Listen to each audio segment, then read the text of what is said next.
You still there? Yeah. Cool. Got some water and shit. That was good. I got some vodka. That's. Just don't drink too hard. No. You know what happened last time. Listen, I've learned my lesson, and I also did not. The only reason I pretty much have quit drinking. Okay. For the most part, but Hey, man. Yeah. It's because, like I said, the medication I'm on. Yep. That's why it's like it fucks with me as hard as it hits twice as hard. I got you. Yeah, it hits twice as hard.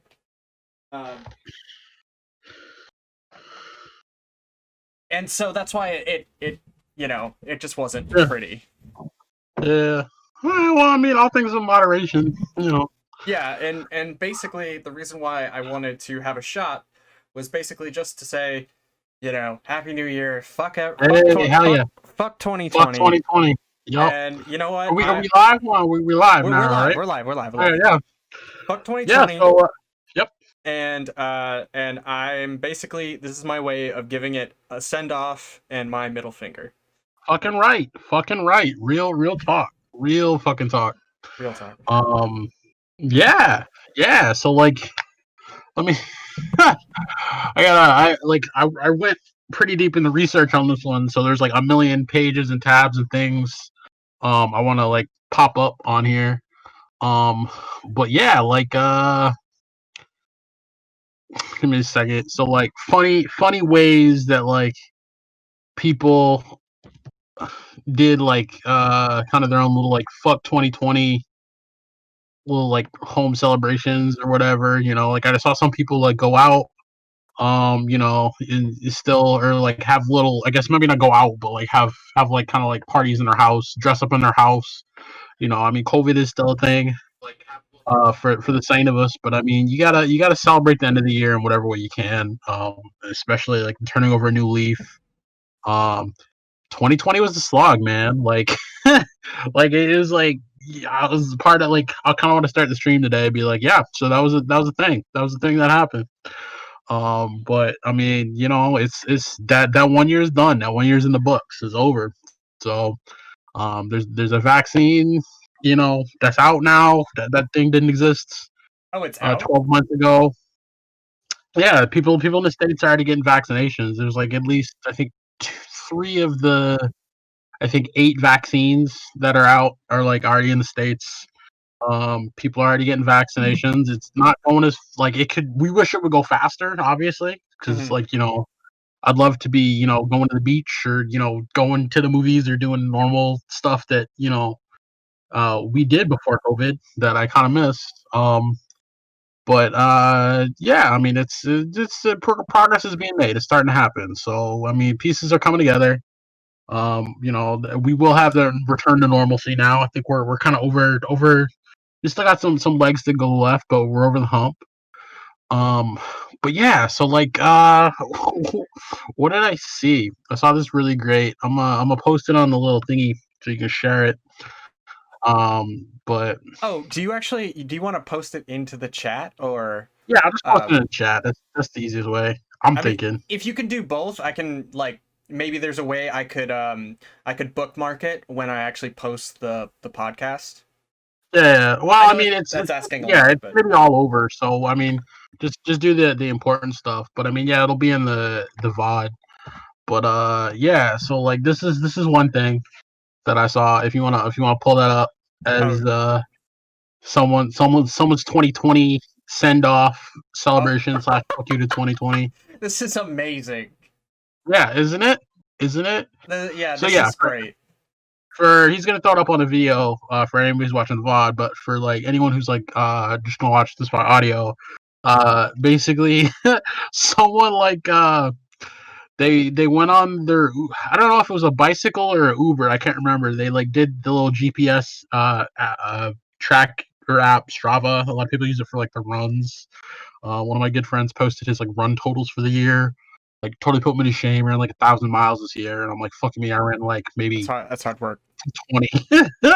I was a bitch a little bit, especially when it came to fitness 2020. But I mean, you learn about yourself. And I learned I gotta get in better shape. That's just facts. But yeah, so basically they drew a middle finger by GPS.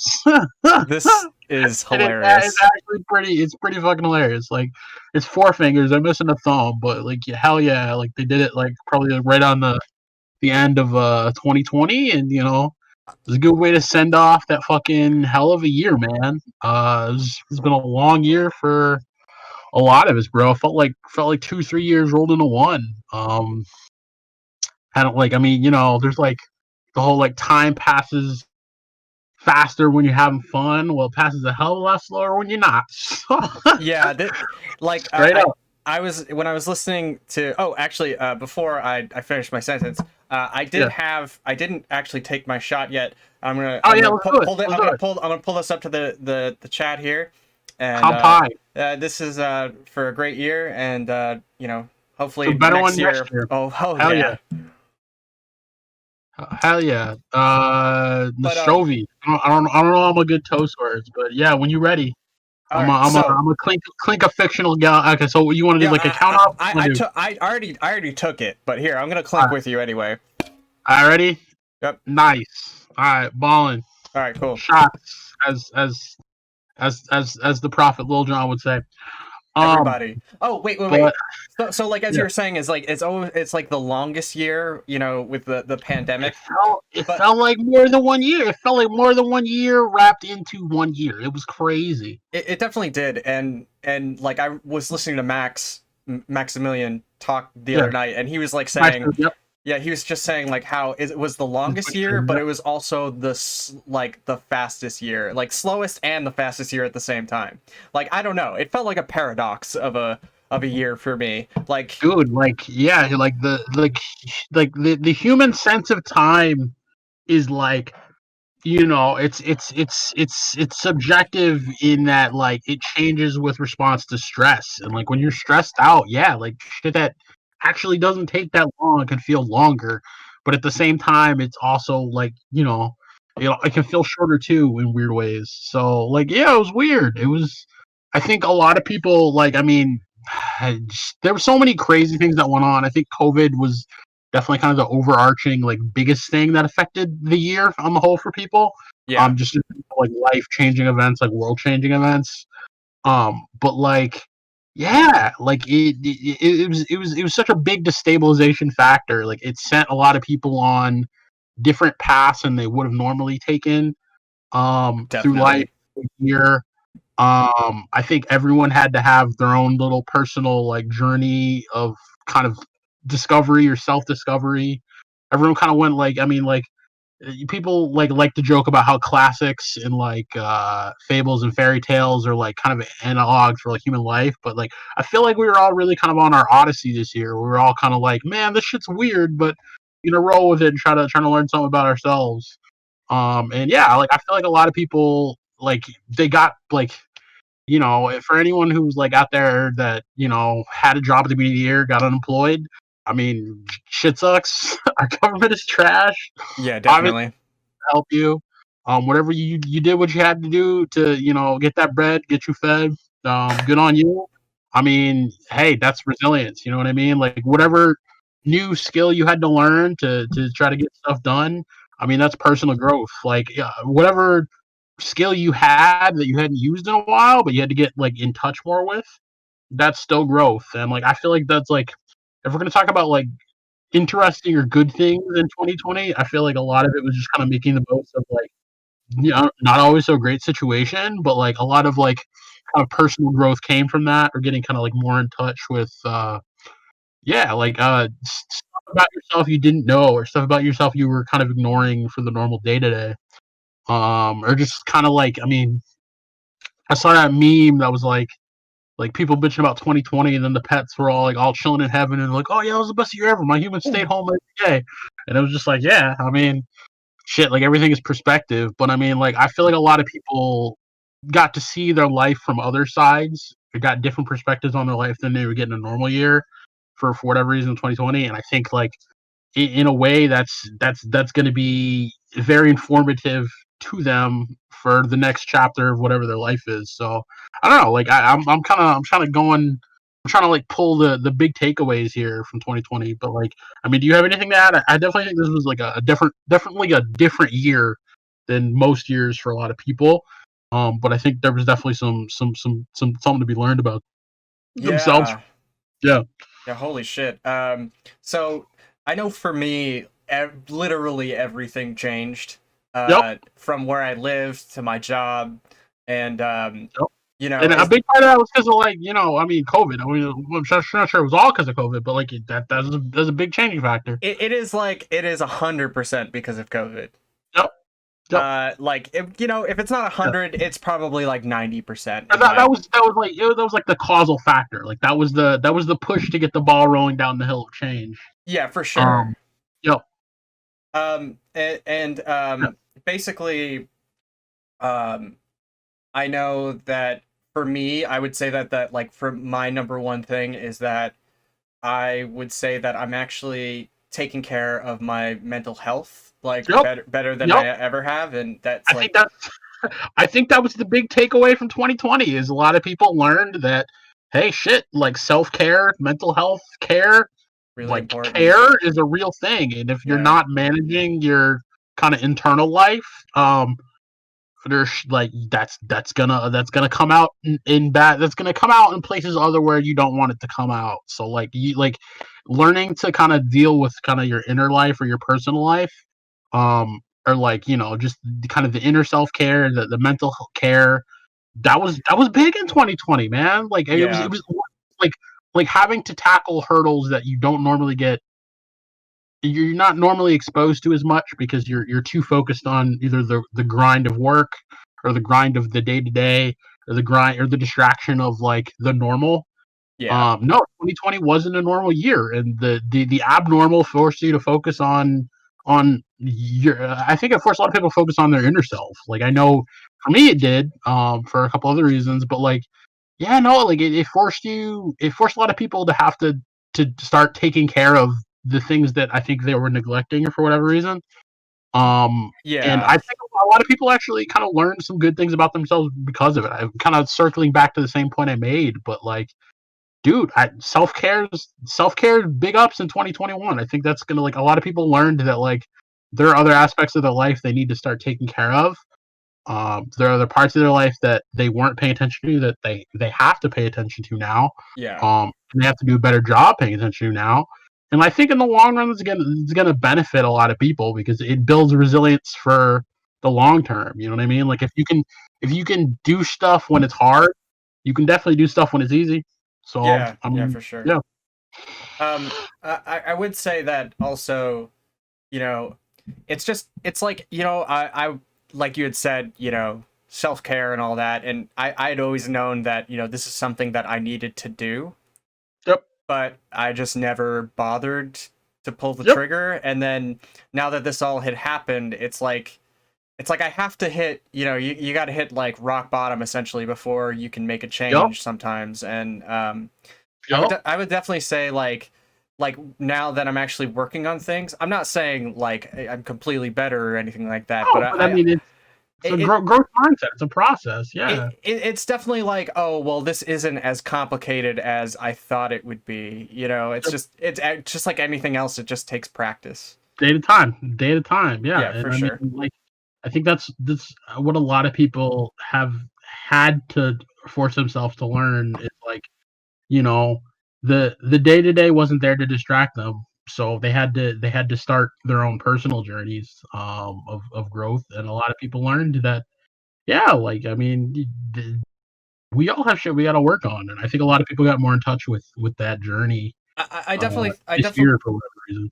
I definitely think like it's somewhat of a blessing in disguise because Yeah. I didn't realize how like certain aspects of my life were toxic Yep. until like I was able to step back and just look at everything. Yep. And honestly, I think um like there's only a few things that I would actually, you know, move back to where I was living for. Yeah. I mean, And yeah, it's like some of that stuff. I mean, it's. I'm not gonna say that shit was cosmetic, but I mean, like, it's one of those things where like you can be the richest man in the world, have all the material, whatever in the world, and still not be happy because you're not happy with your inner stuff. I mean, so like until you're actually kind of, you know, doing that inner work, yeah, like the rest of it's not the whole picture. And I think a lot of people, I think that was the big story of 2020 is they realized that like, yo, there's this whole inner world of like how I actually feel about shit, and like and with people having like more alone time, more time to like just live life out of the day to day, they started to like actually kind of question like, yo, like, maybe like this isn't things weren't going the way I wanted them to go, or maybe like I was ignoring certain like things about my life, or certain things my life was trying to tell me. yeah, And like, yeah, it's I think this was gonna be, I think this is a like an odd growth year for a lot of people in a lot of ways, but like ultimately I think a good one, because I mean, again,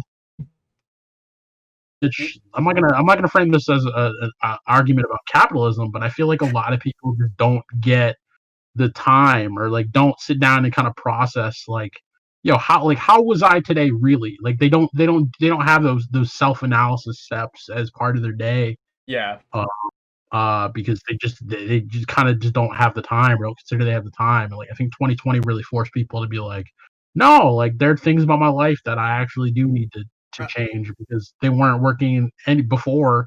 And like if I just ignore them, what am I doing? Am I really helping myself for the future? yeah. And I could say that like as somebody who like I personally have, I've exercised for a long time and it's been a big part of my life, and so is like dieting and everything Sure. like that. And I can say that like the mental game is a completely different subject.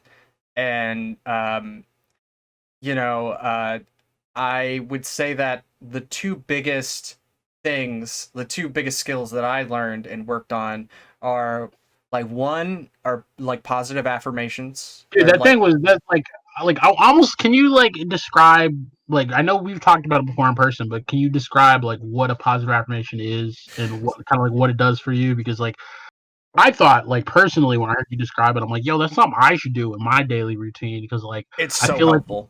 yeah, dude, like I feel like it gives you kind of like a mission statement for your day, or more even just a mission statement. I feel like it's like, I mean, I'll let you describe it, but like it's a way to really frame thinking around positivity, Yeah. and kind of like, kind of like checkmate out the negative thinking before it even kind of starts fucking with your day. But like I'll let you describe it, but like real talk, I mean, like it's a solid strategy. So like explain that. Yeah, so essentially like from what I had learned about positive affirmations is that so you, whether or not, like for me, I, no matter what happens, I have a inner dialogue that happens when I'm doing things subconsciously, consciously.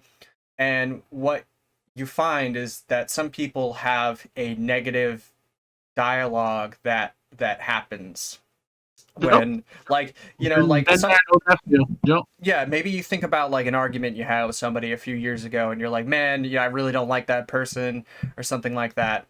And usually those things are tied to like insecurities or shortcomings or whatever it may be. And so like let's say like, okay, so a big one for me is like I still care too much about what people think. Yep. And I didn't realize that that was a big a problem for me. So because I was like, people were telling me things, and I was like, oh yeah, like no, I'm not. Yes, you are. No, I'm not. Yes, you know what I mean. It's like there's no point in actually arguing with somebody about like Yeah, yeah, what they yeah. think. And Yeah, I so mean, especially when it refers to like you, in most cases, it's like, yo, I don't care what your opinion is of me. Like I'm gonna do me like I always do, is what you should say to yourself. right. But I mean, sometimes like that's not what happens. You know what I mean? So yeah, so like that's the thing is So the positive affirmation comes in at this point where I will sort of like backtrack into like things that people had said and what I had said at that and like how I'm right or how they're wrong or whatever. And then so basically what I do is I stop myself from this thought pattern by saying things like so the big thing for me is like I could care what people think, but that's a waste of time. And so, like, any time that I find myself going down that same thought pattern or, like, going through that same conversation, I'm like, I could care what people think, but that's a waste of time. That's a waste of time. That's a waste of time. I could care what people think. And I just keep saying it over and over and over again until I stop. Like, like I might say it 7 times or, however many times. And then I'll keep doing whatever it is that I'm doing at work, usually is when I think about it. And then, if it pops up in my head again and I catch it, then I'm like, I could care what people think, but that's a waste of time. You know what I mean? So it's a trigger. So any sort of like shortcoming, like maybe you're not doing the work you want to do. It could be like, when you start like getting rather than like starting to get negative and like hating on yourself, you just be like, oh, well, maybe I'll do it later. You could say, well, I could do it later, but I know this is better for me. And then you can, so that's how you sort of just build affirmations, and like I write them all down. So like every day for a while I would go through and I would read the entire list, and I would just read it, and then I would read it again, and then I'd read it like until like I sort of like have that defense mechanism, like it becomes subconscious dialogue. So you don't have to think about it as much, unless the big ones, like for me, caring what people think. And and I would say like as soon as I stopped caring what people thought, it really opened up like a whole new perspective to why like there were certain negative things in my life or otherwise. And I let other people's thoughts bother me for far too long. I mean, the idea is really just kind of like to try to kind of curtail negative thinking before it becomes kind of like not even just a negative behavior, but like before it actually becomes like a negative action. It like affects the good work you are trying to do. You know what I mean? Yeah, and I kind of find that like for me at least, if I'm irritable like most of the time, it's because I'm having those subconscious negative thoughts that I'm not keeping under wraps, where like I'm like, why am I always in such a bad mood? And it's like, well, why am I always so anxious? And it's like, well, it's because you're overthinking things. You're thinking about all of these bad things, and you're letting that say, like, you're letting your inner dialogue decide, your negative inner dialogue decide who you are as a person. So I would say like that, and also guided meditation being the other thing that really helped me, and it's surprisingly effective. I subscribe to an app, and I think it's like I have a year subscription or something like that. And is it like Calm or like one of those? It's Metatopia is what I'm using. Yeah. Check it out. And so Metatopia is a really solid app, and what I do is like I will go to work, and like maybe I'm like on my break or something, and I'll take 10 to 15 minutes and I'll just meditate, and it basically just like for a little while it'll change the path of like how your day is going. Hell yeah. No, that's I mean, yeah, I mean, so that sounds dope, because I mean, again, sometimes a lot of it is like you just have to change your mindset. You kind of change your energy flow, and like shit works out better for like the rest of the day. Like when that's kind of the trap of kind of getting locked in a negative mindset, is that like it doesn't allow you to act as freely as you need to kind of get stuff done. It's more of a hindrance than a help. Yeah, and I also think it's a big problem that people are very cavalier about how like how you should handle your problems. They're like, well, so like, I mean, not to. Yeah, go ahead. Most people are always kind of like, I'm like, you start talking, and I'm like, yeah, but but no, like 100%. It's like one of those things where like I totally agree, and more of that like I kind of one of the bigger points I wanted to make is that like we just not even just as a country, but I think as a society, like I'm not saying it's global, but like we just don't have good, not even just self help, but like we don't have good positive reinforcement for like developmental journeys, and like some of that's like emotional, some of that's like mental health, some of that's all this stuff like that, but like we're a lot quicker to harm than to help, and like a lot of sometimes it's just like, yo, people just need like a pat on the back and be like, hey man, if it's not working out today, it'll work out tomorrow. Like Right. sometimes Yeah. that's all people need. And like I'm not saying it's not all we need as society. Like we need definitely more mental health care, better self-help care, a lot of different more cares than we do. And like, I mean, as I said, I hope in the future we kind of move to that more empathetic society, because sometimes like your homie just needs a pat on the back and being like, hey bro, like you today, but you'll get it tomorrow. And like they get it tomorrow, because sometimes like, like getting better at something is a journey. Sometimes living life is a journey, and I mean, it's one of those things where like, we're not really too receptive of kind of the constraints of the real world, and that people are people, not machines. But Yeah.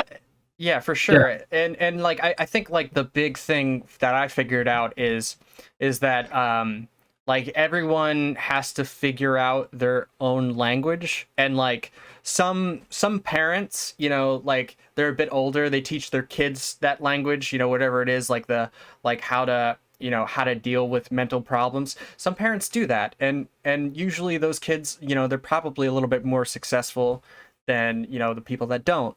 yeah, And so basically, what I figured was like it's like when they say, well, just don't do that. That doesn't help anybody, because they haven't figured out their own way to trick themselves hundred into. percent, Yeah, hundred. it's your language. It's like how you, like, it's not just your language period. It's literally your individual Yeah, it's like kind of mental how like language. if I kind of want to go like my it's like how you kind of communicate with your subconscious or yourself and stuff like that, and how you can kind of reframe how you do stuff. And yeah, I mean I still think kind of as a society we're still learning that as that's a conversation that needs to happen Right. for humans to actually just be successful in anything. Is like, sometimes they hit a wall, but it's like how we can teach them to kind of talk themselves around it or through it or over it. Or how Yeah, we teach themselves to grow around it. That's the secret sauce. And yeah, sure. I think we're still kind of learning that as a civilization. Um, Yeah, and like how do I put it? It's like to people who are a bit older, typically it's like, well, these things are they're like no-brainers.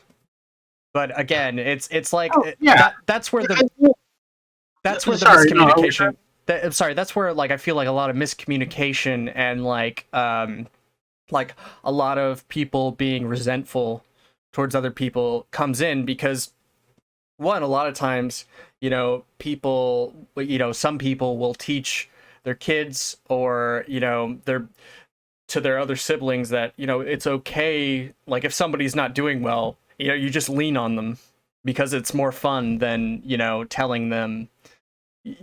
Eventually in their opinion it's like, oh well, they'll figure it out, instead of, actually, maybe they don't realize how to teach people the right way. yeah, no, like as I said, it's I mean, if you want to work from the kind of the kind of like social theory of that, like, humans helping other humans is the way things get done, which I think is a pretty good generalist theory. I mean, like everyone kind of like teaching someone to to learn something for themselves is still kind of an unsolved problem. I mean, like we Yeah, have a lot of that's yeah. ideas of how we have a lot of ideas of the theory, but like you can't really teach someone easily how to kind of navigate their own kind of mind or body or soul. I mean, like that's something that they have to kind of figure out for themselves. But you can't just like You can't just be like, well, figure it out, bro. It's like, well, okay, like, I mean, that's why, like, you have kind of the myths of like the fucking like Chinese sensei giving like really cryptic, you know, like fortune cookie like riddles, and it's like the person who's like, well, what's that supposed to mean? And it's just like, you'll know when you're ready. And it's like, well, yeah, I mean, like, you gotta, like, you have to build it for yourself. But I mean, like, Yeah. there are ways to kind of encourage people to do that rather than they kind of drag them down. And like, I mean, it's, if we want to talk about kind of like educational theory of like, I can't remember if it's like operant conditioning, but like kind of like positive reinforcement versus negative reinforcement. Yeah, I mean, I'm generally on the side that like there's a good middle road in there. for sure. To teach someone to like teach themselves, and like positive reinforcement is generally kind of the side you want to err on. But like there's like, again, like it's one of those things where like, again, there's a language, there's kind of like an intercommunicative language there that like, oh, we're just learning how to speak and like trying to teach someone to learn something for themselves. And Yeah. hopefully we get better at it as a society. But like, yeah, no, like I feel like we're not there yet. I think we're getting better about it.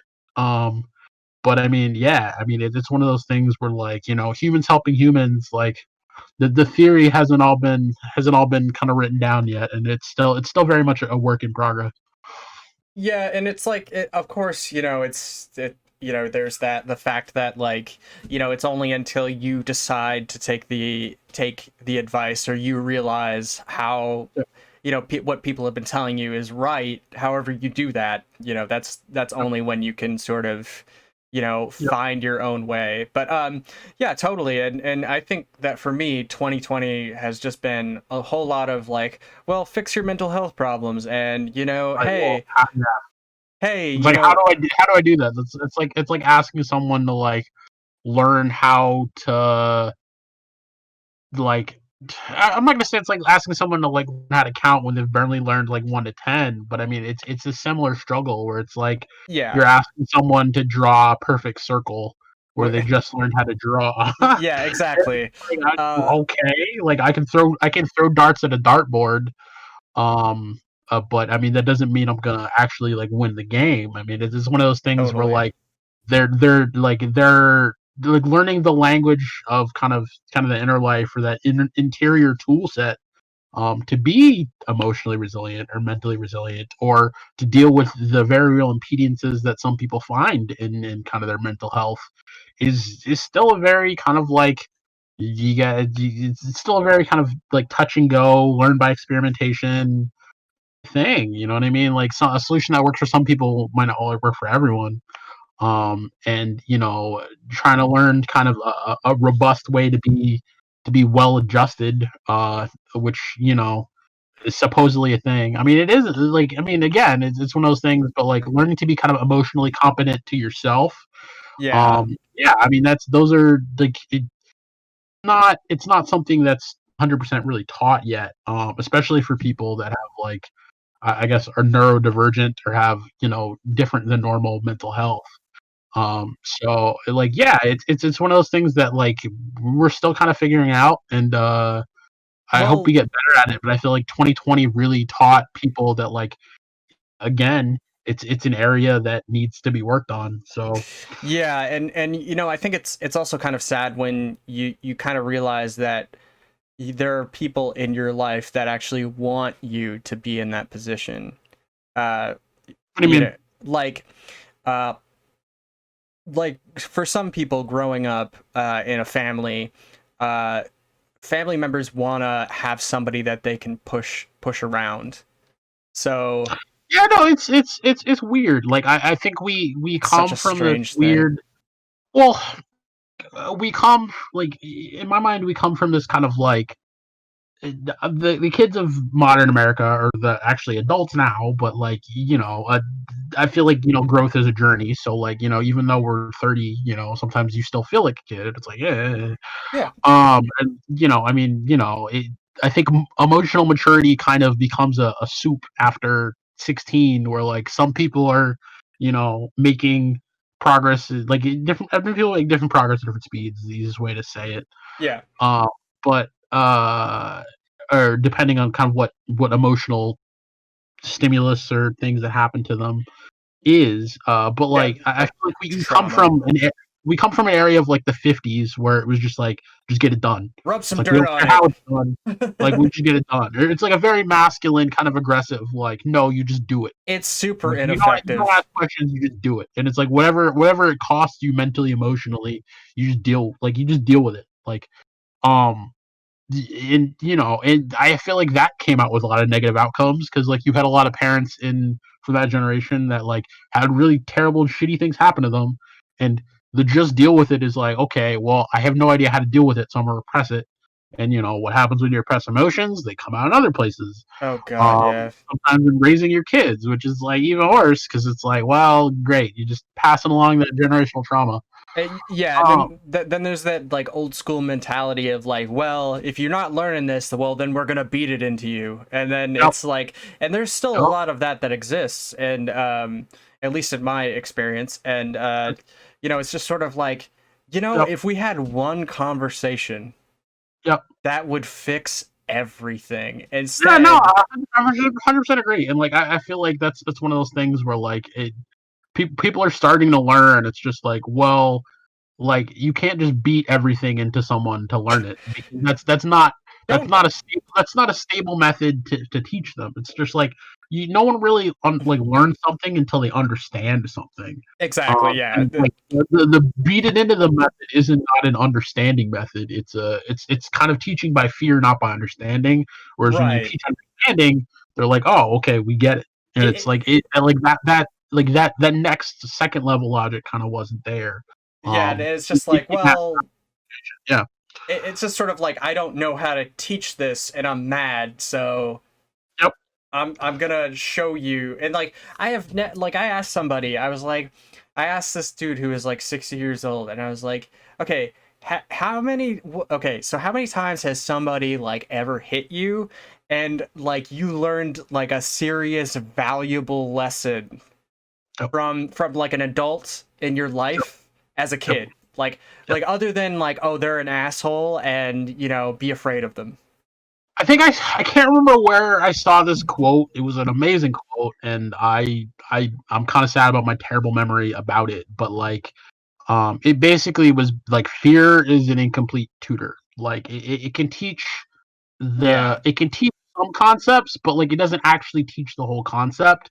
It just gives you kind of an indicator, but it's not the truth. It's like it teaches overcorrection more than it teaches an actual idea. Right, Um, and like, okay, so I think the phrase is well, at least the phrase that I've heard is like, there's a lot of wisdom in pain. And like, I've never like, I don't really, I've heard a lot of people say that, and I still don't believe it. Like no, like 100%. I think that's the dumbest thing ever. yeah, Like, it's I think stupid. you can learn, but like it's like learning is so much more deep than just having an idea of something. Like actually understanding something Yeah. is so much more complicated than just like, ouch, this hurts, don't do this. Like, no, there's like, I mean, that's like the first time like up like if you want to go like really primitive, like imagine like you're the first caveman and you got burned by fire, and it's like, well, like a normal caveman would just say, well, fuck, I'm just never going to use fire again. It's like, no, like Oh, you need to learn when it's good, when it's bad. Like it's so much deeper than that. yeah. And like that's kind of that whole thing about how fear and pain are kind of like, I mean, they're bad teachers because they don't actually teach. They just kind of they give you kind of an immediate instinct, but they don't actually teach you concepts. They don't Somebody's got teach you. to. They don't teach you creativity. They don't teach you like, well, now that we've seen past the fear, like as I said, like I think that the first thing about like a fear is getting over it, because Yeah, like once you get over it, you can actually learn. And like as I said, like teaching through fear is kind of a terrible method that way because totally. again, no one really learns. Yeah. Not the deeper truth, not the higher instinct. But I mean, like again, educational philosophy is still coming a long way and will still come a long way. I think that's a very kind of new concept. It's one of those funny things. It's like when you grow up in like our generation, like you learn about all these like really good ideas about kind of like, oh yeah, like educational theory should work like this, or like things should work like this, and it's like it's stuff that's not explicitly stated, but it sounds like good ideas. and then you become an adult and you have like no real reference frame for that like idea, but like you want to go back and like revisit it, but like it's just like what was that called? Like I feel like elementary school, middle school were all like the hall of like you learn a lot of great concepts, but they're not like well described enough for you to tell them to other people. Like And theory, then, you mean? yeah, and then you're an adult, and it's like you're just like I have vague ideas of like the education things that I think were good, because you try to hold on to the things that like you thought were good ideas when you heard when you were a kid, but it's like unless you kind of work in academia and you really drill down and try to find like this is Yeah. this is this, and like you know concepts by their actual name, it's hard to relate them, and like I totally feel like that's kind of the way with like just teaching education. Like I remember learning the different like there's like a bunch of different education types. There's like visual learners Oh and yeah, like the ten. the different based learners and stuff Sorry, like what's there's that? like a bunch of different education types. And then like I think another 5-10 years down the road, I'm like, that's an outdated theory. And I'm like, it seemed like a really good theory to me. Like I don't know why that's an outdated theory. Right. Because like I know a lot of people like I like to learn through. I'm one of those people that tries to learn through like experiment and visual and audio. But some people are people who can learn through reading, and to me they're the big geniuses because I'm like I can read it, but that doesn't mean I won't actually get it until I try it. You know what I mean? Yeah, And like I'm very much like the same way. Like I have to be able to try something and then I have to be able to tweak it and I got to be able to like, that's why like obviously most people are visual learners and so that's why it's like yeah, like you said, like I'm the same way. Like I have to be able to like people can say like oh this combo in whatever Street Fighter works, but I'm like, yeah. "Oh yeah, but does it really?" Yeah. And I have to You have to run it through in your head and like to actually kind of feel it. And yeah, I mean, if you're kind of an intuitive kind of learner, or like if you're someone who learns by like feel, I should say, then like yeah, it's one of those things where like different people learn concepts differently and kind of examine concepts differently, and like I feel like there's a big amount of truth to that. You know what I mean? Yeah, I'm really big on like everything I do. Like at least when I was teaching jujitsu, like Mm. I would never try to teach. I would teach people how to do things, but then I would try to teach them how to figure out how to feel whatever it is that they're, Yep. like how they're doing it. Because whether like you have the confidence to do something or not do something, you have to have a feel for it. Like that's Yep. where and of course you want to do something and you don't want people to think, so you want them to feel. So like you think it first and then you feel, and then that's kind of how what you're aiming for. But yeah, totally. And then there's the other thing is like the older I get, the more it's like, yeah, man, like as much as I hate to sound cliche, but toxic masculinity is like definitely a problem. Big problem. Big problem. And Yeah. especially in my experience for someone who like comes from like a sports background where it's like it's literally like you have to be a certain way X or Y or you're not a man essentially, and that's Well, yeah, like to me it's insane too because I mean like like if like I feel like toxic masculinity as I mean it can be described a million ways, but like one of the big fundamental problems with it that's still complained about from a lot of guys today, because that's kind of taught as the theory of sociology and how men should act, how men should be, is that like you don't get to express your emotions, nor do you get to have outlets for your emotions really, be them creative, negative, whatever, like good ones, but like there's no good quality control for work processing negative emotions. quality control. Yeah, yeah. There's no real good like outlet. It's not even just outlet for negative emotions. There's no like good. They don't. It doesn't provide you with tools to process a lot of those negative emotions. So Right. like a lot of people just end up with kind of the old tried and true bottling strategy, and like that never works because again, like when you try to bottle something that you know wasn't meant to be bottled, it constantly spills out in other places where it wasn't meant to or doesn't need to be, Yeah, and totally. it becomes a problem in other areas because you're carrying around all this negativity. That's just like it just it leads to bad outcomes where bad outcomes weren't necessary.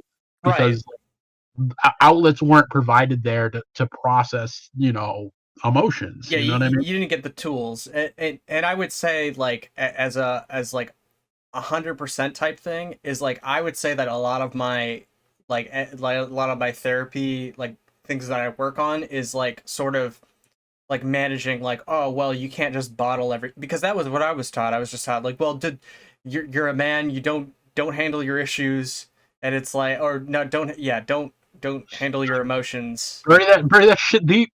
Bury that Hoping shit deep. And man, did that burn a hole in my stomach. Dude, it does. I mean, it leads to burnout. It leads to like negative thinking. It leads to negative outcomes. Like it was like, to me, like if it were in a sane world, like in a world where like sports performance was actually thought of and taught, or like any time, like because like at a certain point it becomes a negative more than it is a positive. You know what I mean? Like there's like, I remember back in like middle school, where we're learning like theories of stress, and it's like there's like stress, there's good stress, and there's like bad stress. And like at a certain point if it just turns into bad stress, and like you're not competing or performing or any of the things you're trying to do well, because that negativity is there. And like, as like, because one of the key tenets of toxic masculinity is that like processing emotions isn't taught, it becomes kind of like a self-feedback problem where it only kind of increases over time. So it's like, well, now no one's getting better at stuff. You know what I mean? Like a lot of times people hit walls in sports. It's like walls of like one of the first walls you hit is like the wall of like your own mind, and just being like, just a Yeah. toxic person to yourself. Um, and like that's a big hurdle to hit, and it's one that honestly I don't know why it isn't taught around, because it's just like, hey man, like sometimes, like, I'm not saying there's a simple fix, but like learning to kind of like forgive yourself, or like process through emotions of like, well, I didn't get it right the first time. Like that should be like one of the foundational things you learn in any performance psychology. But like, again, there's old style thinking of how things should be done versus new style thinking, and it, for the worst reasons, it takes new style thinking the longest time to catch on. So like it there's this okay, in jiu-jitsu, Yeah. okay, there's this thing called the guard. I don't know if you're familiar with the guard, or the Oh, term the guard. So basically it's where you wrap your legs around somebody. So like the idea of this, like, I don't know if you can see this on stream or whatever, but basically the idea is that you wrap your legs around the person's waist so they can't mount you and punch you, right? mhm. So I actually used to, like, I'm not gonna name names, but there's this older like 60-year-old dude who refused to do that because it was like he saw it as unmanly. Yeah, And it's just he- like, and that's just crazy. Yeah. that's literally half, it's half of jujitsu, man. It's kind of, it's a little, it's like, okay, so what you're telling me is that if like you're fighting like an over 200-pound guy and he knocks you down, you're not gonna defend yourself because And I uh mean, yeah, that just smacks of like, when you're that insecure. Like, I mean, it just smacks of insecurity. I mean, like, again, like that's probably not what he meant it, but I mean, like, his quote unquote masculinity becomes a hindrance more than it as a help at that point, right? That's not exactly, yeah. well past it. So yeah, I mean, like, yeah, like, I mean, it's one of those things where like is dude just so not comfortable in his own skin that like, it's like that's how that problem arised, or like, I mean, I like, obviously, like, I can't psychoanalyze this dude, I don't know him, but I mean, like, there's just so many like problems of just his like own Own, applied, yeah. in that it's actually hurting him more than it's helping him. You know what I mean? Exactly. And it's just it just kind of got to the point where it's like, okay, It's like, well, okay, bro, like, you're I missing the whole I point of the exercise, but I hope you know the older you get, the harder it is to overpower people. So, at some point you might have to be on your back, in yeah. a fight. And it's just like, well, you just Yeah, you could learn the technique, or you could waste time. But it's like, yeah, exactly. Because I still watch this guy get like bodied by people who are like a lot less experienced than he is, just because of this, and it's like, all right, well, you clearly are missing the point. That is like, it's one of those things where like the older you get, So one of the things about being young, so this is kind of another outside philosophical point, but like one of the things I've noticed about being younger, especially being like in school age, like at least up through middle school, maybe high school, is that like you're you're more likely to get pushed back on your ideas, Oh, especially totally. bad ideas, because you have bad ideas, and at that age, people will call you on it because that's a thing. It's an educational kind of mindset. It's educational atmosphere. But I mean, like the older you get, especially in like U.S. culture, and this isn't just like a toxic masculinity culture. I think this is just a kind of Cultural. a pride culture, is that like the older you get, the less you want to be called out on your bad ideas. Oh, Even when totally. they're really bad ideas. Like I see like one of the things about like 2020 I've noticed, and like just kind of general political divisiveness, is like you just have people like, especially like on Facebook, is that like you have people that like you interacted with, became friends with, became Facebook friends with, kept in contact with, that were rational, logical thinkers, at least when you thought when you met them. Yeah. But like some of the stuff you see them posting on Facebook is just like full of basic logic errors, and you're just like, bro, Yeah, like what's going on? how are you making these logical errors? They're so simple, and like to you, they're so simple and Yeah. trivial. But it's like when you're like it's one of those things, like when you're an adult, you're not used to being checked on stuff like that. And even further, like depending on kind of your level of, I'm Awareness. not talking about pride, but it's like you like when someone calls you on something that they think is BS. Like I've seen so many people double down on things that are just like, no, that's silly, man. Like, why are you doubling down on this silly thing? And it's just like, Yeah. oh, like no one tells me what to do. I do what I want to do, and it's just like it doesn't stop you from being wrong. Like, yeah, like we don't like as much as people want to joke we live in a post-truth era. It's just like you can lie to me as many times as you want, but like some shit is easily factually verified, and like a lot of times you're just wrong, and you telling me to my face that you're not wrong doesn't change the facts. Totally. Um, and even stuff that's like kind of sketchy, it's just like, well, let's think about this logically. No, you're probably wrong, bro. Like, like where are you going with this? It's like, It and it, just like, it's dude, it's my, it's so like, as I said, like, I really feel like one of the great, I'm not gonna say one of the great like missteps, but like one of the great like unstudied fields are in that should have become more to the forefront, so people could actually understand like what happened with like the whole 2016 campaign, like a oh literal boy. getting elected, shit like that. It's just like just kind of theories of It's like mass communication, and it's just like so is how if you say something a million times, like some people will start believing it, whether or not it's true or not, because yeah. they just hear it, and it's like it just subconsciously gets in there, and it's one of those things where like people's kind of like like people are malleable, like people's ideas of things are malleable, and like if you hear someone like tell you that like the moon is green 30 million times, then at a certain point you're going to start believing the moon is green without like you really fight to push back on that. And like I feel like a lot of that happened like even in fucking 2020 with the fucking election and shit, and like not even just that, but like with like dude, so like the dumbest thing for me, it was like hearing Trump say that like he was like, oh yeah, like I've done more for the black community than any president ever, and it's just like, what? What? There's just like even Abraham Lincoln. He was like, okay, maybe not Lincoln. It's like, well, what about the guy who did the Civil Rights Act? It's like, oh yeah, no, more than him. And it's like, what? Oh my Huh? god. Like just He just starts saying bullshit. easily And counterfact. he's not being checked. Yeah, and it's like how is the news media this bad at checking? And it's like, okay, yeah, I realize the media is trash, and like it's not even just the media is trash, it's that like they're bad at they're bad at calling the truth out, even though that's ostensibly should be their job. And it's like, yeah, maybe they don't want to lose they don't want to lose interviews or shit, but it's like, bro, this man is clearly bullshitting. But like people that like don't know enough about history are gonna start believing it.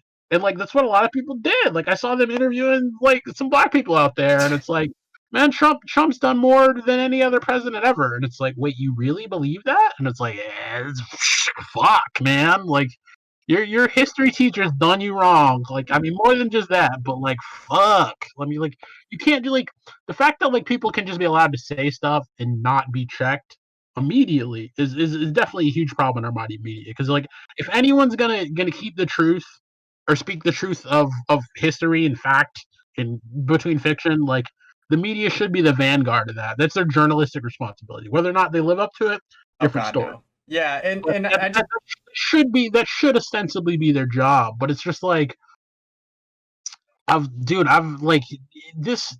I've heard some dumb stuff. I've heard like this past year. I've heard some dumb stuff, and it's like I know adults don't like being told what to do. Like I saw a lot of that with the anti-mask shit, and it's just like, well, you do realize this is yeah. I'm young. I'll be fine. It's got a high survival rate, and it's just like, yeah, but not everyone is gonna be fine. So if not doing it for you because you're an idiot, do it for other people. But no, we couldn't even move the needle on that. And it's just like it's more than that. Like there were people their age that died of COVID. Like a lot of people don't understand with how diseases work. Like if you get a high exposure to any disease, you're dead. Like it's disease is like a statistical growth rate equation. Like if you get a high enough original exposure to like even something that's survivable, you're dead because it's just going to replicate faster than your body can deal with it. Like it's one of those things where like people are looking at numbers in a vacuum thinking they understand them when it's like, no, that's not how this works. Like it's like reading a title of an article without actually reading what it's about. It's even worse than that because people have like misconceptions about like how like statistics kind of work in like, oh my god, like I've seen people this year that have like master's level degrees make just insanely bad statistical like just misconceptions, and it's just like bro, clearly we don't teach this well enough in school. I get that, but it's like just there are things that like you would think like if we had a rational intellectual community that wanted to speak truth to power, and like of course I'm making a thing up because that's I'm just saying like I'm literally saying in a perfect world smart enough people would call out people on their BS, and it's like, well, no, we don't live in a perfect world. There's a million other hurdles between that, but it's like if you're clearly recognizing that some like there's been an intellectual failure along this line somewhere, and that like it's gotten this bad in this country, it's just like, man, like this is a problem that like, oh boy, this is gonna like I'm not saying I don't like this is going to be an ongoing problem. Is what I'm saying. It definitely is. And like I met somebody who like they didn't know that like anxiety and depression were like mental illness. Yeah. And like it's just like little simple things like that, or that that's one of the other things. It's like people don't understand that like the human mind is squishy, man. It doesn't always work. It's not a perfectly engineered tool. Yeah. Just how people have like defects in their eyes where their eyes don't see right or they need glasses. Some people have brains that don't work the same way that the average brain works. And like, hey man, you like have like if you know anything about the brain under stress, you can break a normal brain just by stressing it out. Like, yeah, totally. Any of the stuff about like water torture. Yeah, like waterboarding, like, or not even waterboarding, but like what the U.S. does to like simulate torture, even though it is torture by the UN definitions. But like depriving people of sleep for like more than 48 hours, that'll fuck your shit up. In fact, like this is a meme, but like the Guinness Book of World Records took sleep deprivation off of the allowed list of categories you can go for. Why? Because it's been shown to destroy your brain. Like not sleeping literally destroys your brain.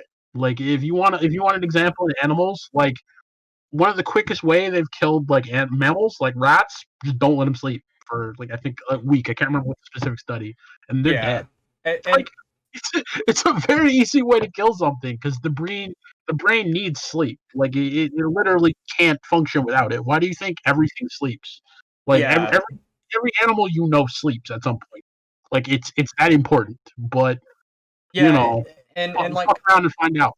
yeah, and I could say for me personally, like when I was in a bad spot, before I moved and everything like that, that I don't think I was getting nearly enough sleep, and like I was like working two jobs, constantly stressed. And it's like, well, no wonder why I was in such a toxic environment and and everything like that. It's because the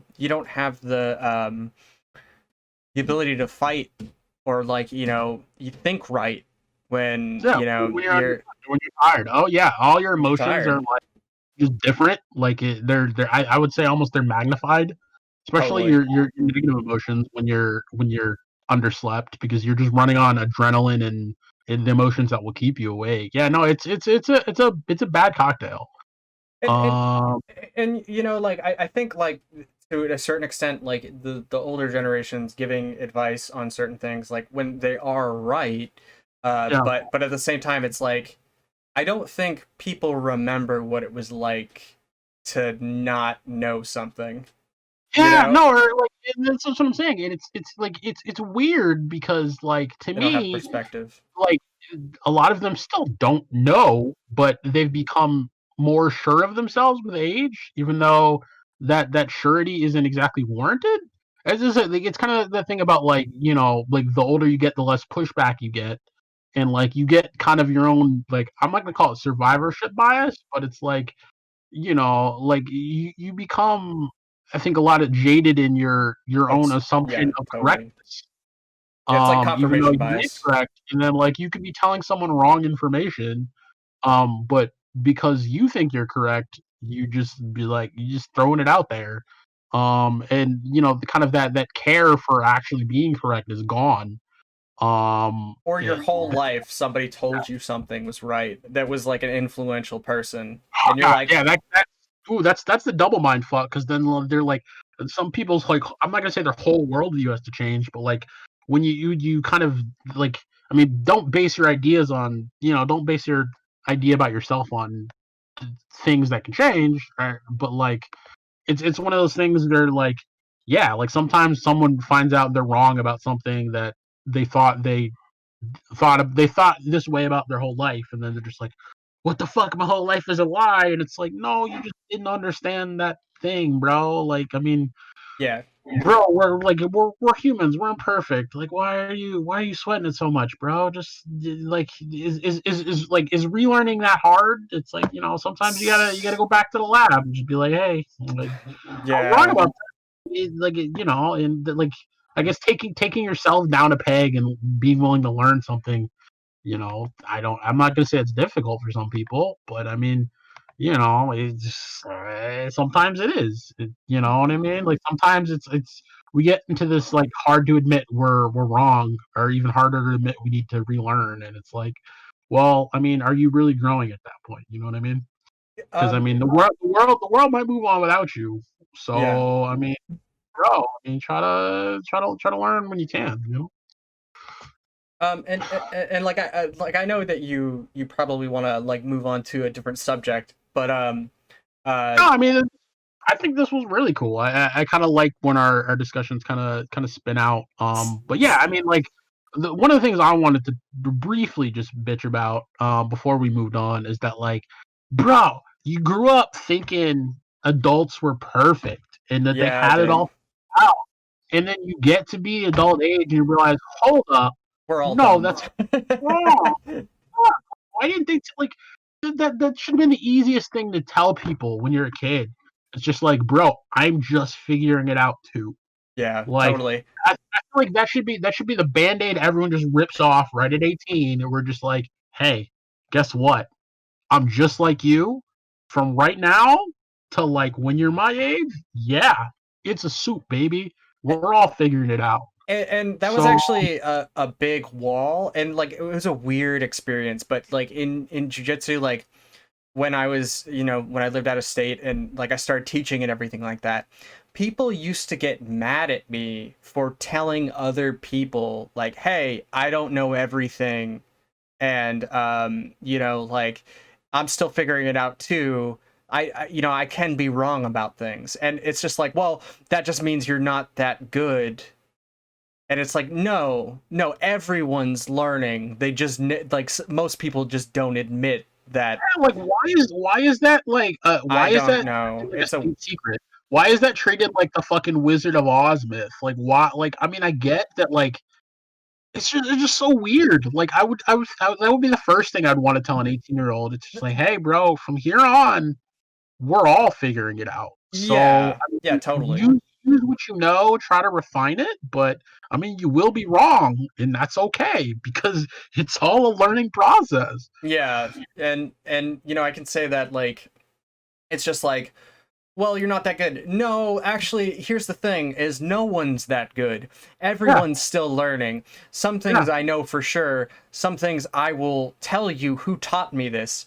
And like the problem is that people want to pretend like they're not going out and stealing ideas from other people, but most people are. Most people Yeah, I mean, aren't a yeah, fucking like you're always a genius. you're always a product of like what came and like what you've like what you've figured out and what you've even more than figured out like what you figured out and learned how to teach people because there's a total difference between like doing a Teaching. cool doing a cool move or coming up with a cool like fighting game combo and then being able to reproduce it and then even later being able to teach it and why it's a good idea to other people like there's so many steps of understanding there like more than just doing it once. So it's like I think what it is it's like it's something about like giving like not wanting to give someone credit for something.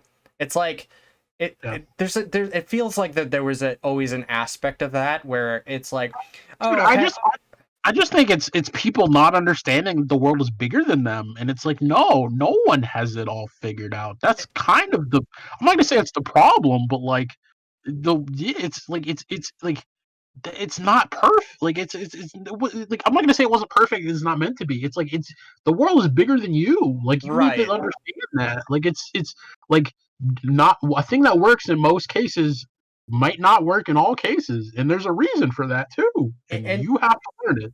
and that's the thing is like, and from my own experience, like I sort of just tried to always step outside myself and be like, hey, I talk to all of these world class people, like really legitimately super good world class people, Yeah. and like we speak the same language. I understand what they're talking about when I talk to them. And Yep. it's like listen, not everyone's gonna be like LeBron James, but like you can still like I don't know, like you could still talk to somebody and like Yeah. you can still understand concepts and things. Like I can talk to somebody about like high level and jiu-jitsu just in a conversation Yeah. and I can know what they're saying Yeah. and they Not can even just understand me that. too. Yeah. Yeah. You can learn to be better.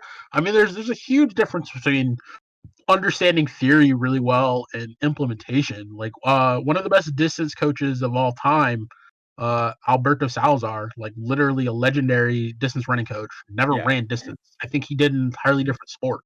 George St. But Pierre is yeah, the greatest wrestler to never wrestle.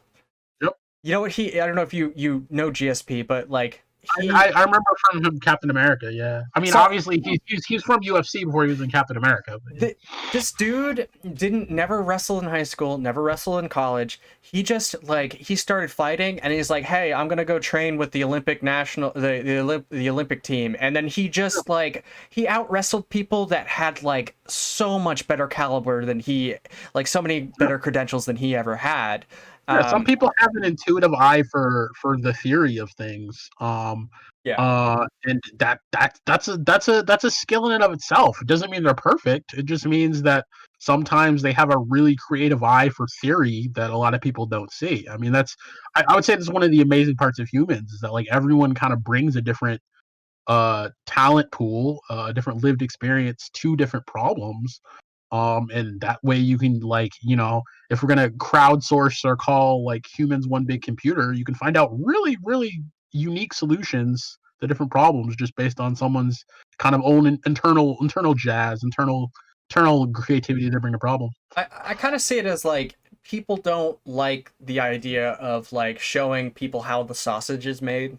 You know, like there's got to be some kind of mysticism to it, or like they want to have that over other people, like, or they like it's like a sense of superiority.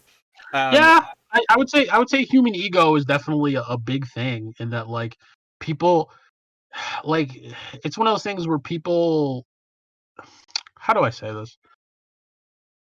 People will think they understand things, they don't understand things. They don't understand as a way to make their world more smaller or manageable.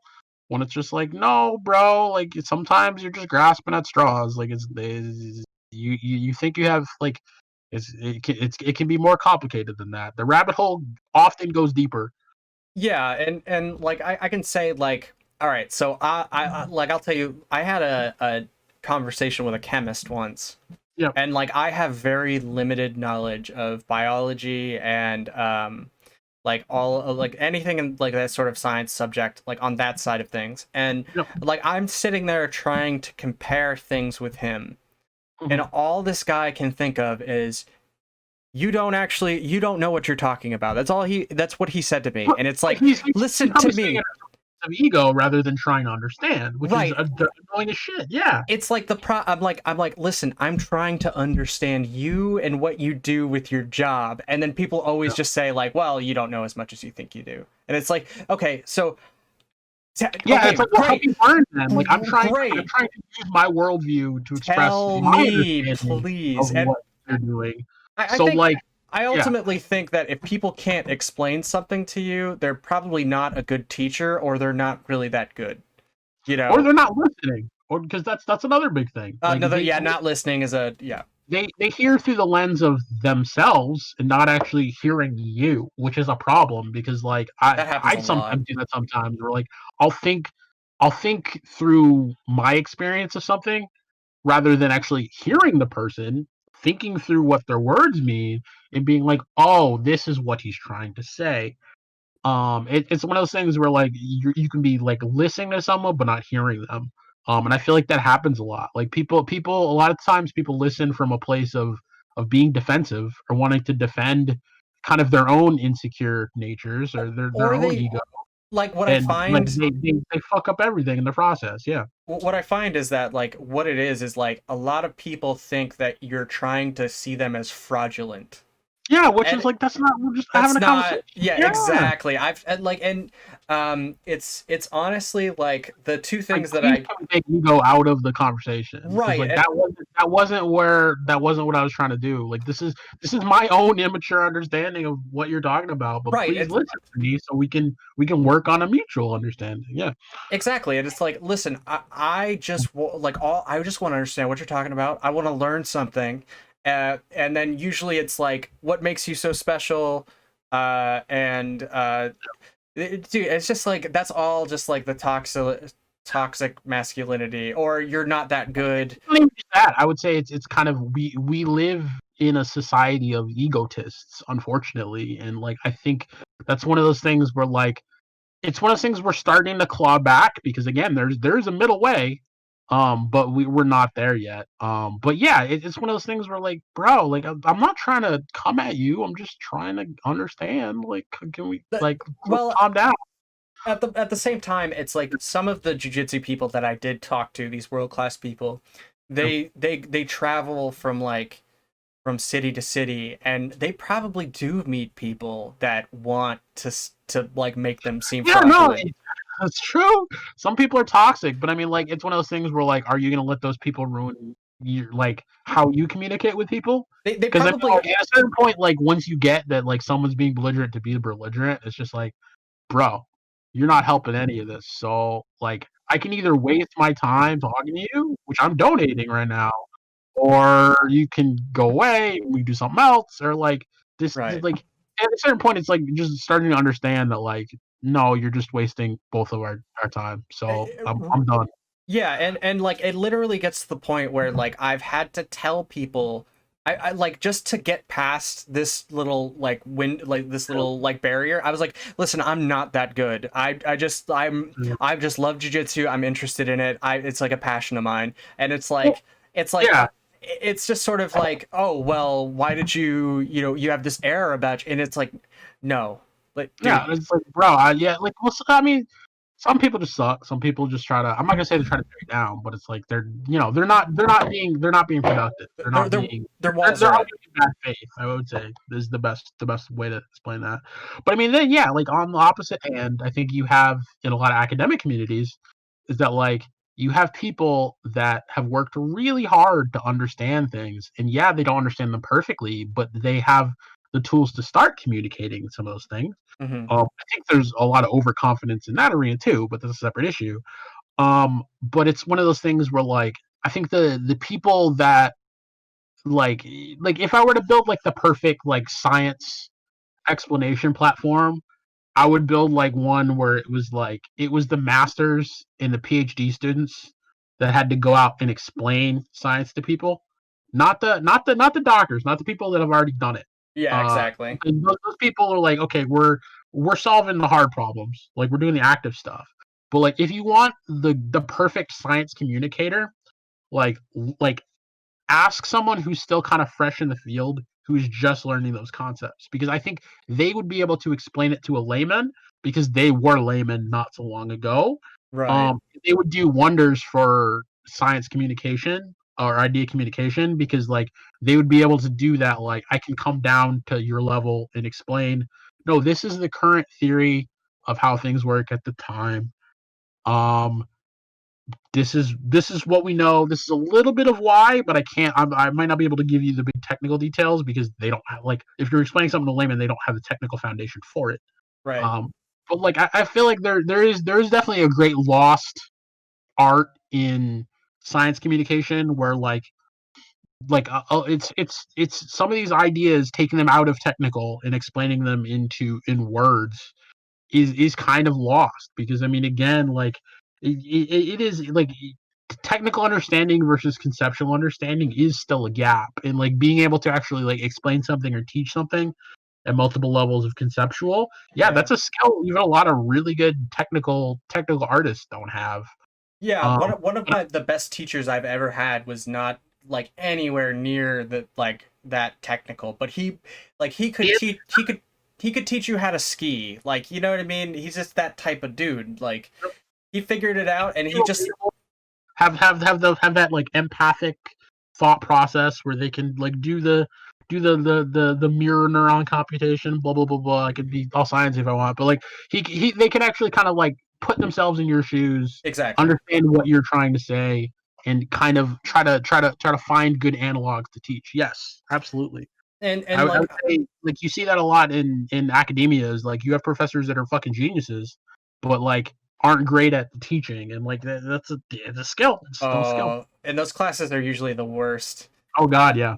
and like for me, I can count on maybe one hand the amount of like good teachers I've ever had, which is kind of Yep, sad. yep. And Probably counted on two hands, but I've been doing the school thing for a while. But yeah, it's one of those things where like the great teachers are far and few between.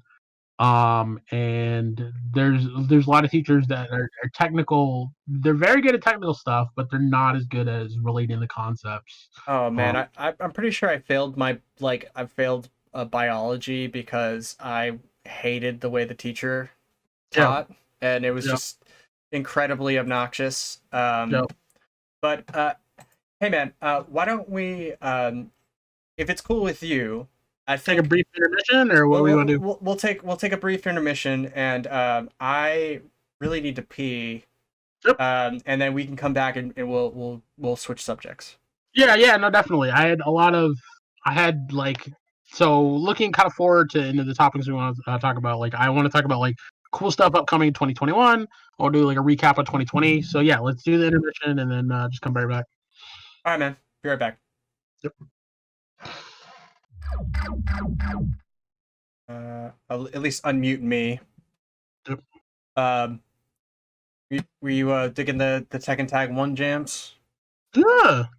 That's a killer soundtrack, man. Dude, yeah, man, I gotta go back and listen to them. Where are you finding them? Are they in Spotify? Oh no, they're on YouTube actually. Check it out. All right, Yeah. but yeah, so we're back. Yeah, no, just to finish up what I was saying, the last thing, it was just like, yeah, like the other trick is that like, there's the old adage of like the more you learn something, the more you learn that there's more to learn, and sometimes that can like, be one of those things where like, you become more insecure about it, kind of like imposter syndrome. It's just like, well, I mean, like you still have a lot to teach, even with what you've learned so far. So I mean, like you gotta learn to fight those feelings too, because like there's there is a place to still teach from what you have learned. Yeah. Um, but yeah, so I mean, yeah, we kind of went all over the place, but I'm not hating it. Um, what I will say is that kind of back on the topic of kind of wrapping up for 2020, wrapping up for the decade, wrapping up for all that, and then kind of preparing for what 2021. Um, Yeah, no, like, was there anything I'm gonna like, I have a couple, like, cool lists of, stuff here, for, like, best of, all the other stuff like that. While I'm pulling those up, like, do you have anything, like, cool from 2020 that you wanted to, like, talk about or bring up? Uh well, like you mean like pop culture wise? Yeah, it could be anything, man. Um I oof. I feel like I don't know. I would say like I'm just happy that I'm like Happy that I the would years in the record books. Happy that it's years done. yeah, years in the record books and that like I fell off the path for a little bit, but now I'm back to slowly starting to become productive again and like dieting Ah, and facts. like like, focusing on my health Making and making making art, doing things, focusing on health, all good stuff, man. yeah, and then just trying to like stay busy and um I don't know, I've enjoyed so far. I've enjoyed making a YouTube channel and Twitch and everything. And I would say that that's been really the biggest thing for me Yeah. is No, I would. We're sorry. I keep going. Keep going. I wanna. which would it's just taken an insane amount of work, but You learned a not new skill, though. I mean, that's really fucking cool. yeah, I'm still learning, but it's definitely like my thing right now. Yeah, it's a But cool hobby. Like it's almost like journaling or blogging or any of those things like that. But it's like doing it out to the world. I mean, I suppose that's what all those are. But this is like the 21st century version. yeah, and at least I get to be social when I do it too, not necessarily you know it's all in confinement or whatever. But Yeah, no, I would say that's kind of the coolest part about 2020 is that like dude, I mean, tech culture really took off. oh, definitely, yeah, Fucking, like, it's like remote work from home stuff, video gaming blew up, streaming, but like Netflix, like not even just streaming like on Twitch, because I will talk about the second, but like just like streaming apps like Netflix, Amazon, HBO Max.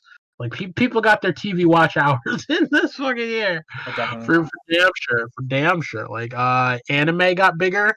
Apparently that was like one of the things I heard on the news. Like you best believe that's because of streaming, because ain't nobody showing anime on TV anymore. I mean, I guess well, maybe Cartoon Network, but like yeah, most people are probably watching animes through Netflix because it's one of the big things in Netflix queue. Um, if they're if they're more than like a level one anime, or if they're or a level two weeb, I should say, they're actually going deep and getting it from like Crunchyroll they go or further Ver beyond. or any of those, like the deep anime sites. Not really deep, they're still, but like Yeah, no, I mean, like, anime got bigger. Anime is apparently going mainstream. As someone who's been an anime fan for like 10, 15 plus years, I have complaints. But at the same time, it's cool that something that I've always thought was a really awesome medium is becoming more popular. Yeah, Uh, I yeah, remember back in the day, like I used to have to find my anime on like HBO at 12 o'clock in the it was morning. hard, And hard not life. yeah, and I was like, oh, look, here's X. And I only have seen like 2 episodes, and they both were like 10 to 5 episodes apart. And then I saw the ending of it like randomly, and it's like, when are they gonna show the whole thing in concession? And it's just like I never ever saw it in Or how you concession. would never see episodes of Inuyasha in order, and you just had to kind of piece the story together from the episodes you did see at like 3 a.m. or whenever it came on. Yeah, well, I mean, I with Inuyasha in particular, I did watch all of the new airing episodes. Like when, Respect. well, No, not all yeah, of them, but surprisingly a lot of them. Like yeah. I rewatched the series quite a bit a few months ago, and I got up to, I think there are like 6 seasons of the first part of it, and I'm on season 5, and I'm like, oh yeah, I remember this. And like I'm on season 5, and I remember shit that happened. Yeah, Um, well, I mean, that's what I'm saying. You start piecing it together, even seeing it out of order.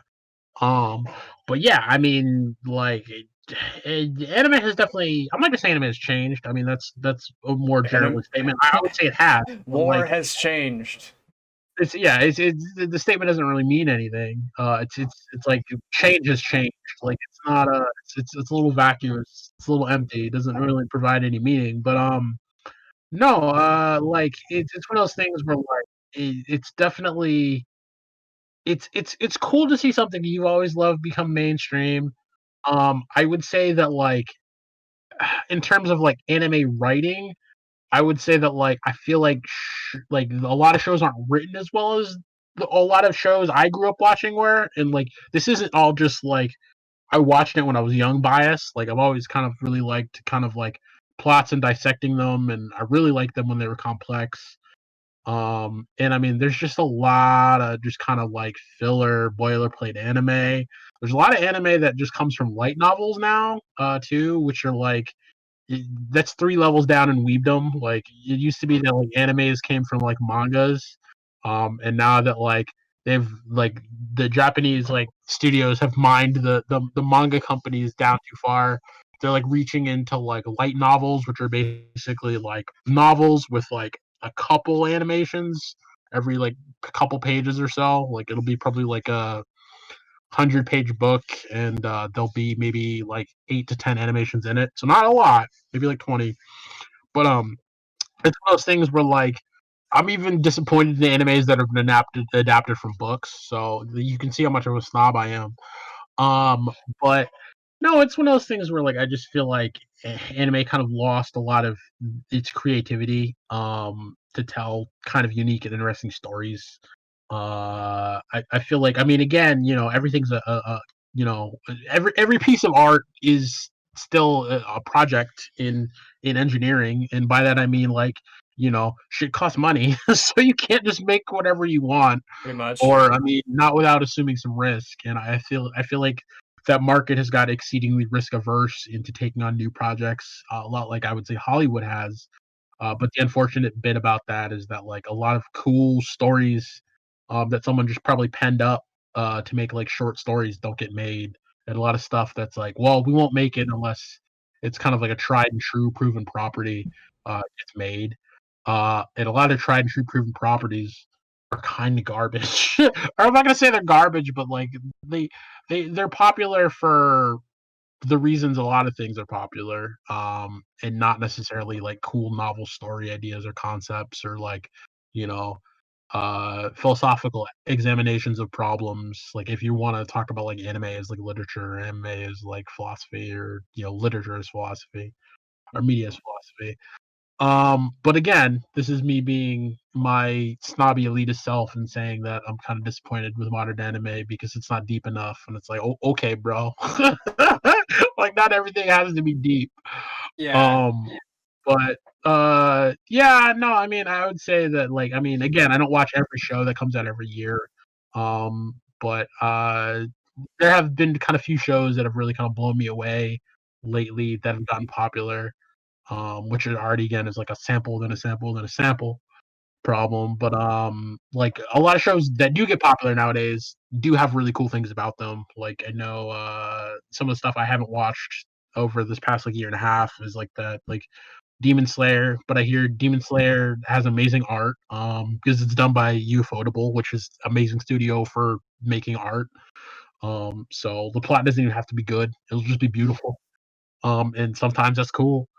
Uh, but yeah, I think I read something the other day about how the Demon Slayer movie that just came out in Japan literally broke the record for in Japan for like highest grossing animated movie of all time. Like they beat out Studio Ghibli, which had Wait, I'm sorry. previously held.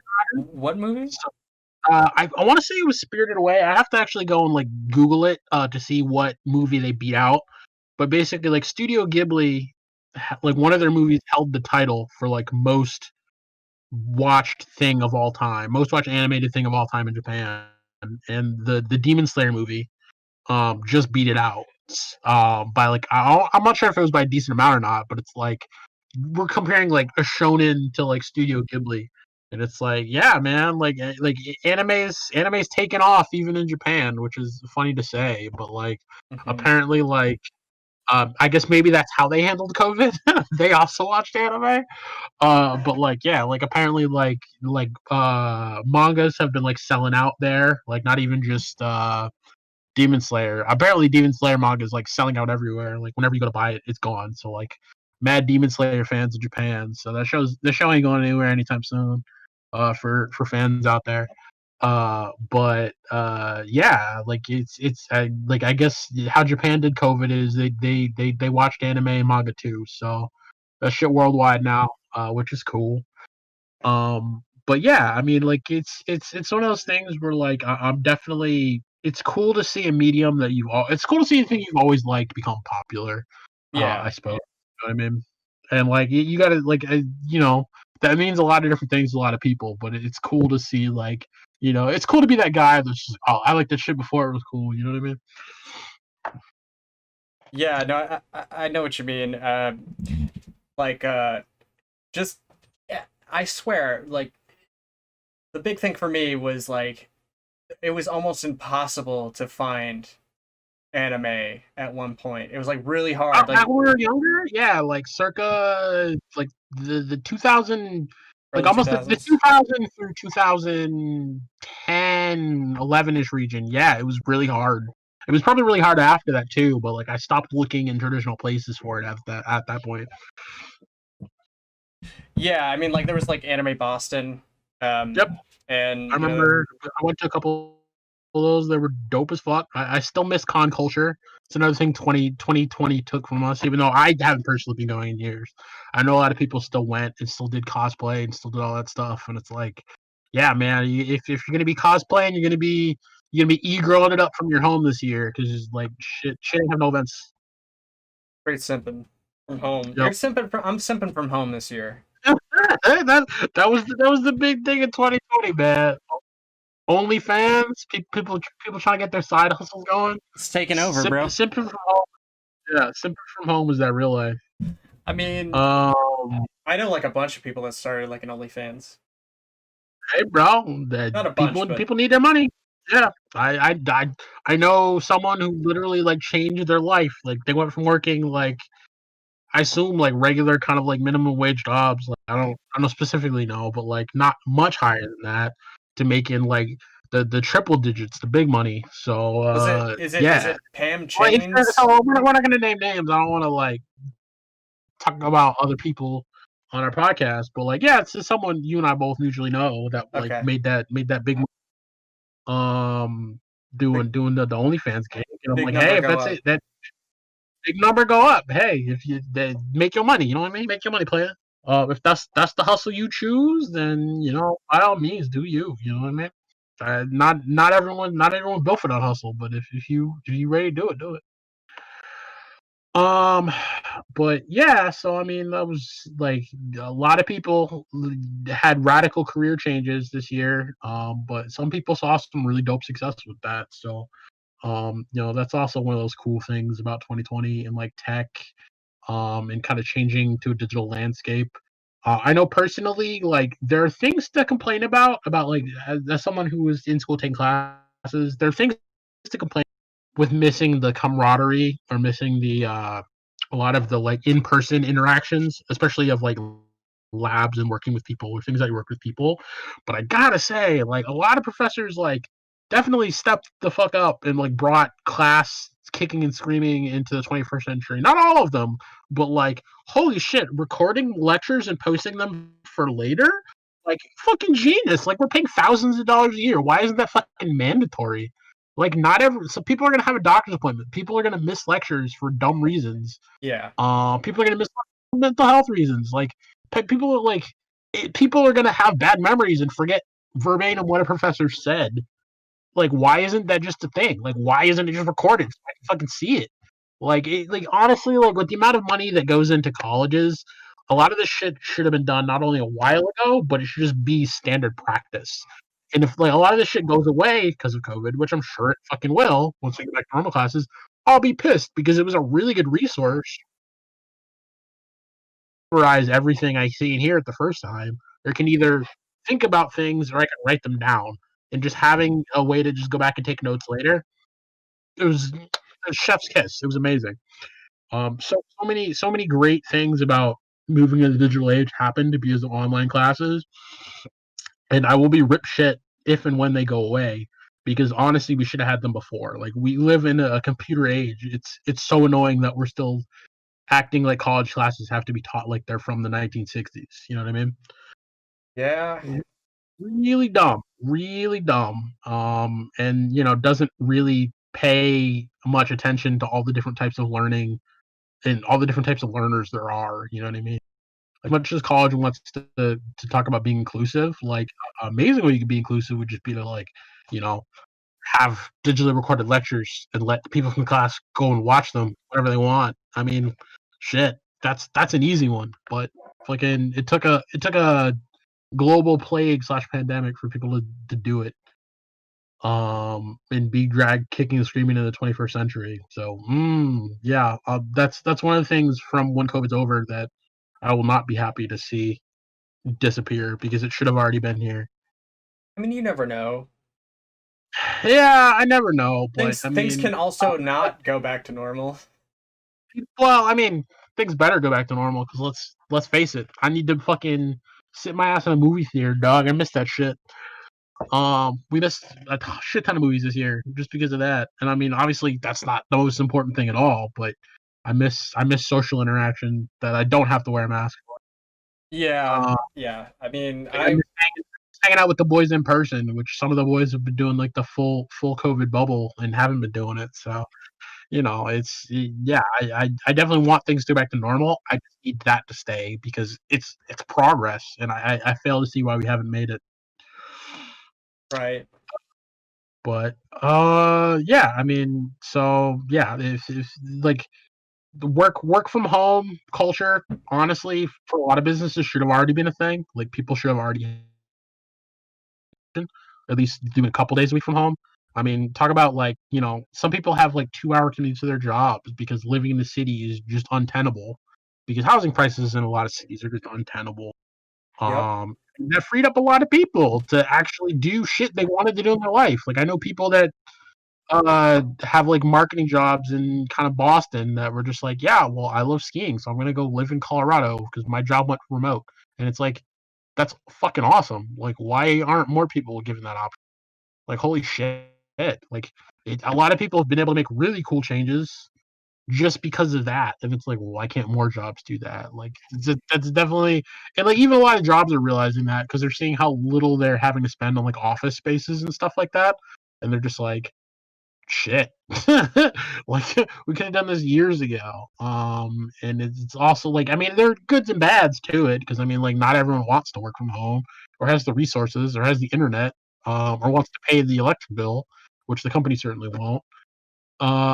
But I mean, at the same time, having the freedom to be able to gives a lot of freedom in a lot of people's lives that they didn't have before. You know what I mean? Like they weren't like in academia. There's a thing called the two body problem, which is basically when you marry an academic and it's both going for jobs, and it's a fucking toss up whether or not you'll both get hired at the same university. In fact, that pretty much never happens. So you're gonna be one person's gonna be one place, one person's hopefully gonna be close by, sometimes not, and you're gonna have to figure that out. And it's like, well, shit. I mean, you know, if for jobs that allow working from home, that no longer becomes a problem because like I can have a job that's based out of one area, but if I'm working remote, I can live with my significant other wherever they are or wherever they have to be physically based if they're tethered to a physical location. So, um, yeah, like I definitely think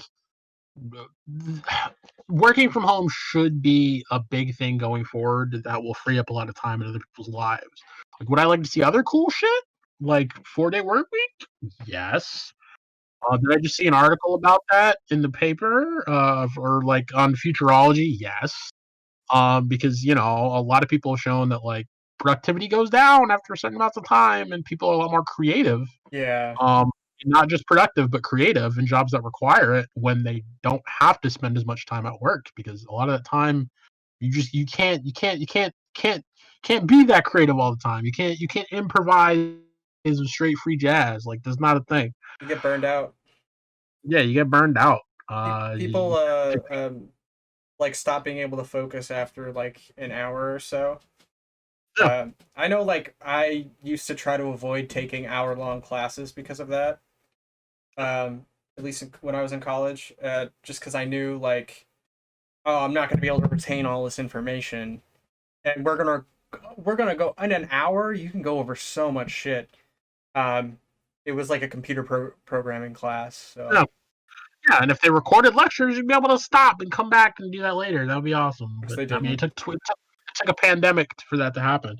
But yeah, I mean, ergonomics of human work are a real thing, and like humans can only actively focus on one thing for so long before they need a break just to recharge their brain. Like that's a real thing.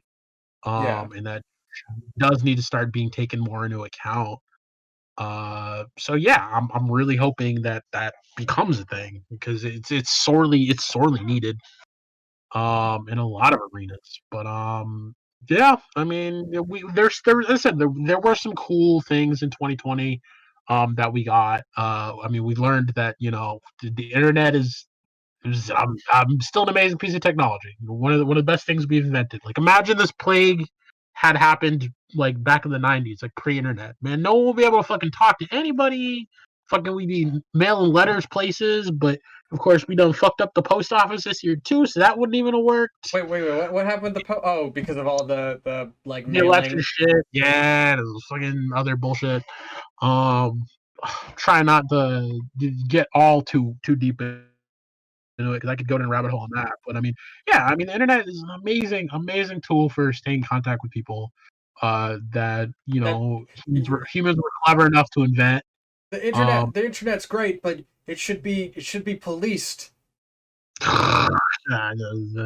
well, I mean, yeah, that's a whole other level of It- insanity. People shouldn't be able to do whatever they want. Yeah, but well, I mean, they're still thinking about Trump's still trying to rally on repealing Section 230, which, if for those of you who don't know, Section 230 is basically it was a rule that was put in place to help. How do I say this? Basically, companies aren't immediately directly responsible for things that are put on their platforms, which obviously you can immediately think of good and bad reasons for. But I mean, like, if a company could immediately be sued for anything a random user put on its platform, like that would be untenable. Like, no company could function because companies like YouTube that allow you to just post whatever you want. You know what I mean? Like that would be insane because But wait, obviously do you know all this? Because that's what Tenet was about. that wasn't what Tenda was about. Tenda was a well, Listen, are we, I'm just fucking with you. I'm sorry. I'm just sorry. That was just a bad joke. okay. I mean, like, I I mean, didn't mean to cut you off, but keep going. yeah. I might have to go through a time turnstile to understand what that joke meant. Because you said No, untenable. yeah. Okay, Tenet. so it was Untenable. gotcha. Yep. Tenet, new Nolan movie. Should probably go see it. Not as great as his other movies, but if you like sci-fi James Bond, go watch it. That's all I'm gonna say about that. Didn't even know Robert Pattinson was in that movie. He is. He's actually he's a cool sidekick. I enjoyed him in that movie. Is he like As I said, Q? he wasn't the Q of this movie. He was more like kind of the best friend of the main character that shows up. But like, yeah, it was basically like a cool kind of sci-fi James Bond. It was James Bond with a little sci-fi concept. I think it kind of broke its own rules a couple times. So I don't think the sci-fi was applied entirely consistently. But it had some awesome visuals, cool little plot idea. As I said, I would say it's worth watching once, maybe even twice, once you actually kind of see the like understand what the twist is. And then can watch it again because it's one of those things where like weird shit happens. So like it's cool to watch it twice so you can kind of get it in both orders. But yeah, Tenet was cool. If we're gonna go for cool movies this year, that was one of the only ones that came to theaters. Everything else kind of got deep sixed by COVID. No one thought he would save cinema. Did he But really say that? yes, Nolan is that pretentious. He thought he could save cinema or save movie theaters by having his movie premiere when everything else was canceled because of life altering events like COVID. But What? no, he wasn't that stupid because it didn't. Because of course it didn't. No movie would. Any sane executive would be like, no, this movie's gonna lose a shit ton of money if we put it out. Doesn't matter how. Oh, that's so But cringe. no, Tenet. Nolan has like executive something in his contract. Oh. So they put Tenet out in theaters, and of course it took a bath because ain't nobody going to theaters. Like most of them aren't even open, and the ones that aren't open, ain't nobody going anyway. So like I think I went when I went to see it. I think it was me, you, and one other guy, and this was a giant theater, and Oh this was yeah, one it's just three not open. people. Yeah. Yeah, it was nobody was fucking there. Like it was insane. It was an insane amount of hubris for him to do that. But I mean, it taught the studios something, if nothing else, that Tenet Nolan shouldn't always get his way. Um, Let it be known. no, I mean, Wonder Woman came out on HBO Max. Wonder Woman 2, 1984. Or the title is Wonder Woman 1984. That movie, we might do a full review on it later. For right now, I'll say that movie was not as good as it should have been. Um, it's getting a lot of, I don't know, like the vocal minority is like saying it's a bad movie. I would just say it's a boring movie. There's nothing outwardly bad about it. It's just not exciting. Like I don't know if that does anything for you, but as a superhero movie, like you want something more to kind of draw you in. This didn't really have it. Great cast chemistry between Chris Pine and Gal Gadot as always, but I mean, she wasn't the fun badass she was in Wonder Woman 1. That showed. She was a little undecisive the whole movie. That was kind of like indecisive superhero. Um, there are other things that just could have been better. Like the villains weren't as cool as they could be. Um, I don't know. There are many different complaints about the movie, and I don't have anything specific to make now. But again, it's sitting right at I think between like 60 and a 70 on Rotten Tomatoes, and I think that's a perfectly valid uh rating for it. It, Somewhere around 70. it's like it's only bad because it's like a mediocre Wonder Yes, Woman movie. it's only bad because it's bland. It's not bad. Yeah. It's not bad because it was like very poorly done. It was just bad because it was like there was nothing great about it. Or like bad enough to like be like, yeah, this is Kind of like entertaining to watch. So bad it's good. It's not. some of its parts like it was it's I could say it's not like it's worth watching once, but the sum of its parts don't make it a wholly exciting movie. And yeah, I mean, just take that for what you will. What I am kind of excited about is that, like, even though HBO Max has been getting some pushback from the studios, since again they don't know how COVID will shake out for 2021.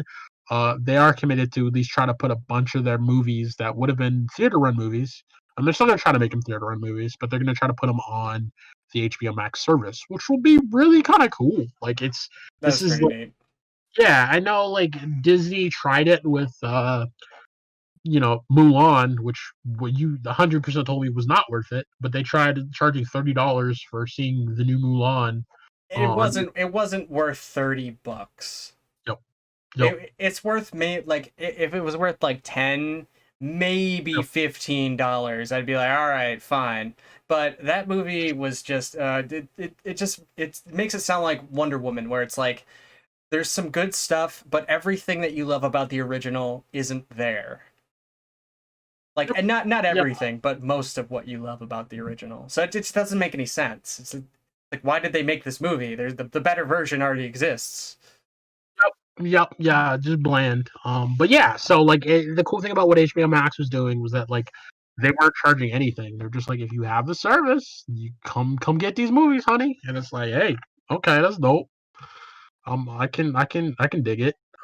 Getting Wonder Woman for the admission price of already having HBO Max. I mean, and there's a couple other movies that are going to be like that too.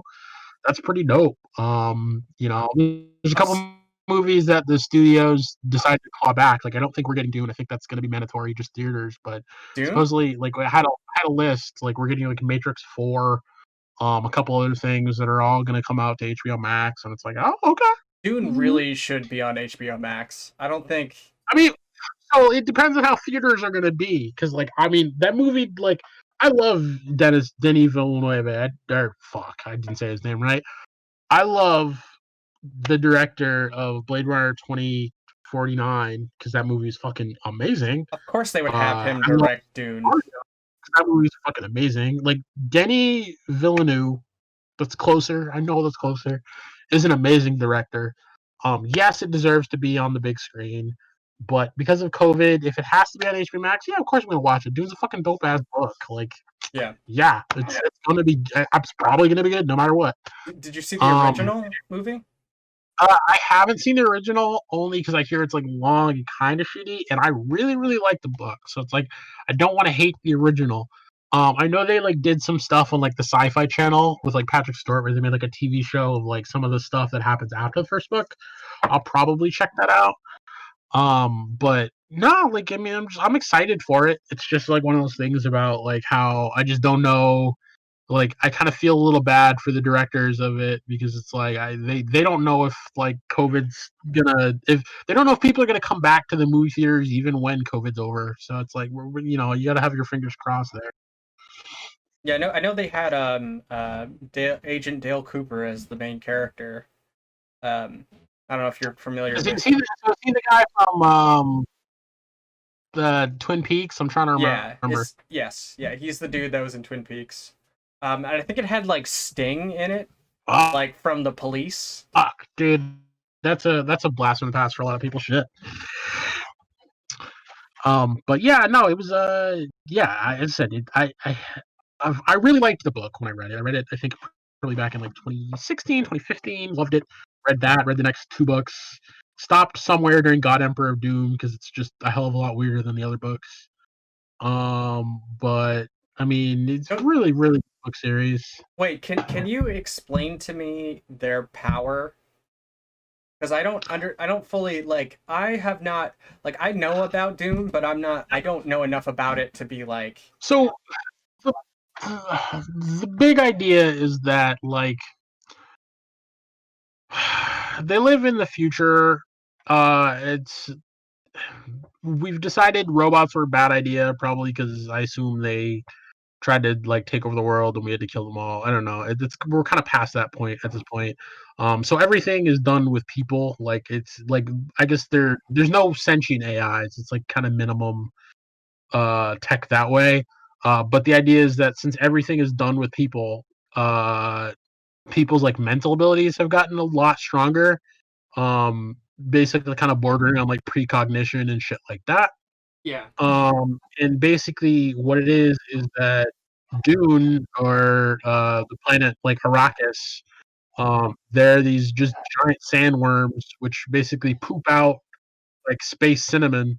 But space cinnamon gives you like like telepathic powers to see the future. I know he's the wrong telepathy. I'm sorry, but basically, like the space cinnamon gives you kind of almost semi-full precognitive abilities. And this is really dumb, but the only way they can fly their starships is if someone who's on this space cinnamon is literally high as a motherfucker and tripping out using their fucking precognitive abilities to fly the fucking ship.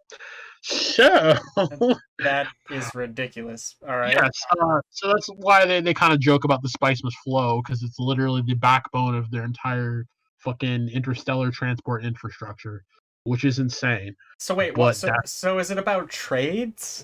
Like, no, it's what is it about? No. Basically, there's some like kings and queens and princes shit because we've all decided to regress to the feudal era as a method of rule. But no. Long story short, basically, not to try to ruin the whole plot, but the main character is a little better at doing psychic shit than other people. And he basically is just like, no, this is stupid. We can do things better. So he tries to find a way to like change the way that society is kind of working. And it's I don't want to kind of ruin it even more than that, but okay, yeah, that's fine. like I mean, it's a cool little idea because basically he tries to engineer himself through like sociology and him being a better psychic, a better future for humanity. Who's to say if it was really better? I probably should have finished God Emperor Dune to kind of find that out because it still seems pretty shitty. And God Emperor Doom happens like a couple thousand years after. right. Uh, so who the fuck knows? But yeah, no, it's a really cool book. And it's got some amazing fucking quotes. Like Frank Herbert, a man before his time. I think we were talking about how like fear is an incomplete teacher at the beginning of the podcast, and like basically, let me see. Like this book has like little mantras that this kind of like made up religion of like psychics and other people talk about throughout the book. And let me see if I can pull it up. But they just have this like really awesome like mantra or katra about fear, which I've always been like, holy shit, like this is genius, baby. Like this is the real stuff. But hold on. Okay, let me see if I can get it. Okay. All quotes from Dune. That Denton Bibliocommons. Okay, so yeah, best affirmation ever is what this user said. But basically the little contra is like, I must not fear. Fear is the mind killer. Fear is the little death that brings total obliteration. I will face my fear. I will permit it to pass over me and through me. And when it has gone past, I will turn the inner eye to see its path. Where the fear has gone, there will be nothing. Only I will remain. And that's the Ben Gesserit litany against fear. Oh wow, Uh, but yeah, isn't that great? It's that, like, I that's a mean, great it's kind quote. of yeah, in that spate of like the only thing to fear is fear itself. It's like that fear is just like a passing emotion, and like you have to like let it pass to really gain true insight. And I said I think that was one of like when I first read that, I'm like, oh shit, there's something to this book. Madman's Because like knowledge. yeah, it's definitely like wherever this came from in his soul, he's speaking the true. Hmm. Um, so yeah, no, I thought that was really cool. But no, if you've never read Dune, at least read Dune. So at least read the first book, and you'll really like it. I don't know if you'll get much more out of the other books. It's a lot more just kind of like politicky. Um, and I don't know if the philosophy's as deep as in the other books. It's more of just kind of like, okay, where do the characters go in the next like 30 to 60 years? But Dune is an amazing book. Frank Herbert, I don't know if he ever really like. I feel like in the span of a lot of people that like make something amazing because like this is a genre defining sci-fi book, but never really see like the credit for it. Like I think it's like I'm not sure like if he ever got rich off his book. I really don't think he probably did. I know he was like a newspaper writer when he wrote it, and I think he stayed one well after it. So like, I don't think it like blew up when it when the book came out. Right.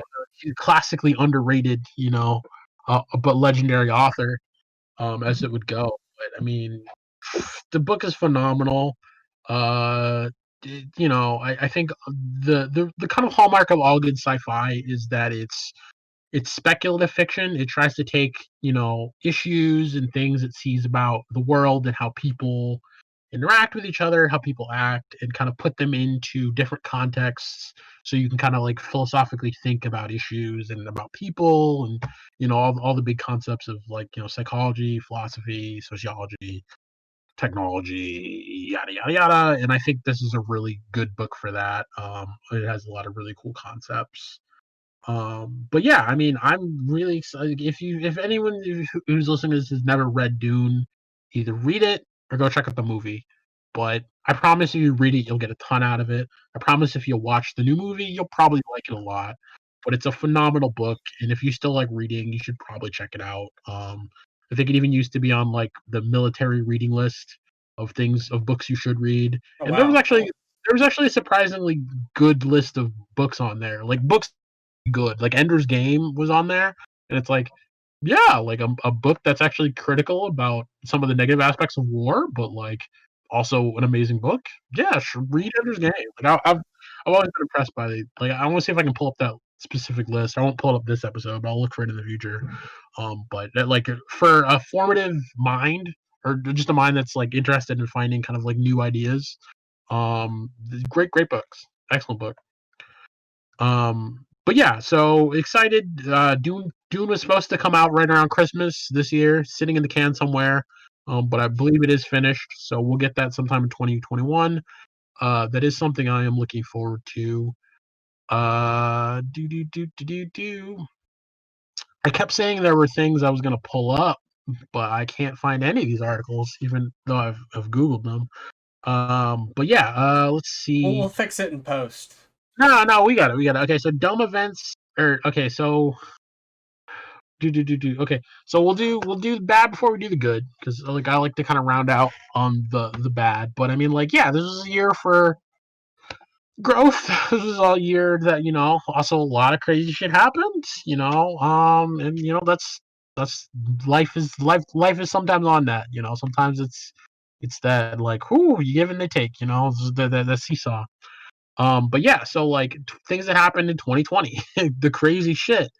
Australian bushfires. That was the beginning of this year. I don't know if you remember that, but fucking I do, yeah. all of Australia was burning down, man. Like God save the koalas. Like holy fuck, bruh. Shit was nuts. That was harsh. Yeah, that was shitty. Prince Harry and Meghan Markle decided to peace out from the royal family. They just be like, enough of this pomp and circumstance. I'm gonna go fucking live somewhere in I think Canada, America, just be chilling. And I don't think the Queen was happy about it. But I mean, what else are they gonna do? I mean, are they gonna be the next Queen like of England? Like what? Like I know it's not entirely a ceremonial title, but it's like, are you really helping the world out? I don't know. Coronavirus. Yup, yup. It's a big one. We already talked about it. Corona Uh, demonetized. yeah, demonetized. I know. Kobe died.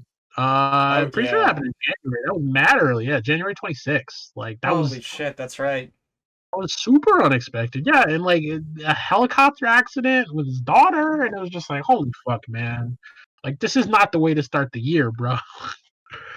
Like that was like this is the last week of January, and it's like one of the all-time greats. Like literally, like probably on almost everyone's list of like top 5, top 10 basketball players of all time. Yeah. And not even just a great basketball player, but like a pretty decent dude. I mean, like he did a ton of shit for the sport. Had some missteps in his youth, but like really tried to stuck out with his wife. Had kids. Really tried to do good things for his kids. I mean, that sucked, man. I know, like Shaq had a podcast around that time. It was like one of his most viewed podcasts of all time, like reminiscing about like, yeah. I mean, me and Kobe didn't always get along, but we're still fans. It's just like, yeah, shit. President impeached. Yep, that happened. Didn't I don't know if it meant anything, but it happened. Wait, like he was threatened to be impeached, or he No, got no, he was impeached? impeached. He was impeached in the House, but you know how our government works is you can be impeached and then it can not mean anything because like the impeachment happens in the House, but the Senate votes on whether or not it's actually going to be a thing. And Oh. of course, the Senate was controlled by the opposing party, and Yeah, we're the we're dumb emperor. sometimes. What can I say? The emperor is part of the dark side. But I actually have a question. I don't know why he was impeached. It had to do with basically, fuck, bro. Like, I feel like an Sorry, idiot, but this I don't is mean so to. long ago. It had to do with basically the fact that he basically like threatened Ukraine to be like, no, you have to say Joe Biden was doing some shady shit. Are you serious? Otherwise, I will not pay you money. Yeah, seriously. He basically aid had already been allotted to go to Ukraine for some humanitarian reason. Mm-hmm. He cut off the aid and he said, I won't pay you guys again until you produce dirt on Joe Biden for me. And there was like factual evidence of that. Oh yes. Oh yes. Wow. Yep. Hot But damn. we don't care about laws or rules or why things are done anymore or the implications of why things are done anymore in this country as long as my team wins. And yeah, I don't know. Again, we don't call out shitty behavior for when it's shitty behavior because I don't know bad reasons. So yes, this was allowed to pass, and the Senate was just like, well, no. I mean, we're not gonna. Trump is our gift horse. We're not gonna kick him in the mouth. So yes, I mean, yeah, bad people are continued to be allowed to do bad things. Like Latarian What? Jackson. Oh, well, I didn't hear about that. What story was that? Well, sorry, it's an old video of like a little boy named Latarian Jackson who drove his grandmother's car No. through a Walmart parking lot, and Yeah. then he infamously said, "I like to do bad things." Oh no, Yeah, that sounds hilarious. That sounds hilarious. No, I'll have to check that out. But so Parasite won at the Oscars. This was a South Korean film. I think one of the first international films ever to win Best Picture. It might have been the first. I can't remember. This was so much earlier in the year. It's hard for me to keep track of. I still haven't seen it. It's been on my list to watch. I like watching really good movies with people, and I haven't found anyone to hang out on and watch them with. Netflix. Yeah, I So think yeah, I'll have to maybe we can do it up at some time. But I heard it's really good. I I would heard like it's to like a watch it. really I hear it's a really good critique of a lot of different kind of like sociological issues. But we'll get there. We'll get there. You know, we How, could probably do like a watch party or yeah, something. yeah. No, hey, Do a movie night power, online. magic 21st century power of the internet. I'm down. Yeah. But Harvey Weinstein went to jail. Good. He's garbage. Fuck that guy. Let's see. Fuck that guy. You know, uh, shit, man. I mean, uh, 2020 was also the year Oh, that what about Beirut? what Beirut, what about? The Oh Beirut yeah, the big explosion. explosion. Yeah, we haven't even got to that. Yeah, like Oh, sorry. Yeah. they were storing like explosives in that thing, and it just blew up like half the city. Yeah, that's crazy. Yeah. Yeah, 2020 was nuts. 2020 was nuts. So there's a stock market crash. BLM went from a fringe movement to like global. Holy shit. I mean, all it takes is a dude getting fucking neck choked out in the street. That, Go figure. that's it. Yeah, I know, right? Fuck. But yeah, I mean, fuck. I mean, I got like so much can be said, and all of it will not be enough to tell the whole story. But yeah, I mean, uh, people, people. I mean, there's always that meme about you got the receipts, you got the you got the tapes, you got the facts. I mean, we had it all in one this time. Like, just black man killed in the street. Like, didn't have to happen. Happened anyway. And this time everyone could watch it. So Well, yeah, I mean, I feel like everybody. There's been so many times where like that. I feel like that has happened, and I don't I know feel why like it's only now taken seriously. You know? I mean, a million things can be said, but this was one of the first and most obvious egregious cases, where it's just like this didn't have to happen, but Yeah. no, you killed the guy anyway. And like, well, fuck, like really? Yeah. He said he couldn't breathe and everything. Yeah, And all those people were saying, "Bro, you're killing him. You're killing him." And it's like, "No, I'm just gonna leave my knee on his neck. We got this." And it's like, okay, well, that's a human being on the ground under your knee, but I guess you must have forgotten that somewhere along the line. So yeah, dude died, and yeah, that set off a firestorm, and hopefully also some progress because people got to see the naked truth of this is wow, we're kind of fucked up as a country, and how we treat people, and like police do a lot of amazing things in this country, but I mean, there's a lot of not okay things that happen too.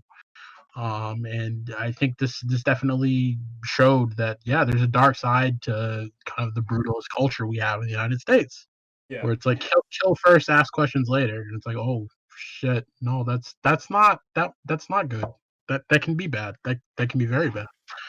Um, so yeah, and like Ahmaud Arbery, dude, I'm pretty sure that was the case. The dude just going for a fucking run, and it's like, oh no, got shot anyway because you're a black man going for a run in running clothes. Cool.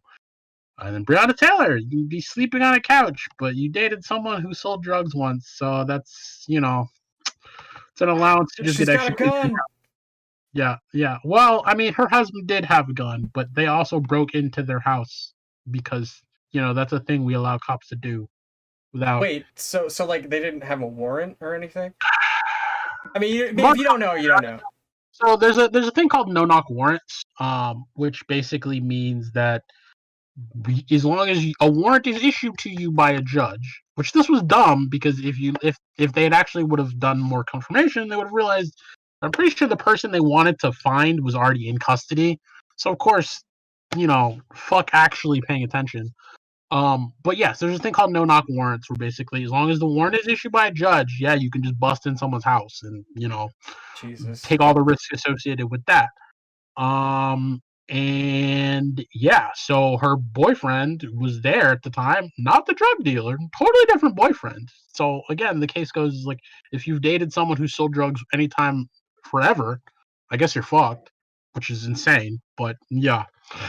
But yeah, her current boyfriend was like, there are people breaking into my house. I'm going to shoot at them.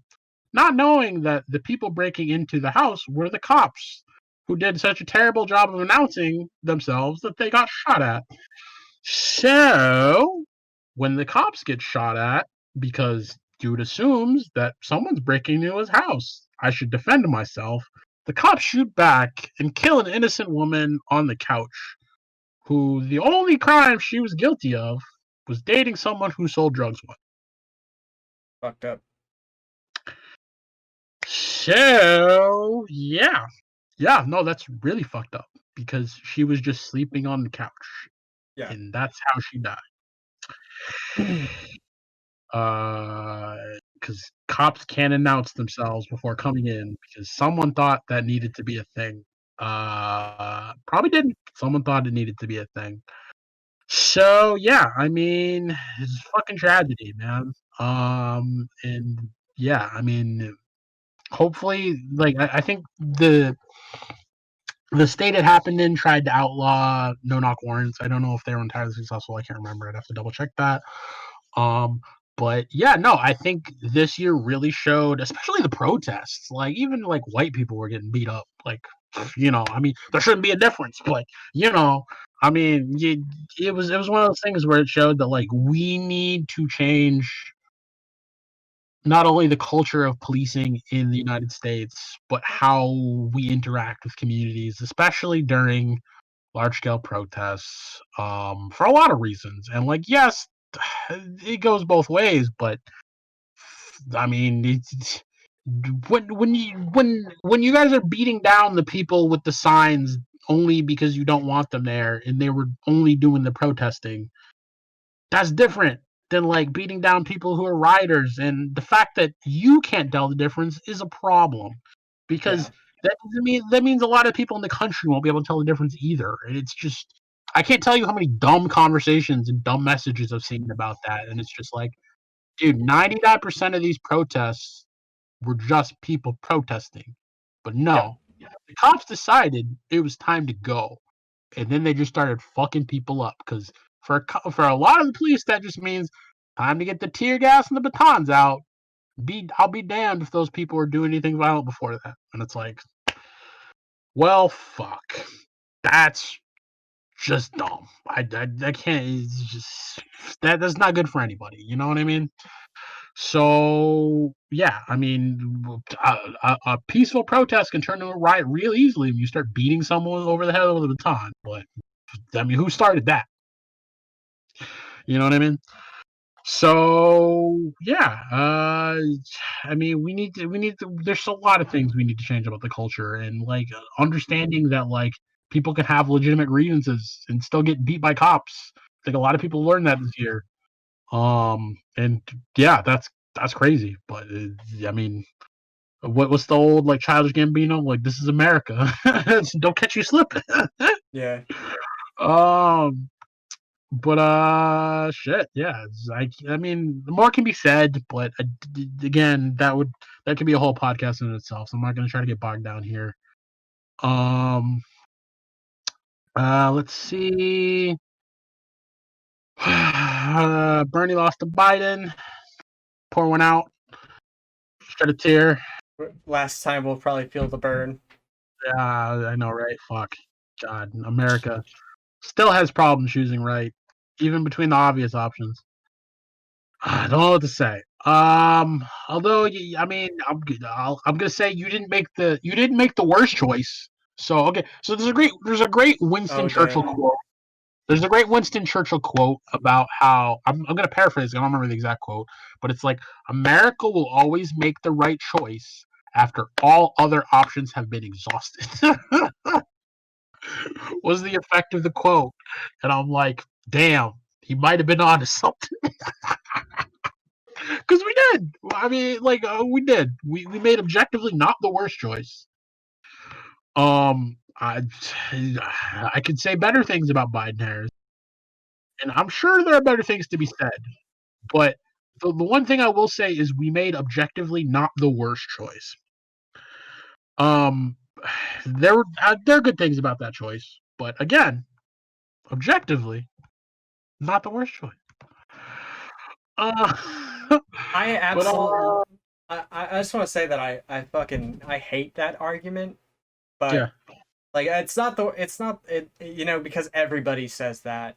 Like everyone's like, well, I'm gonna pick the lesser of two evils, and it's just like, well, so okay, yeah, no, seriously, like I mean, they're not even in the same league. Let's be honest.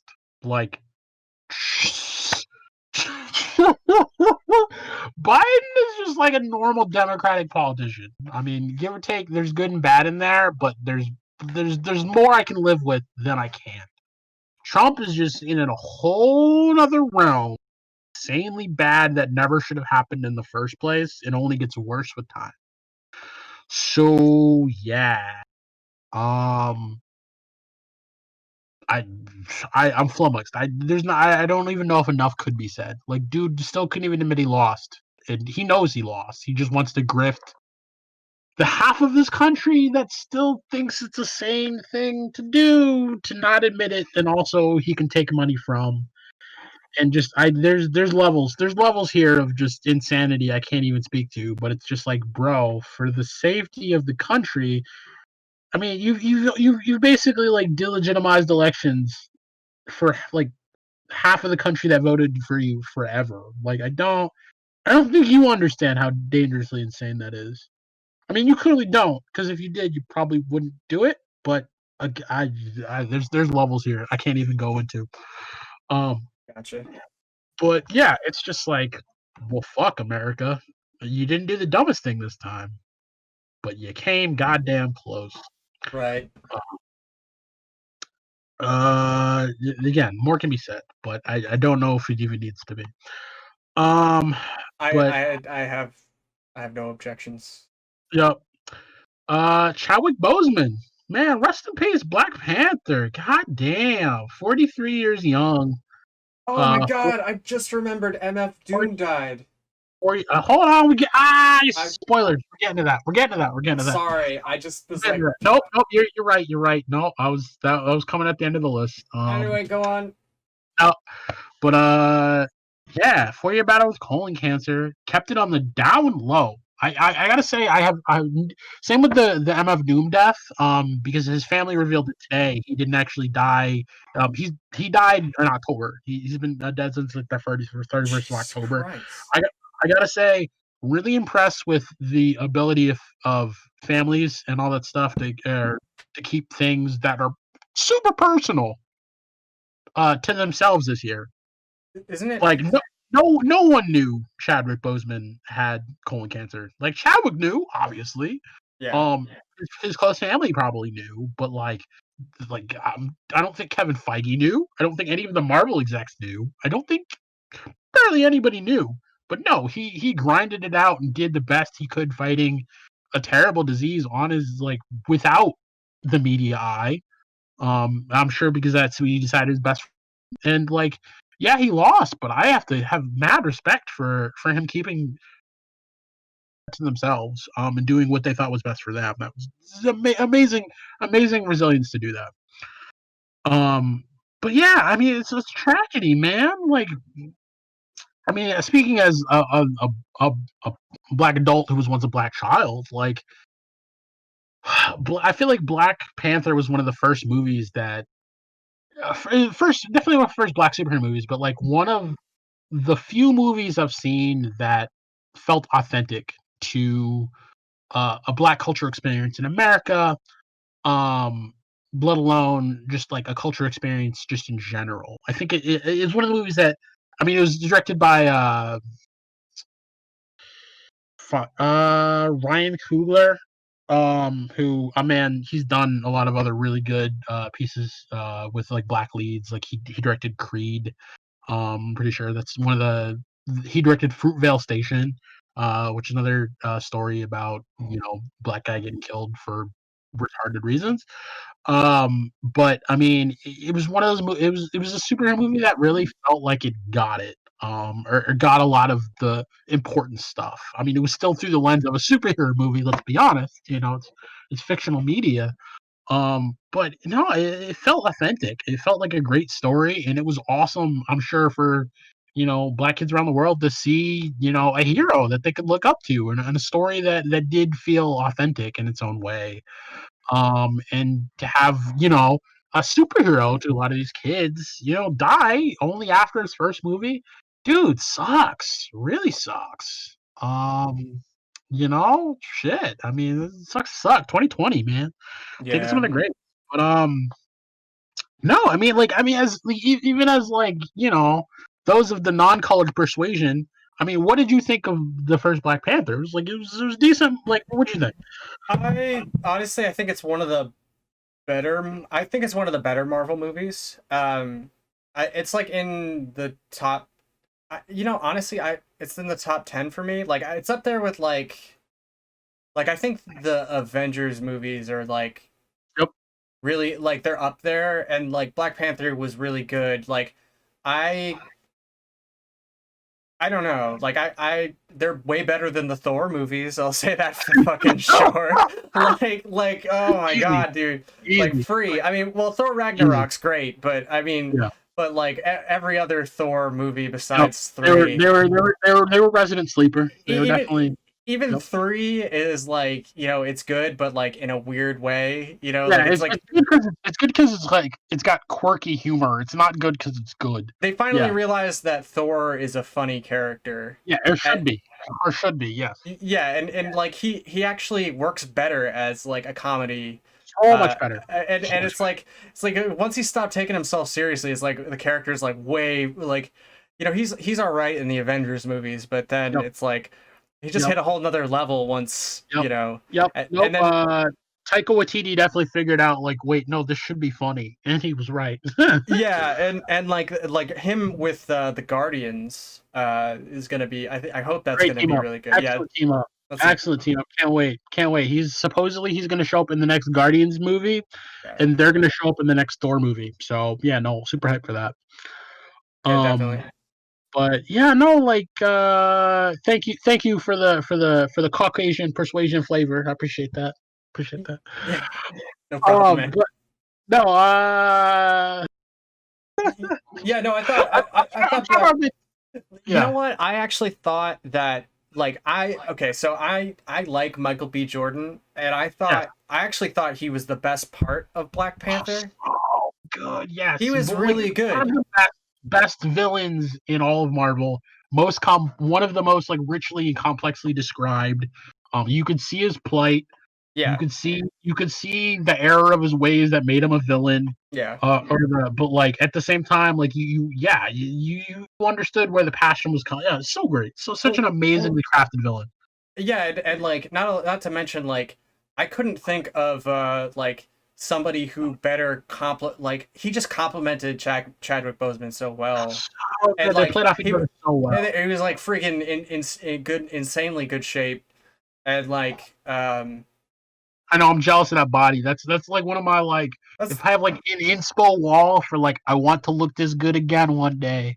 Like yeah. Michael B. Jordan fucking shirtless scene when they're fighting on top of the waterfall. Yeah, it's on the list, man. For sure. And I just thought it was a good movie, and like it.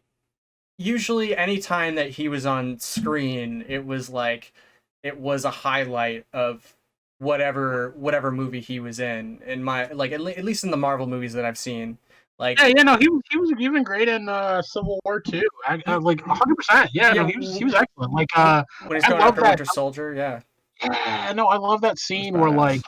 uh Zemo was about to kill himself and he's like, no, no, no. You ain't done yet, boy. No, you sticking in this for the long haul. You got more to pay for. And that was Yeah, great. And he was realizing that like he's just like anger is not gonna solve this, man. Like we have to be better people.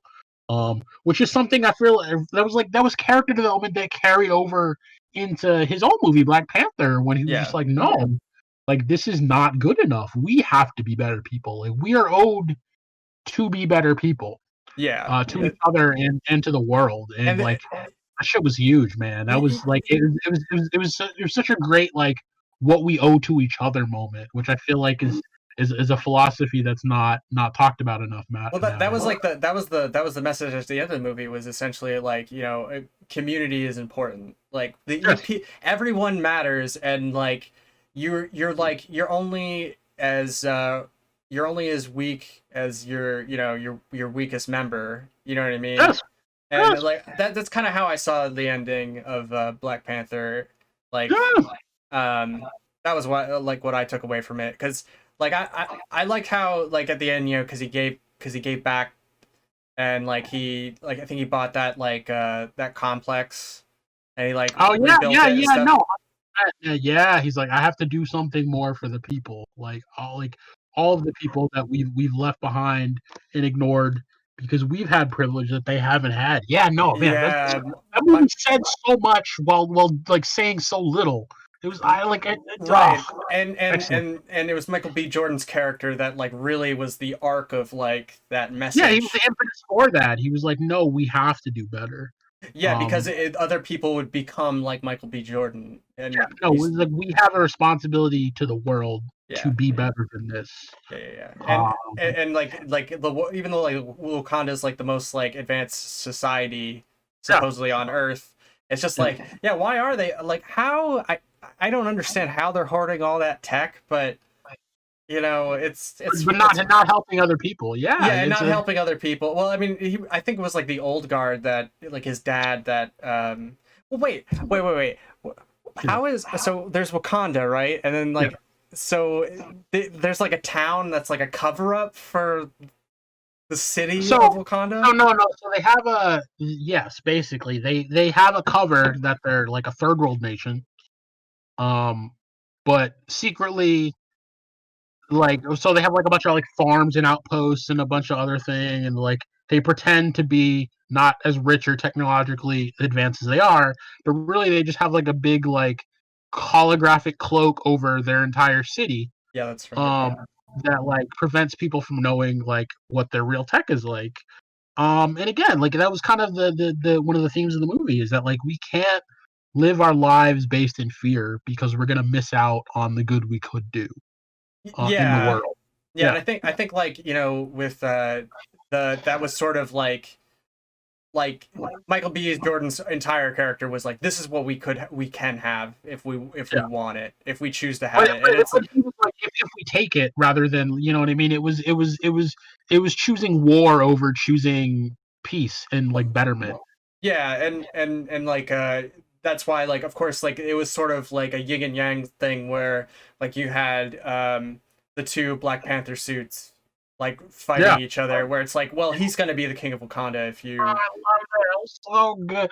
I mean, like, there's the trope about the first hero origin story being or the first like Marvel movie, the first Marvel hero movie being like the movie where you fight the dark version of you, like the enemy or dark version of you. But like, I'll be damned if that wasn't an amazing place for it because it fit the story perfectly. It yeah, it had like a very complete theme. Whereas 100%, whereas 100%. like I could not tell you the theme of Thor 1 or 2. Yep. I have no like I can barely remember 2. Pretty sure Daddy Issues was the theme of like the first two Thors. Well, I can't remember what happened besides that there was like a fucking like there was like a vortex that like, you know, like it like threw things. It was really dumb MacGuffin for the like the Infinity Stone, and it I don't know, it just like I much preferred, like I loved the Captain America movies. Like I thought those they were well written. I would say 2 is better than 1. Oh, but for sure.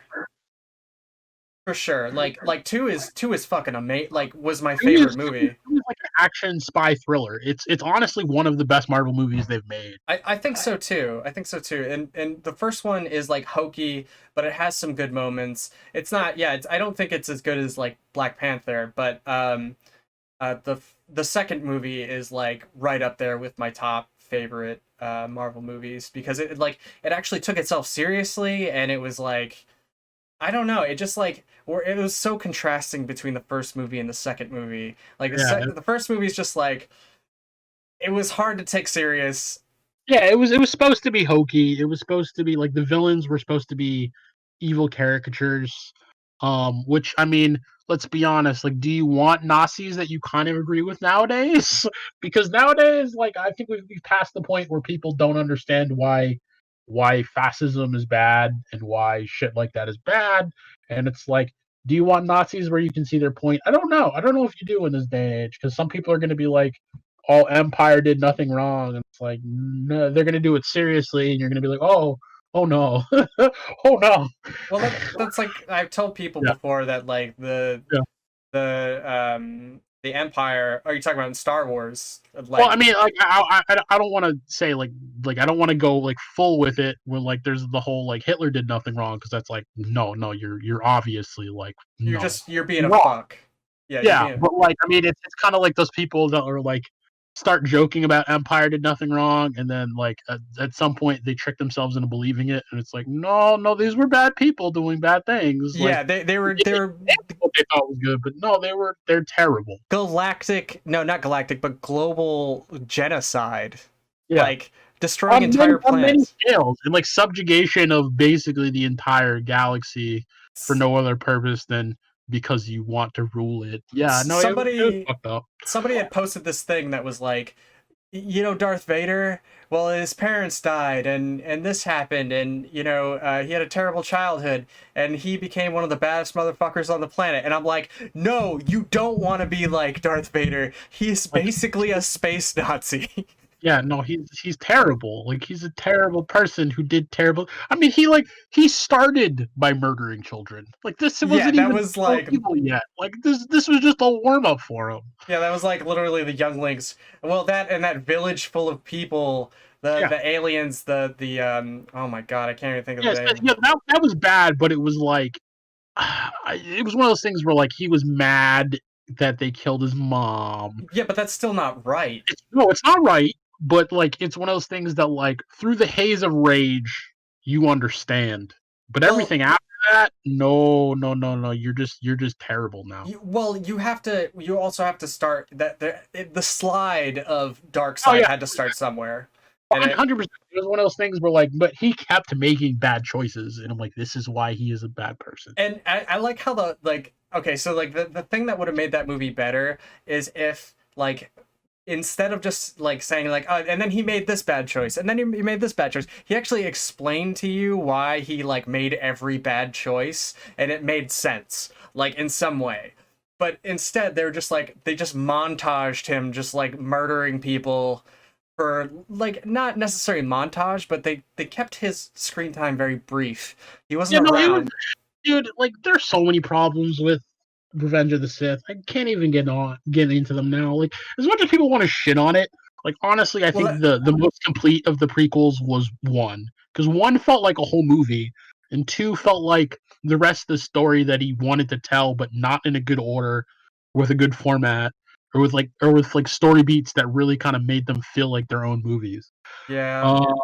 Or they're just kind of well explained, like why Anakin is basically bipolar and flips on a dime. Let's be honest. Well, yeah, and like their like forced love story in 2, where it's just like, well, I love you, and it's just like, what? When did that fucking happen? They were just like if you watch it, there's literally a part where they're arguing and they don't like each other and they don't get along, and then the next scene is like they love each other, and it's just like, okay, so what the fuck? George Lucas had full creative control, and I mean the prequels really showed that he can't write realistic human characters that act like realistic humans, because that whole relationship was a garbage fire of like the idealization of relationships when you're 13 versus how an actual relationship should work, or anything should work in a believable way. Like Ewan McGregor acted his ass off to try to save movies, but holy shit, yeah, they were kind of not good. I am so excited for the Obi-Wan TV show that they. I am too. Holy shit, Dave Filoni and fucking Jon Favreau have been doing amazing things with The Mandalorian. This is a shout out for anyone who hasn't been watching The Mandalorian yet, but holy crap, is it good? It is very, very, very, very good.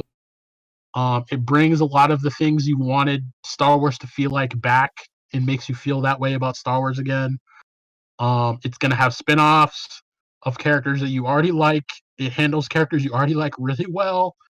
I'm very excited. Will it save the Star Wars universe? I don't know. Like the new movies were very, very, very bad. I don't know if they were bad. They just weren't like particularly good. Well, okay, so they didn't write them in one order. They wrote them a movie at a time. You don't write them. Oh my god! Yeah, you're right. That's why they felt so chunky. Okay. That's why they felt like 3 entirely separate movies, is because they're just like, oh, we're just gonna improv this, and it's like, no. Ryan, oh my god, what's his name? Ryan. No, they all did it. It was J.J. Abrams and Ryan. Like they had no plan for movies 1 through 3 because basically they wanted to. So this was the stupidity. This was the level of hubris there. They wanted to recapture lightning in a bottle and do exactly what they did with the first Star Wars movies, or just write them as they went along. No, that's insane. I also think that like it's partly J.J. Abrams who's like, well, I made Star Trek and that worked out fine, and then it's he just the hubris was out of control. Like no sane person A trilogy is a set of 3 movies that are supposed to all tie into one thing. You don't write them a movie at a time. You write one complete story and chunk it out over 3 movies. Like, there's no sane plan that was a good idea. Just because George Lucas had amazing enough writers to smack his bad ideas down in the original trilogy doesn't mean you're gonna have those. Like the Luke Leia kiss, that's still weird as fuck. Like 50 years later. Yeah, you can tell that they definitely didn't think that they were gonna have a sequel. No, they definitely did not plan for Luke and Leia to be siblings. Because if you see that kiss, that's like a legit kiss. That's like, oh god, Yeah. like, you guys are from that Tatooine. Like Tatooine is the real Alabama of fucking space here. Like y'all ain't playing. Is this how y'all do things on Tatooine? Okay, shit. I Yeah. don't know what there. But yeah, no, like that kiss is still weird as hell, and like it stayed in because they filmed the movie. They wrote the plots out of order. So when you find out that they're siblings later, you're just like, oh, okay. Han Solo was like, y'all weird for that one, but whatever. I mean, Leia's still hot, so I'm gonna slide into that. But no, like it's yeah, like it. Ben Solo. Just Oh my god, Ben. Like the character of like Ben Solo. I can't remember his name. Kylo Ren. Oh god, Kylo Ren. He's a completely wasted character. He's fucking wasted, dude. He had so much fucking potential, and they just didn't do shit with him. I saw an amazing meme. I saw an amazing meme that was like him talking to like Baby Yoda in like one of the scenes of The Mandalorian, where he's eating the cookie. And he's basically like, "Hey, Baby Yoda, you're okay. Don't come to school tomorrow." Just like, oh shit, Kylo Ren would be the fucking school shooter of Star Wars. Like that's Oh so fucking. no. Yeah, he's the edgy kid.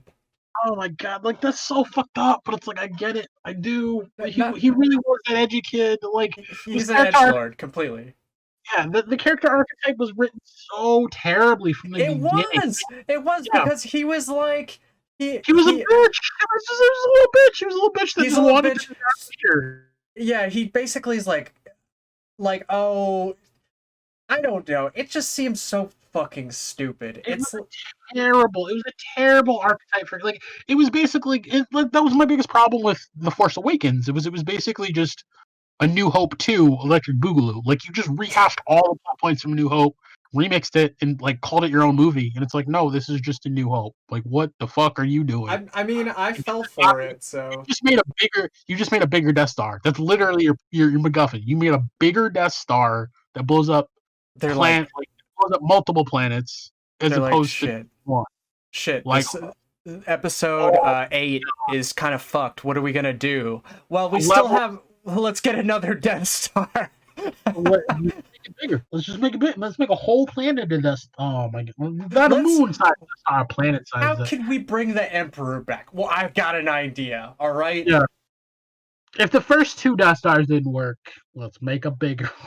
It's the laziest writing in the world. Let's make a fucking planet with a shadow realm, and then we'll explain to you all of these new things about the dark side that fucking are not really like. Dude, let's not even go into the new trilogy because I mean All they were right. just so dumb things. Like that's an entire separate podcast where we just fucking shred that thing to bits because Snoke. so lazy, so lazy. It's super lazy. But God yeah, damn like it.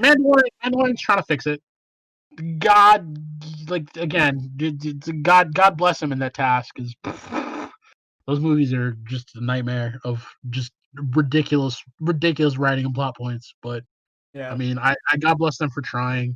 Mandalorian in itself was really good. The spin-offs will probably be really, really good too. I'm hoping. The extended Mandalorian universe. It's literally what it is. the MCU, the Mandalorian. That's not Star Wars MCU. But Probably. yeah. So I mean, check out the Mandalorian. It's good. The spin-offs will probably be good too. There's a million of them. But I mean, if they're all handled with the level of care Mandalorian is, those could be really good TV. If and when they start making movies again, hopefully those will be good too. But God, they just need to figure out a direction for Star Wars to go in there because You know what they need to do? we're nuts. They need to Yeah. make another Solo. The sequel to Solo. And what are they gonna call it? Duo? I don't like. We need a Yeah. like Solo 2. I don't like. What do you call that? Solo 2, another Star Wars story. Shut up, Dude, I just don't. I dude, just don't. fucking, what was it? You know, honestly, a lot of people really liked Rogue One, and it's not Yeah. that Rogue One's bad, but I still don't care about it. I Like, liked it. I liked it because it was a closed story. Everybody died at the end. Hey, you told a whole story for once. good for you, Star Wars, but like okay, so there's a few things that I had problems with that movie. Like, first of all, There's taking people to it now too. So fuck stories being ever over. true. I mean, like, but you know, I have a big problem with stories where everyone dies at the end. I know they have to, because like, you know, it's like they would have been in the, you know, episode 1 or something like that, or no, episode 6. God damn it, it's so Yep. confusing. No, 4, 5, and 6. What? Yep. Yes, 4, 5, and 6. It would have been episode 4, and but they weren't. And it makes sense. But there was another thing, like okay, so the blind dude. Do you agree that God, what the fuck's his name? I don't. Don't try to. The blind Not worth swordsman. He exactly. he, he basically had like it was very suggested that he had force powers. So it was suggested that he was, if there was like one level below force sensitive, or if there was like a force sensitive level 1, then yes, he would be that. But again, the let's He's those basically movies. in my opinion, he's a Jedi because, like, first of all, he's a blind dude who's able to fight. He got lucky. Like, it was one of those things. Okay, so it's more complicated than luck, but like he wasn't like full-fledged Jedi. I'll put it that way. Right, like he could definitely be a Jedi if he was trained, I think. But I wouldn't even call that. Like, shit, I would say really? like, there are people that are like light force sensitives that like will never have the power to be Jedi's, but like it's like the force is like, okay, yeah, sure. I mean, you talk a good game. We'll throw you a couple bones every now and then. They just have some midichlorians. Something like that, the lightest whiff, the lightest trace. Of Yeah, midichlorians. I don't think he was. I don't think it was supposed to be written in a way that he would become ever a Jedi. I just think it was like the Force was like, okay, well, I mean, every now and then, even humans can check the Force every now and then. You know what I mean? Yeah, well, I'm not saying that he like okay, so at first I thought it was kind of like it suggested that he could have been a Jedi, like before, or like, or he could be a Jedi in hiding. Yep. But and then like the fact that he, you know, even talked about the Force, and he also was like a blind dude who like beat up like a group of people, you know, with Yeah, a no, I think he was if anything a very light force sensitive. Like I think Star Wars has, if anything, proved that there are different levels of force sensitivities. oh, Um, everybody could have the Force. yeah, or everyone can at least maybe sense the basics of the force. I Every don't ch- like not everyone can be trained to be a Jedi and actually like move shit with their mind, but people can probably be like, oh, probably shouldn't walk over that cliff because there's a cliff there, you know, or like something like that. I Or like get you. So they have like senses. I probably shouldn't turn right in this maze because there might be a monster there. And it's like, oh, there was a monster there. Oh wow, thank you, Force Powers. But yeah, it's again, it's like I know talking about the ins and outs of the Star Wars universe. We could go on for years, and of Yeah, course they totally. want a shit ton of different writers. But I am really excited for what they're doing over on the Mandalorian side. I feel like George Lucas is back to helping out, and he wants to return a lot of the really cool stuff that was done in like Legends, which were like the books that came out years and years after Star Wars that kind of filled in the gaps, like added like a postscript to Return of the Jedi, gave Luke a girlfriend for a little bit. Some really cool plot points like that, which we might get. So that'll be cool. But yeah, so Mandalorian's big in 2020. It's gonna be bigger in 2021. Um, Other shows in 2021. I pull up all these things, but then like I have 5 million tabs up here, so I forget them. Okay, so we'll let me You should just use your Google Edge account and save that for the podcast. Dude, I really should. I should make a more concise list because I'm staring at about like 30 different tabs, and it's like I can't even remember which one I was on. But yeah, let's see. So all in all, that will be really cool. I will circle back to uh yeah, I guess I'm gonna have to circle back to TV stuff because a lot of good shit came out in 2020. A lot of shit got canceled. We'll get back to that in a minute. Um, for other dumb shitty shit that happened though, West Coast wildfires. Yes, California almost burned down. That sucked. RBG died. This really sucked for a lot of reasons, including the current Supreme Court balance. But I mean, also she was a really dope lady that did some dope ass shit. Defended modern society from the stupid and actually tried to make it a more free society, more equal society, and a better society. So she gets big ups into heaven or Buddhist reincarnation or wherever she's going. She definitely put in hard work to make the world a better place, though. She deserves credit for that, even after she's gone. Trump got COVID. Yep. A lot of dumb things happen. I could say, sometimes, what is it? Bad things happen to bad people, but bad people don't pay for bad things. Let's be honest. They're too well insulated with their money and their power and their ability to access life-saving treatments that, like, they can count on one hand of the people that have got that treatment because they have money and status and access. So yeah, that sucks. But he's fine. I mean, which is I guess good. Because he didn't die, which would have been even more of a pain in the ass. But like, fucking wear a mask, bro. Like, goddamn, holy shit. Is it that hard? Eddie Van Halen's death. Yeah, this one really sucked. Dude, legendary fucking music artist, legendary guitarist. About that. Yeah, shit, bro. Dude, 2020 took the hits. We took the hits. I'm gonna go through the celebrity death list, but there's a shit ton. Joe Biden becomes president. Hey, America, you did something right for once. Let's go. Alex Trebek died.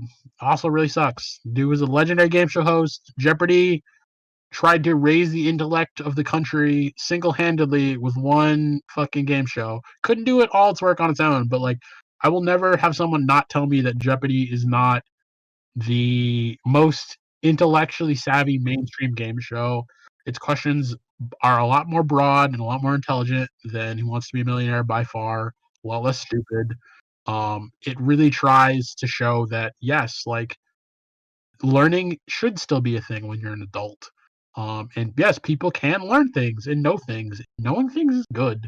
And we used to once care about that as a society. I don't know if we still care about that. But I mean, Jeopardy, I feel like was a show that really tried to teach that, education and learning cool shit can be fun. And I hope whoever carries on the legacy of hosting the show after him tries to, keep that going. I know they're going to do a bunch of guest hosts for now after his death to kind of honor him. Like I know Ken Jennings, a lot of the big winners of all time have come on and host. I've seen a lot of like fan castings of like who should host next. One of them was like the dude from Reading Rainbow, LeVar Burton. I think that would be fucking dope as hell. He would be great. Yeah.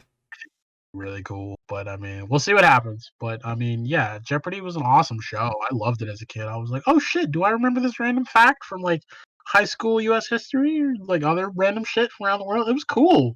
It tried to make trivia mainstream in this country. And I will never downplay any of that for trying to make America smarter because I think it tried to. Kicking and screaming. COVID vaccine. Hey, we're starting to turn things around. Okay, but before we do that, let's do the for whom the bell tolls list. And I mean, we've already gone through some of the big ones. We've gone through Kobe. We've gone through some of the Januaries, but I mean, yeah, man, 2020, life is a give and take. But we definitely took some lumps in 2020. And some big names decided to, move on to whatever comes after. But yeah, essentially, shit. I had this list. Where are we going? Okay, so yeah, Neil Peart in January also, legendary Holy Canadian fuck. drummer and lyricist from Rush. Yep. Yeah, Neil Forgot, Peart. yeah, I forgot about that one from Rush. Yeah, wow. Christopher Tolkien, dude who played Sauron, the White from Lord of the Rings. Awesome actor, awesome British actor. I know, hold on, excuse me. Christopher Tolkien is probably a relative of J.R.R. Tolkien. But I know we lost Christopher Lee a couple, like at least within the last like couple years. Actually, that might have been a while ago. Count Um, Dooku. yeah, he was an awesome actor as well. Yeah, I think he was Count Dooku as well. So yeah, he was just a cool dude. That wasn't Wait, this year, but that was another year. How did I get Christopher Lee and Christopher Tolkien confused? I guess that's an easy one. But Mary they Higgins Clark. they both Um, look very similar, and yeah. one dude was he's Count Dooku and he's also Dracula. But anyway, go Mary on. Higgins, the famous American novelist. I know my mom was super into reading murder mystery novels. I read a lot of her books. Pretty famous. Let's see. Kind of skip around through February here. This is on like Wikipedia, so you can check it out. But I mean, a lot of people that you just kind of forgotten about, but were like huge names. Let's see. Clive Cussler. Have you ever read a Clive Cussler book? Mm-mm. Really famous American kind of adventure novelist. He kind of was the Ian Fleming of America. Ian Fleming is the British author of the James Bond books. Clive Cussler kind of wrote a little bit of the American equivalent with like his Dirk Pitt novels. He had a couple other characters here and there, but I mean, they're all kind of like speculative, like Indiana Jonesy sci-fi, like Navy man has to uncover some weird plot to like take over the world or destroy the world or something. Sometimes there's like ancient technology or like ancient lost knowledge. Sometimes it's like new technology, but it's always something really cool. If you're trying to get back into reading as an adult, these are definitely really fun books to do it. And really cool little kind of like speculative sci-fi adventures. But yeah, I mean, the dude had been born in 1931, been writing for years, got his son into writing, wrote books with his son. Some of them turned out really good. I don't know if you ever seen Sahara with Matthew McConaughey, but that was one of the few novelizations that tried to be turned into a movie. Movie didn't end up turning out great, but it was fun. Katherine Johnson, black woman who worked at NASA, fucking mathematician, badass, helped send fucking people to the moon. Hell yeah. What is it? There was that movie that came out, something unspoken, unwritten, yada yada yada. My memory's failing me. But it's really cool. Shit, now I gotta click on it because I hate Hidden Figures. Hidden Figures. That was the movie with Taraji P. Henderson. They came out a while back. You should check that out if you want a little bit of the Katherine Johnson story with Hollywood flair. But fucking women in fucking a lot of people that don't get recognized very often, people of color, have been fucking pulling their weight in science for a long ass time, and it's cool to finally. I mean, they didn't get the recognition at the time, but I mean, when they die, they get some, or when they get old, they get some. But I mean, hey man, people have been doing shit, even if you're not paying attention, and it's always nice to sometimes see that they get some respect for it. Uh, Freeman Dyson, British-born politician. I'm pretty sure it was the dude that came up with the idea for the Dyson sphere. Like, really fucking smart dude. Yeah. And yeah, like shit. We lost him in 2022. So February 28th.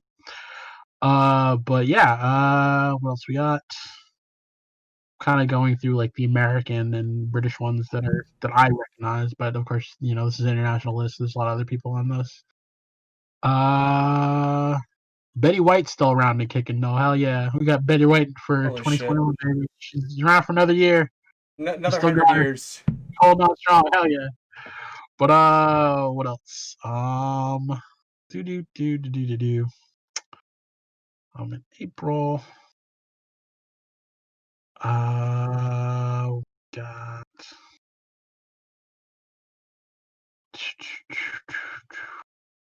Who else?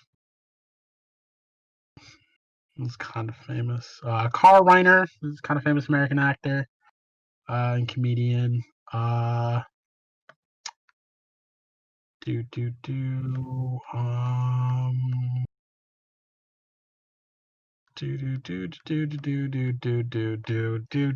Wilford Brimley, another pretty famous American actor, been in a shit ton of stuff. Diabetes. Yep. Diabetes. There you go. Someone remembers the deep lore there. Top of his acting Hide his crap. achievements. Hide his crap. Oh, absolutely. Yeah, totally. The pinnacle. That or maybe The Thing. He's in The Thing. I don't. That's one of the best horror movies of all time. Arguably best, but It's pretty good. absolutely one of them. Yep, Chadwick Boseman in August. Yeah, shit. Went over that one already.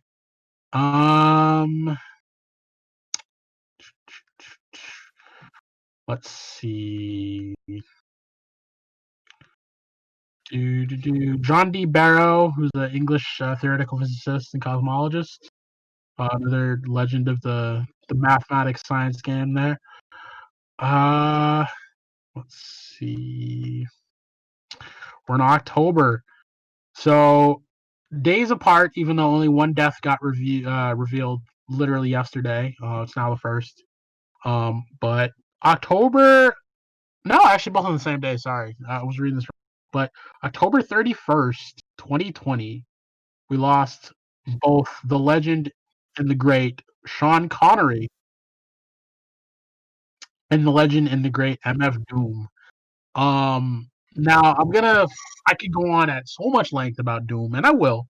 I'm gonna save it a little bit for the end because I just want to finish things in order and not ADD jump around in and out of the list. But I mean, arguably one of the most influential rappers of all time. One of the most legendary producers and beat makers of all time. Practically popularized like lo-fi hip hop before it was cool by himself. Just an absolute legend of the game. Remember, if you ever are going to talk about this man, if you're ever going to speak about this man in the future again, all caps when you spell the man name, that's the metal face Doom. And yes, we will talk about him later, but I mean, so many words can be spoken, so many things can be said. Phenomenal talent, in my opinion. He was like the John Coltrane, the free jazz artist of hip hop. Absolutely just a madman in creating like new, crafty, intelligent rhymes and beats using crazy different rhyme schemes and meters.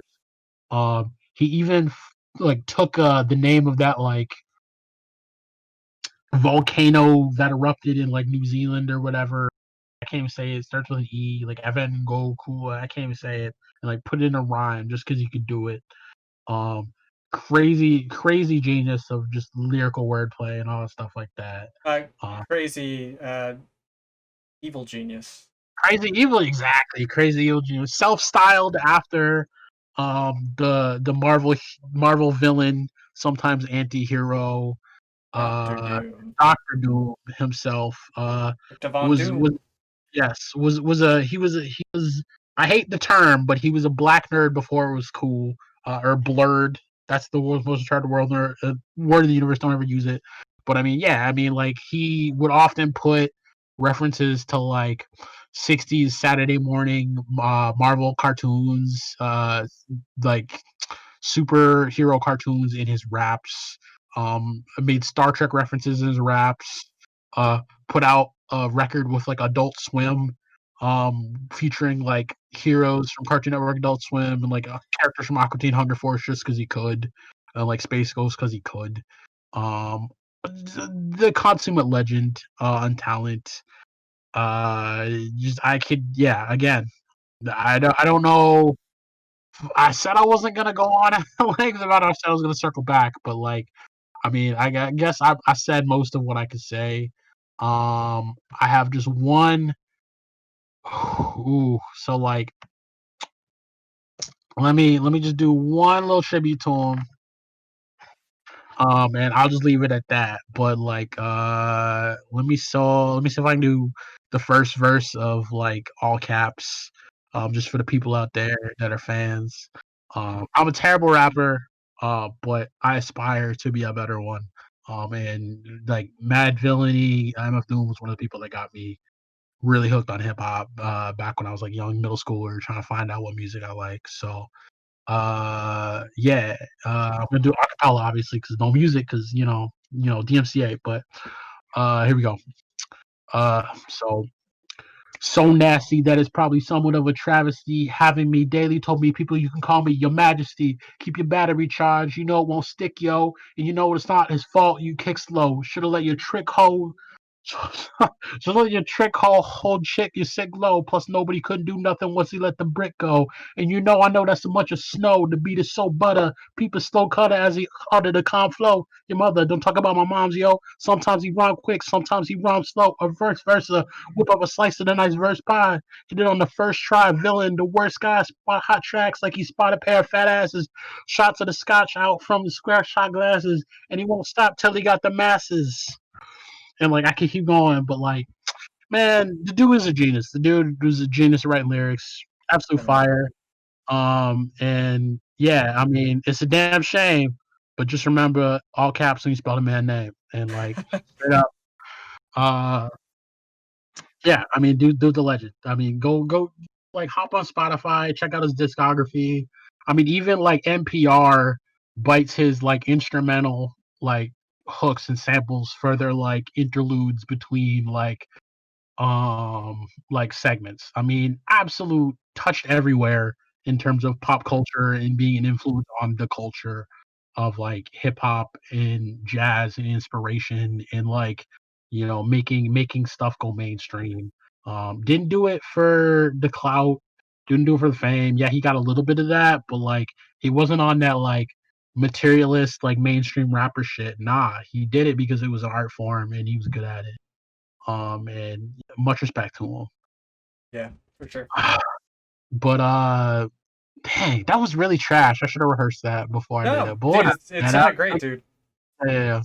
But I mean, my meter was like way off. But I mean, yeah, Doom's a legend, bro. If you ever like in a coffee house late night doing some karaoke, and you think you got some flow, you think you know Doom, pull it up and show the people why Doom was a great. But yeah. Just amazing discography. Listen to it sometime. It's on Spotify. It's on YouTube. You can check it out on Wikipedia. It's all good. But yeah, Doom is a legend. Rest in peace. Amazing up to his family for keeping it a secret that long. I'm sure it's been hard for them.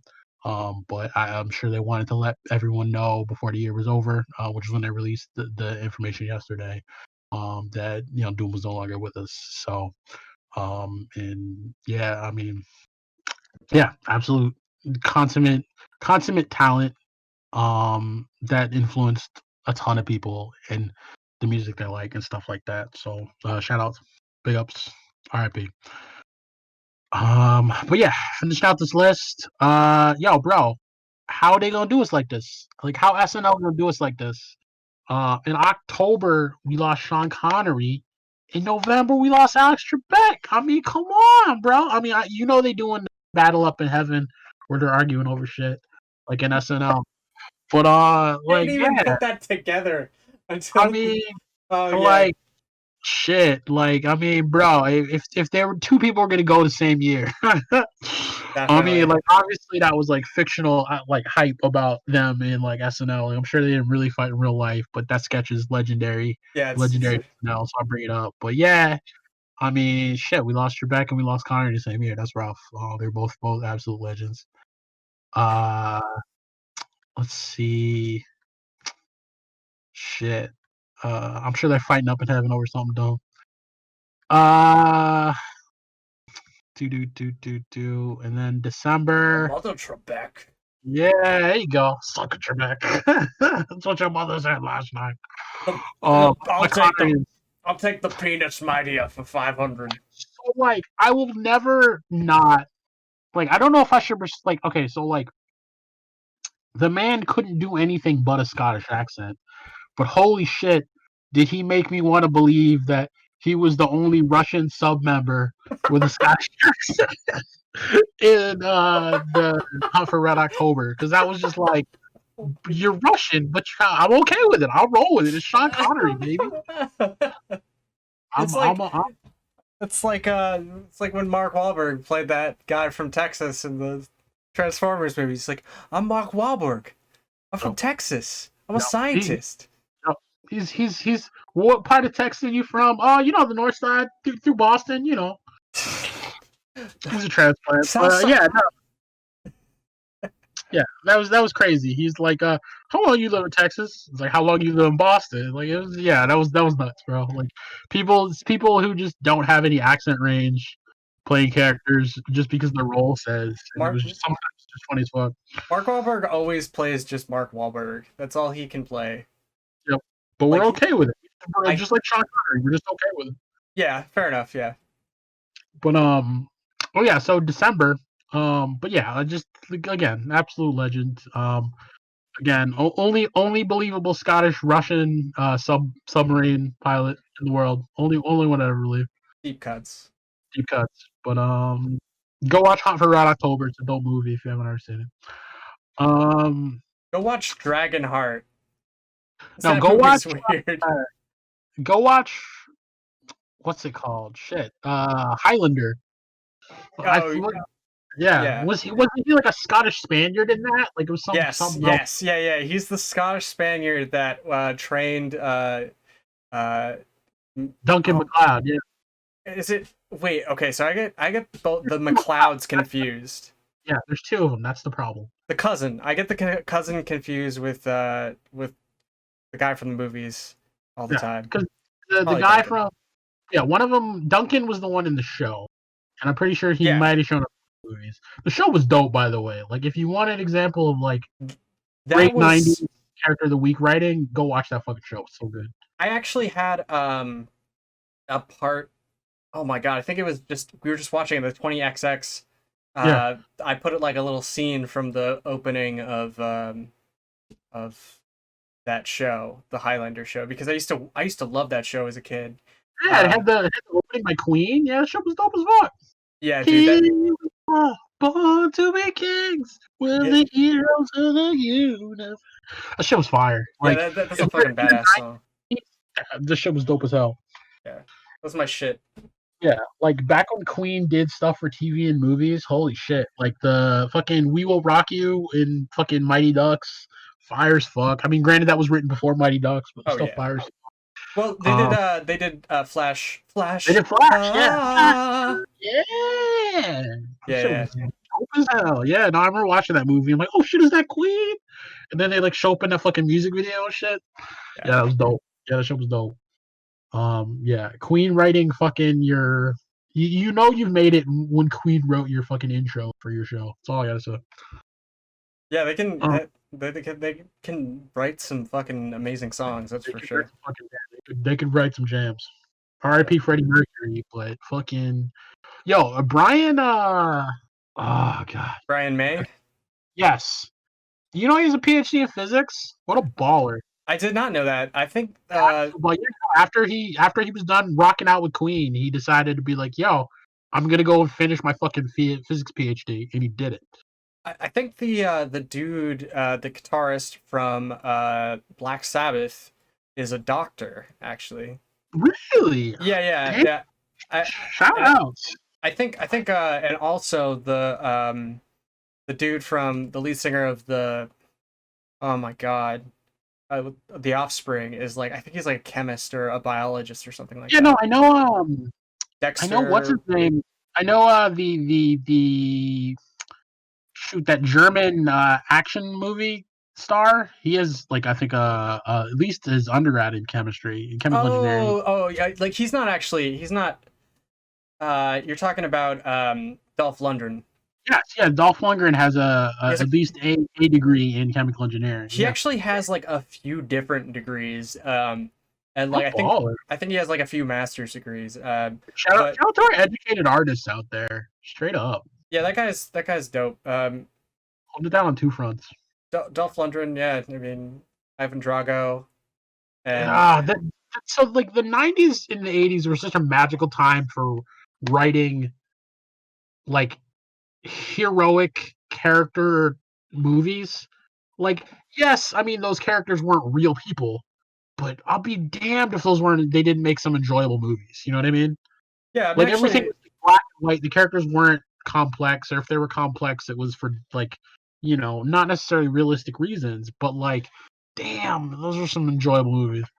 yeah, I'm actually I still have to watch Creed 2. I know it's on Hulu, and I've been meaning to watch it. It's like I want to be in the mood to watch a movie, and I'll, pop it in and do it. But Yeah, they're definitely. I think they're well written characters to be looked up to that weren't too problematic in the movies they were in. You know what I yeah, mean? yeah. But yeah, it was a fun time for action movies like Cliffhanger, The Seagal, all those crazy ass movies, like ridiculous scenes, the shit that should never happen. Like you should never just be hanging off a cliff like that. But Steven who? Seagal should never get a woman half as good looking as he gets in all of his movies. Uh, True story. Especially True story. like in the Was more it recent ones. Seagal in Cliffhanger? Or was it Stallone? I can't That remember. was I'm trying to. Stallone. Cliffhanger, yeah, Stallone. There we Cliffhanger go. is Thank the you. movie about climbing. Yeah, I knew I was fucking up. I'm like, wait, that was Seagal, wasn't Cliffhanger? Cliffhanger was Stallone, but Yeah, yeah. Seagal, like Oh, in his later movies, like he just like is completely old and fat, and he just like gets like banging chicks, and yeah. it's Well, I like mean that's because no. he's living off the legacy of the name. I mean, just how like Bruce Willis still gets action movies that he probably shouldn't be in anymore either. But yeah, it is what it is. Bruce Willis should fucking retire. Probably, but goddamn, wasn't Fifth Element good? Um, but no, like yeah, I don't even know. Uh, yeah, Cliffhanger was dope. We should definitely do a movie review of why am I forgetting? What's that Wonder. movie that it's the Stallone Wesley Snipes movie that I should know the Oh, name of. Demolition Man. Yes, that movie is fire. Yeah, dude, that's one of my childhood jams. 100%. We should do a review of that at some point. I love that movie. It's young Sandra Bullock when she was young, cute, and innocent. Just Yeah. You enjoyable don't time. use the three seashells. And also Rob Schneider's in that movie, Yeah. playing Rob And they had Schneider. the multiple different cuts for like whatever market you were in. Like there was the cart. There was the cut when like Taco Bell won the restaurant war. Oh There's the cut yeah. when Pizza Hut won the restaurant war, and I think there's like one other cut. Like you can all look this up on Wikipedia, but there's like literally different like restaurant advertisement cuts of the movie. It's nuts. I'm a firm Pizza Hut cut man. Yeah, no, Pizza Hut Um, should have beat Taco Bell hands down. I mean, but I'm not saying Taco Bell bad, but Pizza Hut should have won that war. no, I just prefer that version of the movie. I don't really I don't care about the food. I'm just like it's like like there's gonna be somebody who's like I only watched the Schneider cut Yeah. of Justice League. Yeah. I'm like the guy who's like I only watched the Pizza Hut cut of that movie. Straight up, straight up. I mean, let's be honest. If the restaurants went to war, those Pizza Hut employees would be putting those Taco Bell employees to shame any day. Well, you see both of them went out of business in our area, so Yeah, so I mean they're fucking they they're both both in would have shame. lost to McDonald's and BK. Yeah, it's true. It's true. And so did Krispy Kreme. That shit's gone too. Rip. I mean, I wasn't that mad because I wasn't that into donuts at the time, but I mean, I know we used to fund Anime Boston through Krispy Kreme, so it's kind of sad that they went out of business when they were so Yeah, close. you said I used to have to drive to Boston to get Krispy Kreme donuts. Shit was nuts, bro. I mean, now you have to again, right? Shit. Yeah, pretty much. Yeah, it's uh, the circle of life. yeah, real talk. Cycles. But yeah. So last but not least, finishing off, just other big homies we lost in 2020. Chuck Yeager, legendary American Air Force officer and test pilot. Literally, I think The Right Stuff is like a book from that like fucking legendary engineer test pilot era, written about his life and all the crazy shit he did being a test pilot. So bigs up to him. Rest in peace. Died on the 7th of December. Tommy Lister. Um, Dude, my first black TV president from the fucking Fifth Element, like the black president, like even pre-Obama, like before it could be a reality, it had to be on the small screen. And Tommy Lister helped do that for me in the Fifth Element. Also, like he did a bunch of other crazy roles. Like I'm pretty sure he was in Friday. He played like Debo. If you ever seen Friday, Oh he's yeah, done yeah, like yeah. Okay, so now that you said Debo, I know who this guy is now. yep, yep. But yeah, just like actor, professional wrestler, just big black dude who could be funny, who could still do some fun, silly character acting. So yeah, rest in peace, man. He was a cool dude. He brought fun energy to a lot of the movies. Yeah, for Um, sure. yeah, John le Carre, one of the big, really famous English authors, spy novels. Wrote Tinker Tailor Soldier Spy. Haven't read it yet. I always wanted to. There's a movie with Gary Oldman. Kept meaning to watch it. Still haven't yet. It's on my to-do list, as are a million things. But in the post Ian Fleming era, definitely another really famous British spy author, a novelist. Um, and then shoot, Brody Lee. So like, yeah, he was the. I think he played like Luke Harper in WWE. Played and I'm breaking kayfabe here.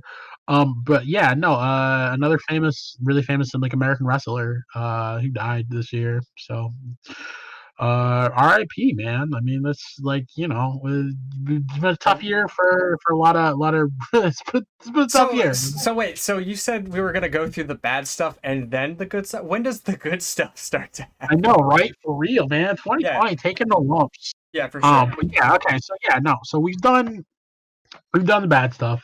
We've gone through it. There's COVID vaccine. Hope things are looking up. Now we're gonna talk about the good stuff of 2020. So like, I'm about to like hop into the like best whatever of 2020. But I mean, again, let me ask you, like, what was another thing in 2020 that stuck out for you that was like, yo, this is actually kind of dope. Okay, so like all for me, it was all the GGPO that um, came out and All the games basically that came out rollback? yeah, Yes. all the games came out with rollback and like everything being updated and people playing old games, and getting to go back and play them and being like, yeah, these games are actually pretty fucking fun. So Uh, did Parsec come out in 2020 or 2019? I'm trying to remember. did what? Parsec come out in 2020 or 2019? I'm I trying to think I remember. think I think it came out a few years ago, but I'm not sure. I know it's been updated Yeah. pretty frequently. But yeah, totally. Um, Yeah, so if for those of you who don't know, like Parsec is basically like I would call it almost like Zoom sharing, but for video games. Like it basically transcribes direct inputs over the internet. So like you could be running an emulator or an emulator game or even a normal game on your computer and be playing with a friend, not over like the traditional networking of the in-game stuff, but just through Parsec. Basically sending their inputs through for their computer to you, and acting like it's a local multiplayer. So it's an absolutely super cool tool. yeah, it's honestly like when I first got it, it was kind of choppy, but I was also playing people that were like a little bit, all over the place. It Because had like or far away or didn't have like good stable, connections, which yeah, of course, like wired is better than wireless any day of the week. So it's only gotten better since then. yep. But yeah, no, Parsec's an amazing tool. I think Steam heard all the hype and actually basically built their own Parsec with their remote play together feature, which is what they added and incorporated. So like, I mean, just the idea itself was enough to spur Valve off its ass to do something, because it's absolutely an awesome feature. And they showed it wasn't that hard to do.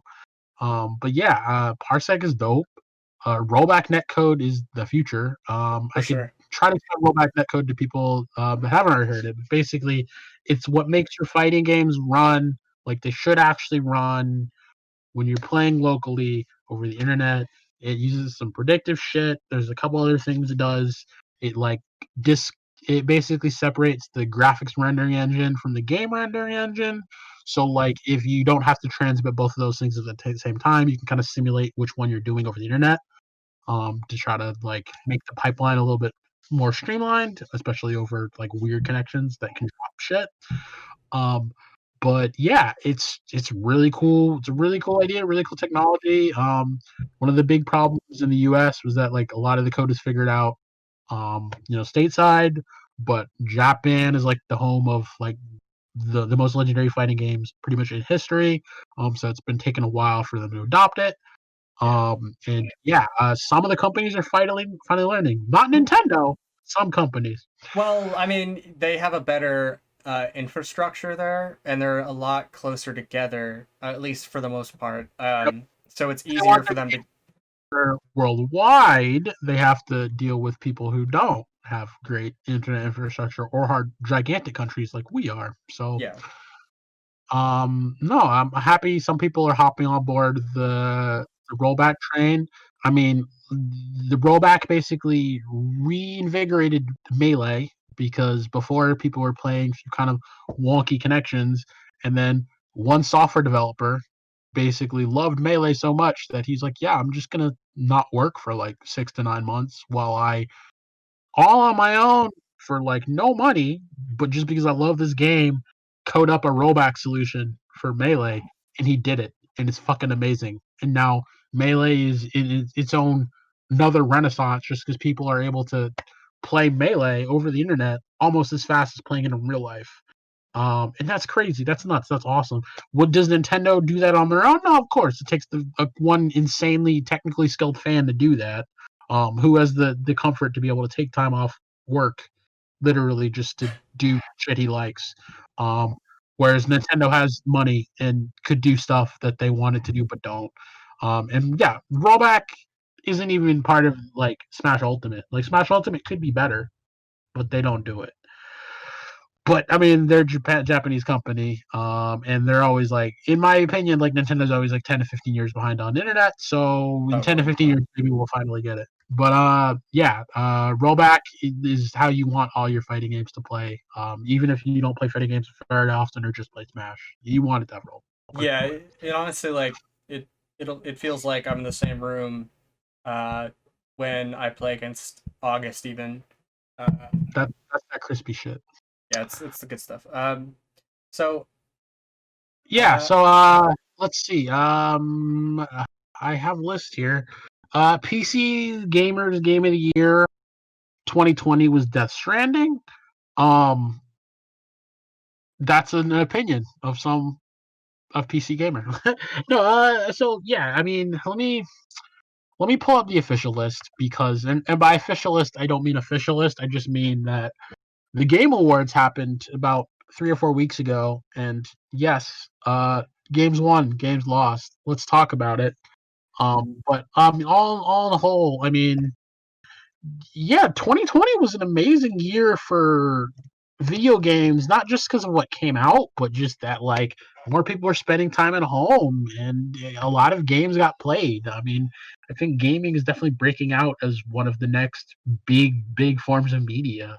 Like I I'm think not, it already has, you know. yeah, but like I mean, well, it's a multi-billion-dollar year revenue industry already. I mean, like Fortnite makes that just for themselves. The EA Sports games make that just for themselves with their bullshit microtransactions. I Yeah. mean, even with other games, I mean, it's insane how big gaming is getting, and honestly, I think it's only going to get bigger when a lot of people see that, like, oh, cool, like I can interact with this basically small fictional world somebody made. Like, it's awesome. Yeah, I Um, totally agree. so yeah, I mean, I said I think more people are going to come around with gaming, and gaming is going to be mainstream. Like I already put like a bunch of gaming stuff like in my dating profiles there, my social profiles, and like I get Pro gamer. the ladies be loving the Mario Kart sometimes, or the Mario Party. Because that's shit a lot of people our age grew up with, and I think that's only going to be more true with time. But yeah, no. Let's see. So yeah, Death Stranding was PC Gamer's Game of the Year. Hades was Eurogamer's Game of the Year. And yes, Hades is an amazing game. If you haven't played it, go play it. It's really effing good. Good shit. It's a roguelite. The story moves along the more you die. It's like it's so well voice acted and just scripted, and I can't even. There's so many things I could talk about. Like I think Max was saying earlier, it's a masterclass in game design, and that's why everyone loves it. And it 100% is. It's a very enjoyable game to play. Feels very good to play it. There's a bunch of different weapons, a bunch of different ways to play it. It's kind of like a top-down action game, but it's absolutely amazing. Really should, yeah. It's not that expensive. It's an indie game. It's sold for indie prices. I think you can get it for like $20, but it's just really really good. Um, but yeah. So let's go down and look at kind of just at least the best game nominees. A lot of stuff is subjective. Winners and losers and stuff for the subjective, but So I'm sure a lot of the stuff was stuff people enjoyed. What were you gonna say? So, what do you say? Because we're at about 3.5 now. Yeah, you want to You, wrap up in like 15, yeah, 20 minutes, half an hour? yeah. But would I be able to go to the bathroom? Because Oh I yeah, have yeah, an sure. old man bladder. Yeah, sure. Oh, sure. Yeah, go to the bathroom. Go do what you gotta do. All right, man. I will be right back. All right. I'll work on what I was doing while you're ready to go. All right, cool. All So, right. So yeah. So we'll go through games, and then we'll go through memes, and then we'll go through just a little bit of the 2021 stuff we excited about. But yeah. So like, shoot, man. I mean, some really fun games came out in this past year. Like really and really good too. Like not even just fun, but good. Doom Eternal. Like a lot of people weren't sure if after Doom 2016 you could make a better game, and they did. And like it was one of those things where it's like, wow, you guys are kind of reinventing the what made kind of the Quake-esque, like the action shooter special. Like I think a lot of people get bogged down in shooters thinking they have to be Call of Duty, and it's like no, they can be so much more than that. With some smart level design, smart weapon design. I mean, this is a game that makes you use all of the weapons because there's a reason, a time, and a place to use them all. Like so many just intelligent things about it. And it's a fun ass game to play. Uh, yeah, that came out this year. Um, Final Fantasy VII Remake, a legendary remake of an already legendary game. That made it so modern audiences could enjoy it. Made it an action RPG, so I can push button. I can push button, number go up. And it was fun. I mean, I like it, I watched playthroughs of it. I'm still a broke boy that hasn't decided to spring for a PS4 or PS5 yet. But I mean, that's first on the list for when I get one because that game looks fun as fuck. Same with Ghost of Tsushima, bro. An American company made a dope ass samurai game. Like literally, like they went to Japan and they're like, "Do you like samurai game?" And Japan was like, "You did good, America. You did good." you're damn right we do. And yeah, it's a sick as fuck game. Probably one of the best and most fun and kind of enjoyable, like samurai action movie feeling samurai games in a while. It's just an amazing world, beautiful graphics. Like, ugh, I could drool all day, but just awesome ass game. Really, really fun combat system for an action game. Awesome. Animal Crossing. Pretty sure that came out this year, but either or, Yeah, dope I ass game. think it did Uh, definitely. I'm personally not an Animal Crossing guy, but I love games that just kind of let you chill, relax, and do like fun, silly shit. And yeah, I mean, Animal Crossing delivers that in spades, bro. Like a lot of people use that to get through their COVID blues in 2020. Just like it's like the meme where like this is fine, where like she's burning on the outside, but I got this dope ass home in Animal Crossing that I can always return to and have fun. And yeah, a lot of people enjoyed that, and like it's got a cool community social aspect where you can go visit other people's houses. So, a big part of like your community, life being a community effort. Like you're able to kind of support your bros through Animal Crossing. But yes, the winner was Last of Us Part 2. I watched some of the playthrough of it. I think a lot of people liked it because, again, the games industry has a real big, deep fascination with the movie industry and trying to like. I'm not gonna say be like the movie industry, but like a lot of people like games that can kind of do that movie, but also a game thing. And I think The Last of Us 1 was an absolute perfect picture of that. Like so much so they wanted to make a movie out of it because it's just so fucking good, so fucking well plotted and written. Almost like a movie in itself. Last of Us 2, I feel like it tried to do some of that again. Probably did some of it well. From what I know of the story, even though I didn't follow all of it, I don't think it was as gripping as Last of Us 1. But I mean, this has been a long-awaited sequel for about maybe like almost a decade. So I'm sure people were happy they finally got it. It did a lot of amazing technical stuff. Which is another reason why I think people liked it. And possibly another reason why it won the game award it did. But I mean, it's cool to see. As I said, I'm a big believer that there is a like games don't have to be movies, but there's definitely a fun, interesting place of overlap between making games that are kind of like movies and movies like games. So I'm not mad about that. Games can be whatever you want them to be, and having them be like films is also a cool idea. Um, yeah, and it won an award for best game and direction too. It pretty much just killed the game awards. Like it took home a shit ton of awards. Um, the next thing that was won not by it was best art direction, which went to Ghost of Tsushima. Also, yeah, I mean the game, like I already said, the game is beautiful, amazing art. The other nominees were Ori, Hades, Final Fantasy Remake, and The Last of Us. All beautiful fucking games. Hades is a gorgeous game. Final Fantasy is a gorgeous game. Ori and the Will of the Wisp, also a gorgeous game, as was its prequel, Ori and the Blind Forest. Best music went to Final Fantasy VII Remake. I mean, let's be honest, the Japanese know how to fucking score video games. they, Well, they that fucking shred that. yeah, that soundtrack is balling too. And I'm kind of bummed because I bought the soundtrack, but it's on my PS4 and I don't know how to get it because I want to get it on my phone, but Yeah, I don't know how to do it yet. yeah, yeah. No, like I don't. Man, there's. Oh my gosh, yeah, the Jap like.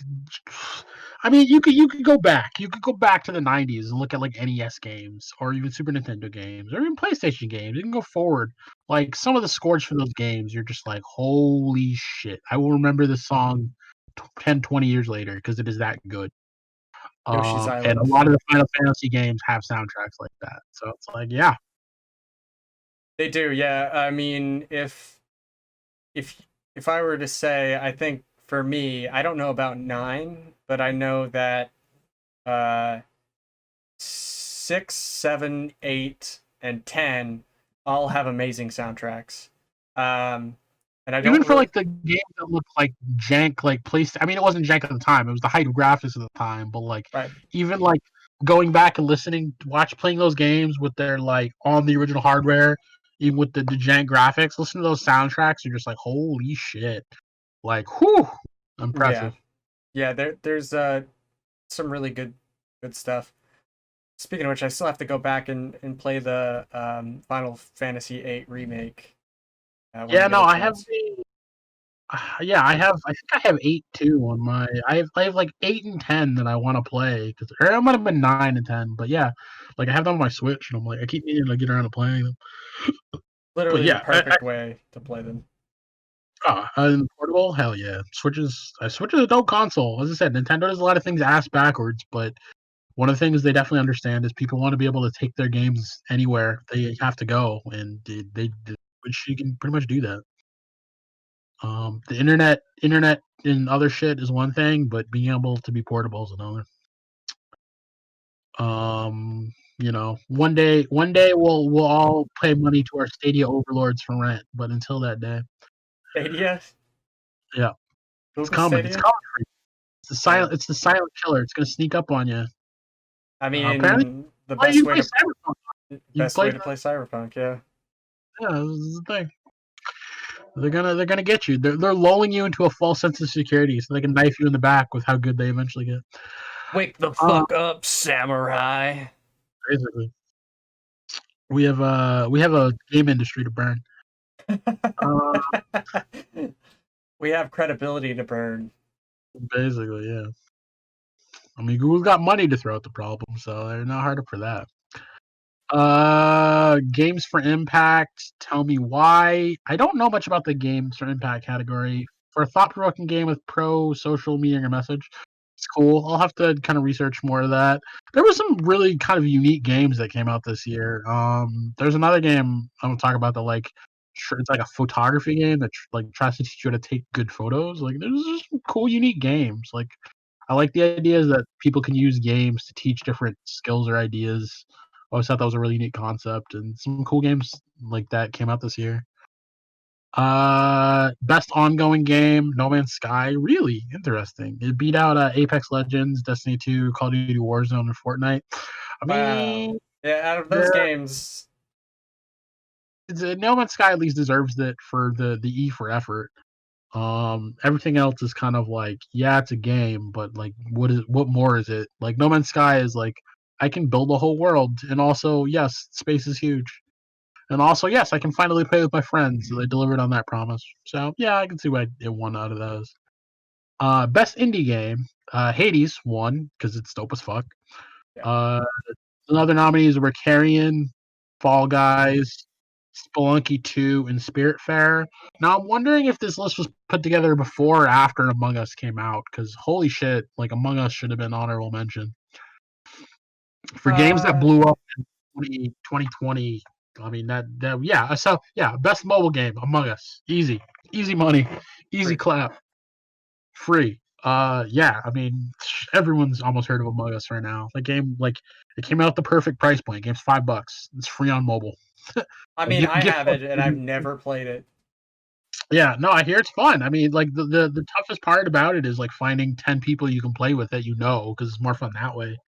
And also probably doing it over Discord. But I mean, like for streamer games, for games that are like fun little games that you can just kind of play with your friends, but still have a blast. Yeah, Among Us is up there, man.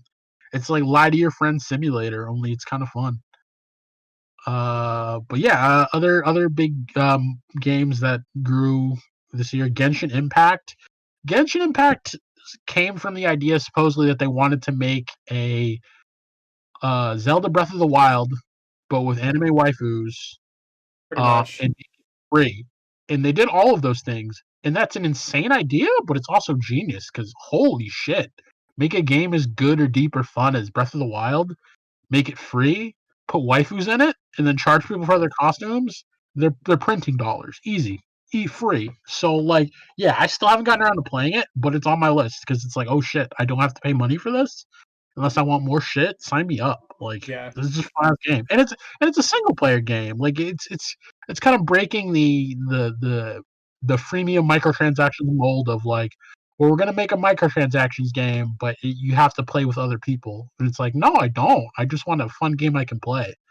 And they did that, and a lot of people really like it. So kudos to that. I think it was like a Chinese studio, but I mean, all great ideas, all capitalized on, all to make a really fun product a lot of people enjoy. So great business sense, good game design, great art design. You can't follow any of that. Good job.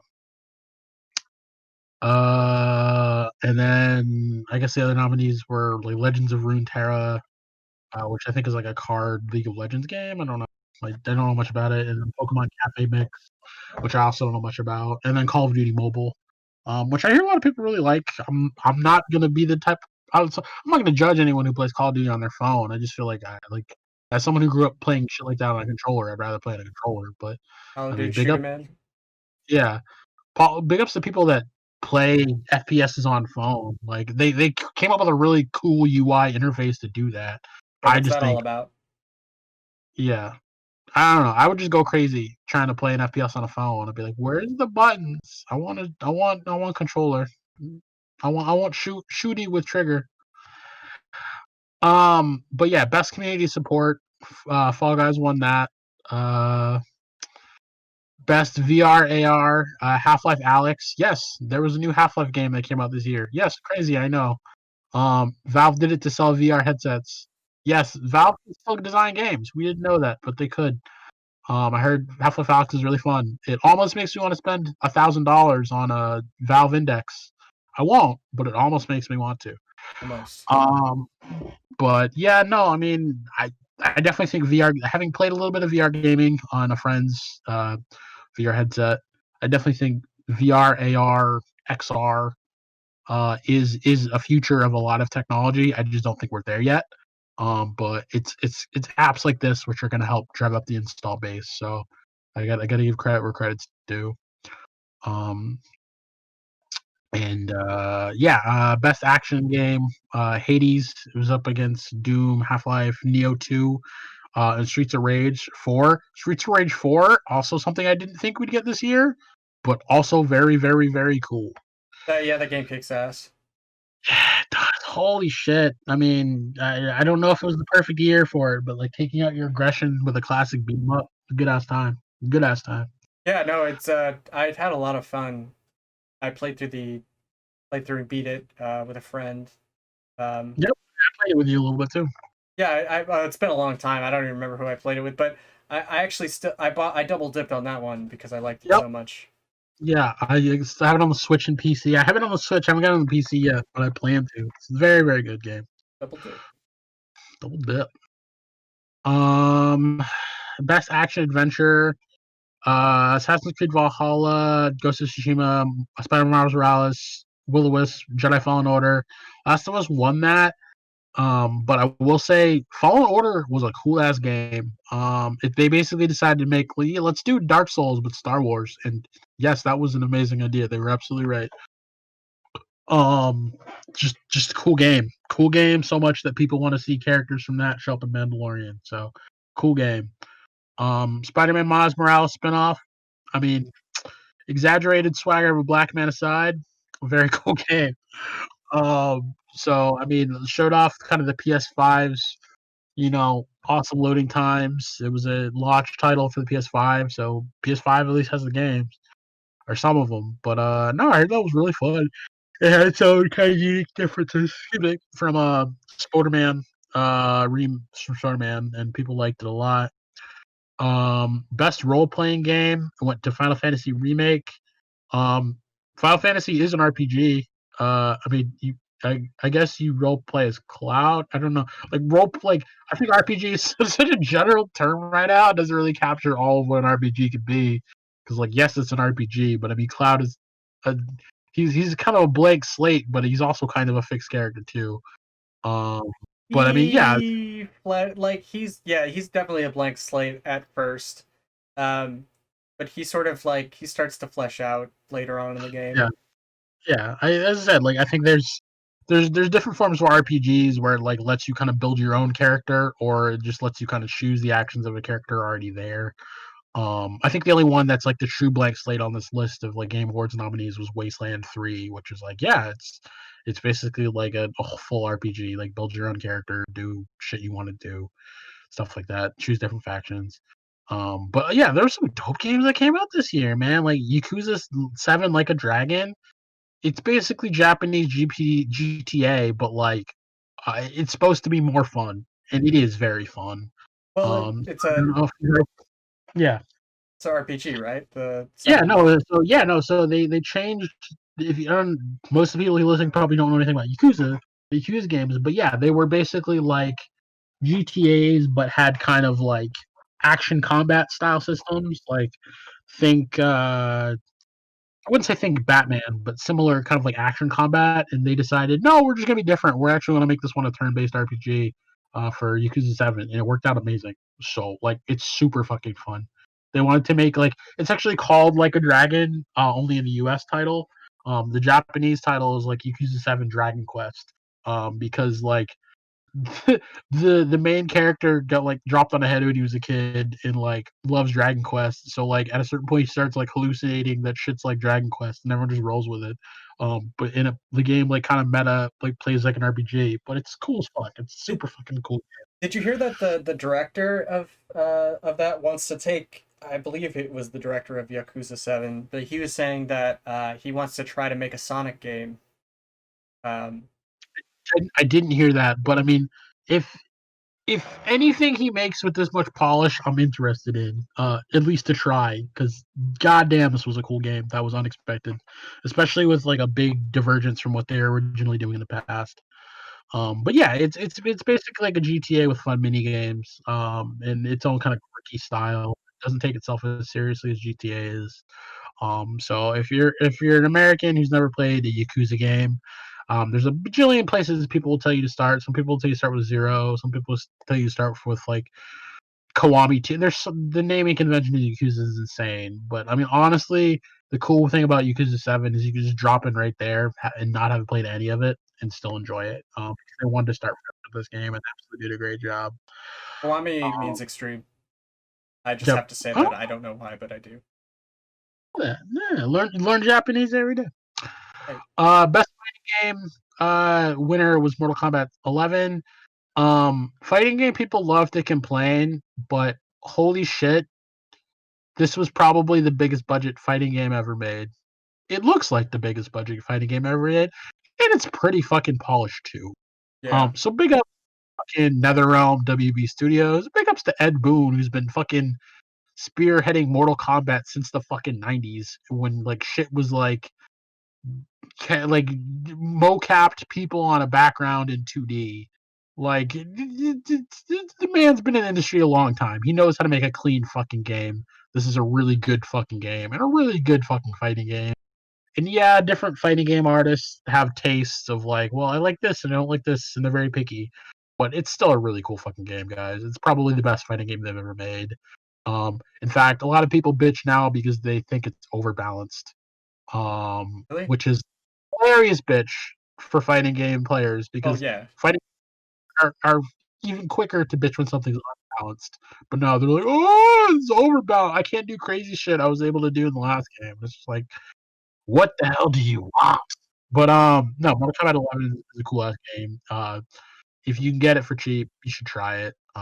It keeps getting cheaper and cheaper because that's kind of the way WB's business model works. You get more and more stuff with it. But if you want a fighting game to hop into, have a good time. It has amazing online because WB in the United States companies will spend the money to make good online. Try Mortal Kombat 11. Hey August, Yeah, have I showed you my my salt ham you have it. that I made? I mean, Okay, so I don't know if you can see it on stream, but when it pops up, this is for when I'm playing some fighting games. yep. I don't know if you it says salt now. Oh, God, hold on. I'm gonna want to see that NACL screen. Yeah, show me the salt cam. It should be on right now if it's not popping up. Oof, let me reload. I'm Reload. not seeing. It's not. Is it just me? It's I'm my just seeing face. tech. I'm seeing Tecan. I should be in the corner on Oh the yes, it's salt now. Ah, yeah, that's funny. I like it. That reminds me of like Punko's Angry Angry Puko. Now. Yeah, yeah, Yeah, yeah. I just cool. I think I'm gonna change it to just salty, Yeah. but just to sort of No, I mean, in fighting game, people will get the joke, but yeah, totally. yeah, no, it's funny. I like it. Best family game was voted as Crossing One, Eat Out, Mario Origami. Yeah, we got a new Paper Mario this year. It kind of hype kind of died after it came out, but we got a new Paper Mario this year. As it do. I don't know. Nintendo fans are that's a franchise that changes a ton every game, and I think a lot of Nintendo fans kind of get pissed because they like certain games and don't like others, and they want shit back, and that's not the way Nintendo does things. So that's between Nintendo and God, and what people want is kind of irrelevant. But yeah, a new Paper Mario came out this year, and it had good things about it, but the fans want a new 1,000-year door, and they will not get it. It looks like. Um, Best sim strategy, Microsoft Flight Simulator. I mean, honestly, it's no big secret why they won this. They literally simulated the entire planet, and we're just like, yeah, fly wherever the fuck you want. Like that's insane. Like they literally like GPS mapped out pretty much the entire planet and just said, yeah, these are real airports. These are our real locations. Please fly wherever the fuck you want. Um, real like I don't know if it's real weather, but it's like it's a special like weather system that updates. It might actually have live weather. I wouldn't be surprised. Like that's the insane level of detail these people got up to.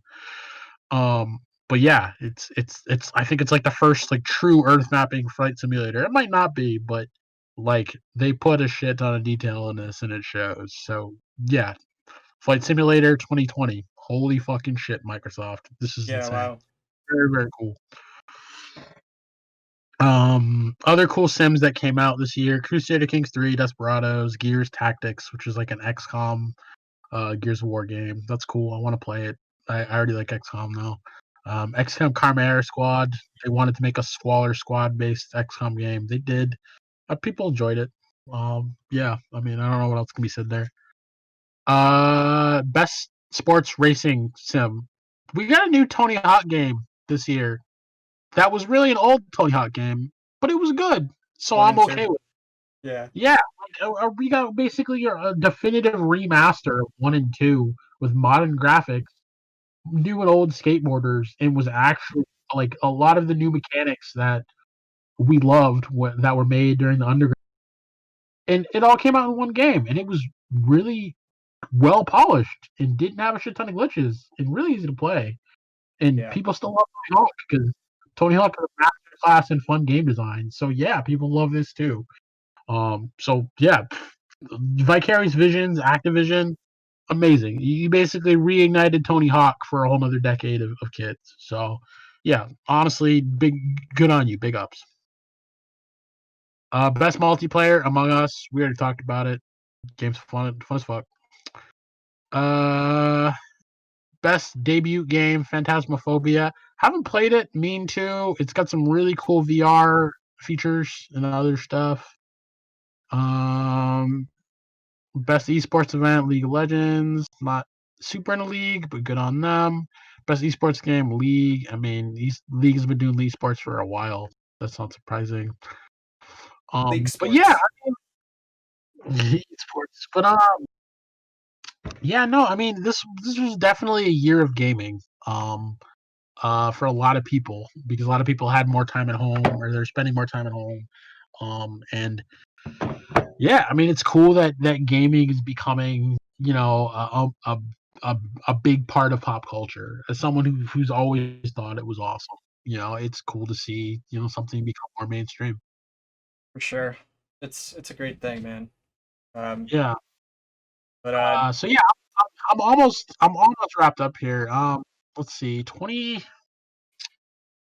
Are there any things you're looking forward to in I mean, I could talk about TV shows for 2020 for another day yeah, or yeah. like relation shows for another day, but like what are you looking forward to in 2021? Is there anything big like film, pop culture, media, anything? Oh man. Oh, let me think. Um, damn, I don't know. I don't know what I'm looking forward to. I feel like I like follow so many fighting games or whatever. I'd tell you what I would like to see. I would like to see more fighting games or like I'm kind of wondering who they're gonna release next on Tekken 7. Uh and Yeah, Tekken was. I mean, they even made Tekken work better online this year. Like just because of COVID, like they realized yeah. they had online was such a big pull on this year. As someone who tries to stay up on fighting games and watches tournaments fairly actively, it was cool to see in a year that had a lot of that basically had to deep six all of the in-person tournaments. A lot of really cool online tournaments were started up, and a lot of companies really came out to try to support that. And it'll be weird kind of seeing it dip back or split back when like COVID's over and people are going back to in-person tournaments because a lot of really cool weeklies that people watch every week, like weekly fighting game tournaments on East Coast, West Coast, kind of the best of the areas, couldn't meet in person. So they decided to hold online events. And some of these online events were even more hype to me than the in-person events, because the in-person events are people that usually live within like 60, 100 miles of the location and have to drive in. But no, it's like you can have people from all around the state. And when the Wi-Fi is good, or not the Wi-Fi, but when the internet's the networking in the game is good, people from all around the country can play. And like, I don't know if I'm gonna want to give that up, seeing like people from like Philly play people from New York, or people from Florida playing people from New York, in fighting games, just because like we can do that, or the people all around the country playing other greats from all around the country, and seeing like that level of talent happen in a weekly as opposed to like 2 or 3 times per year. That's going to be sad to give up. So it's going to be really interesting to see how the fighting game community decides to split its talent, once we end COVID, decide whether or not they want to be like, well, we got to keep this online shit going because this is amazing, or are we going to go back to the in-person shit? I think it's going to go both ways. I think some people are going to be like, stay with the online hype, because I mean, online is becoming pretty much almost a legitimate form of play. And some people are going to go with the in-person hype because that's its own thing too, and some people like that more. So it's going to be really interesting to see what happens there. Yeah. But yeah, no, 2021. I'm definitely interested in seeing what's gonna come out. I know shit's been held back. We've been waiting on James Bond since like I think February or May, so I'll be really interested to see that when it comes out. I know MGM just sold its entire studio, so they were. Oh yeah. I mean, they're already broke, and James Bond money's cost a shit ton. So not having that movie come out this year probably hurt them a shit ton too. But yeah, I mean, we still will. That movie's done. So regardless of who owns MGM now, we get the James Bond sequel this year, the last Daniel Craig Bond, which I'm pretty excited for. We were supposed to get Black Widow. We'll probably get that sometime this year. The Marvel hero TV shows, so like their own Marvel TV universe stuff's gonna happen. Like WandaVision, Loki is getting a TV show. Captain America: Winter Soldier is getting a TV show. Those will all be really cool. Hopefully, I'm excited for them. And yeah, I mean, other like I'm sure there's some really cool games that are going to come out next year. I haven't really been paying attention on the games front so much, just because so much crazy stuff came out this year. But yeah, no, I think it's going to be a really cool year for a lot of stuff, especially once COVID kind of lays off, people are able to kind of go back and do stuff in person, and find out that now they have all this like really cool online infrastructure to distribute things. Like I know a lot of studios are now looking at that HBO model and being like, maybe we can make some extra money by releasing movies on our streaming services as opposed to just doing it in theaters. So it could be interesting. Yeah. Yeah, man. I'm actually more so just. I'm also just excited to have movies come out that aren't in theaters, and I could, of course, theaters are nice, but streaming services are also pretty dope too. Yeah, no, it'll be real nice to have new new movies again. Just do anything. Oh my god, like, the Yeah. entertainment industry definitely got deep sixes here. A lot of TV shows even got shut down for production because of COVID. I'm pretty sure like one show, I can't remember if it was like Law and Order or some dumb show. They decided to do like an entire back half of their show animated because they couldn't get the actors in person or some crazy shit. I can't remember what show did that. I want to say it could have been something else, but like there's just a lot of weird experiments that had to happen this year because like COVID interrupted a lot of film practices. And like, yeah, you get even like crazy moments where like you get the Tom Cruise rant of him going off on people for not following COVID procedures. But I mean, that shit can be real. If one person gets COVID, the whole fucking studio has to go down for however long it takes to make sure no one else has COVID.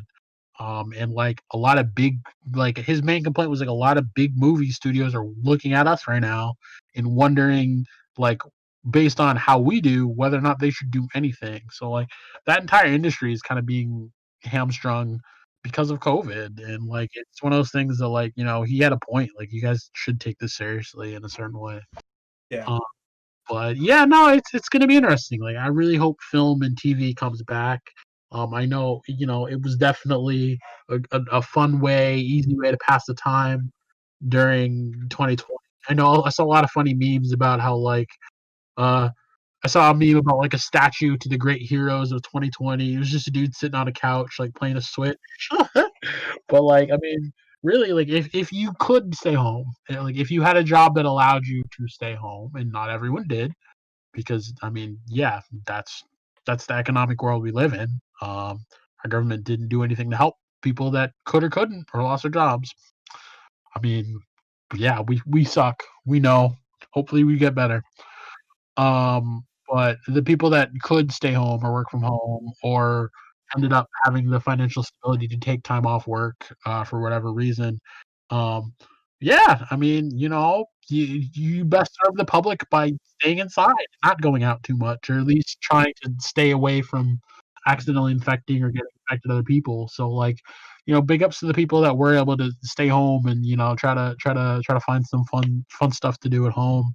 I'm sure, the extra shows on Netflix definitely could have helped, or definitely did help. So, yeah, I mean, I think this was a great year for the digestion of culture if you had time to do so.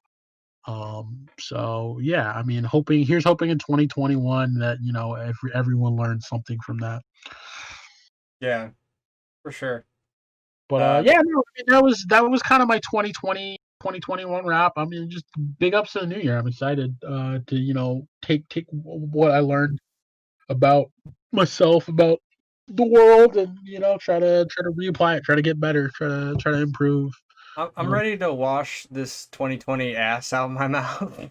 Hell yeah, for real talk, real talk. Big Uh, and today is the day we start the teeth brushing. hell yeah, amen to that. Fucking no orange juice right after, just right about a business. Exactly. Yeah. Um, but yeah. Yeah, good luck to everybody in 2021. I think we did a pretty thorough recap. We got like a 4-hour recap here. Yeah. Um, Damn. yeah, I don't think we even went over everything, but I mean, there will be other podcasts and other days, that we can do it, and I'm just happy I have bros that, like, are willing to listen to me talk more than I probably should be talking. But yeah, and just hang out with. So, like, thanks for being the homie, Matt, and yeah, good luck to you in 2021, man. Yeah. Same with Doc, August. not here right now. Yeah. Yeah. Yeah. August. You did a great job with the podcast, and we'll keep it rocking in 2021, and hopefully we'll just keep on the grind and see where it takes us. Yeah, make some cool content. Like, at the end of the day, enjoying what you make, and enjoying your craft is a part of making your craft special, and then just a part of having fun too. So wherever it takes us, I just hope we can kind of get better at it, and learn something, while we do it. You know what I mean? Yeah, for Uh, sure. yeah, and all that good stuff, all that good stuff. So, yeah, I like this is yeah, I'm pretty much done for now. But yeah, and, like, let me know what I can do to help also edit, because I'm sure we have to, like, edit out some, like, stuff for the intermissions and stuff like that. But yeah, no, this is a podcast 2, or working title podcast 2. I don't know. We're Yeah, still for working sure. on calling it working title podcast 2. But yeah, good luck in 2021, everybody. I'm out. Yeah. Peace out, guys. Have a happy New Year's Day. Peace out.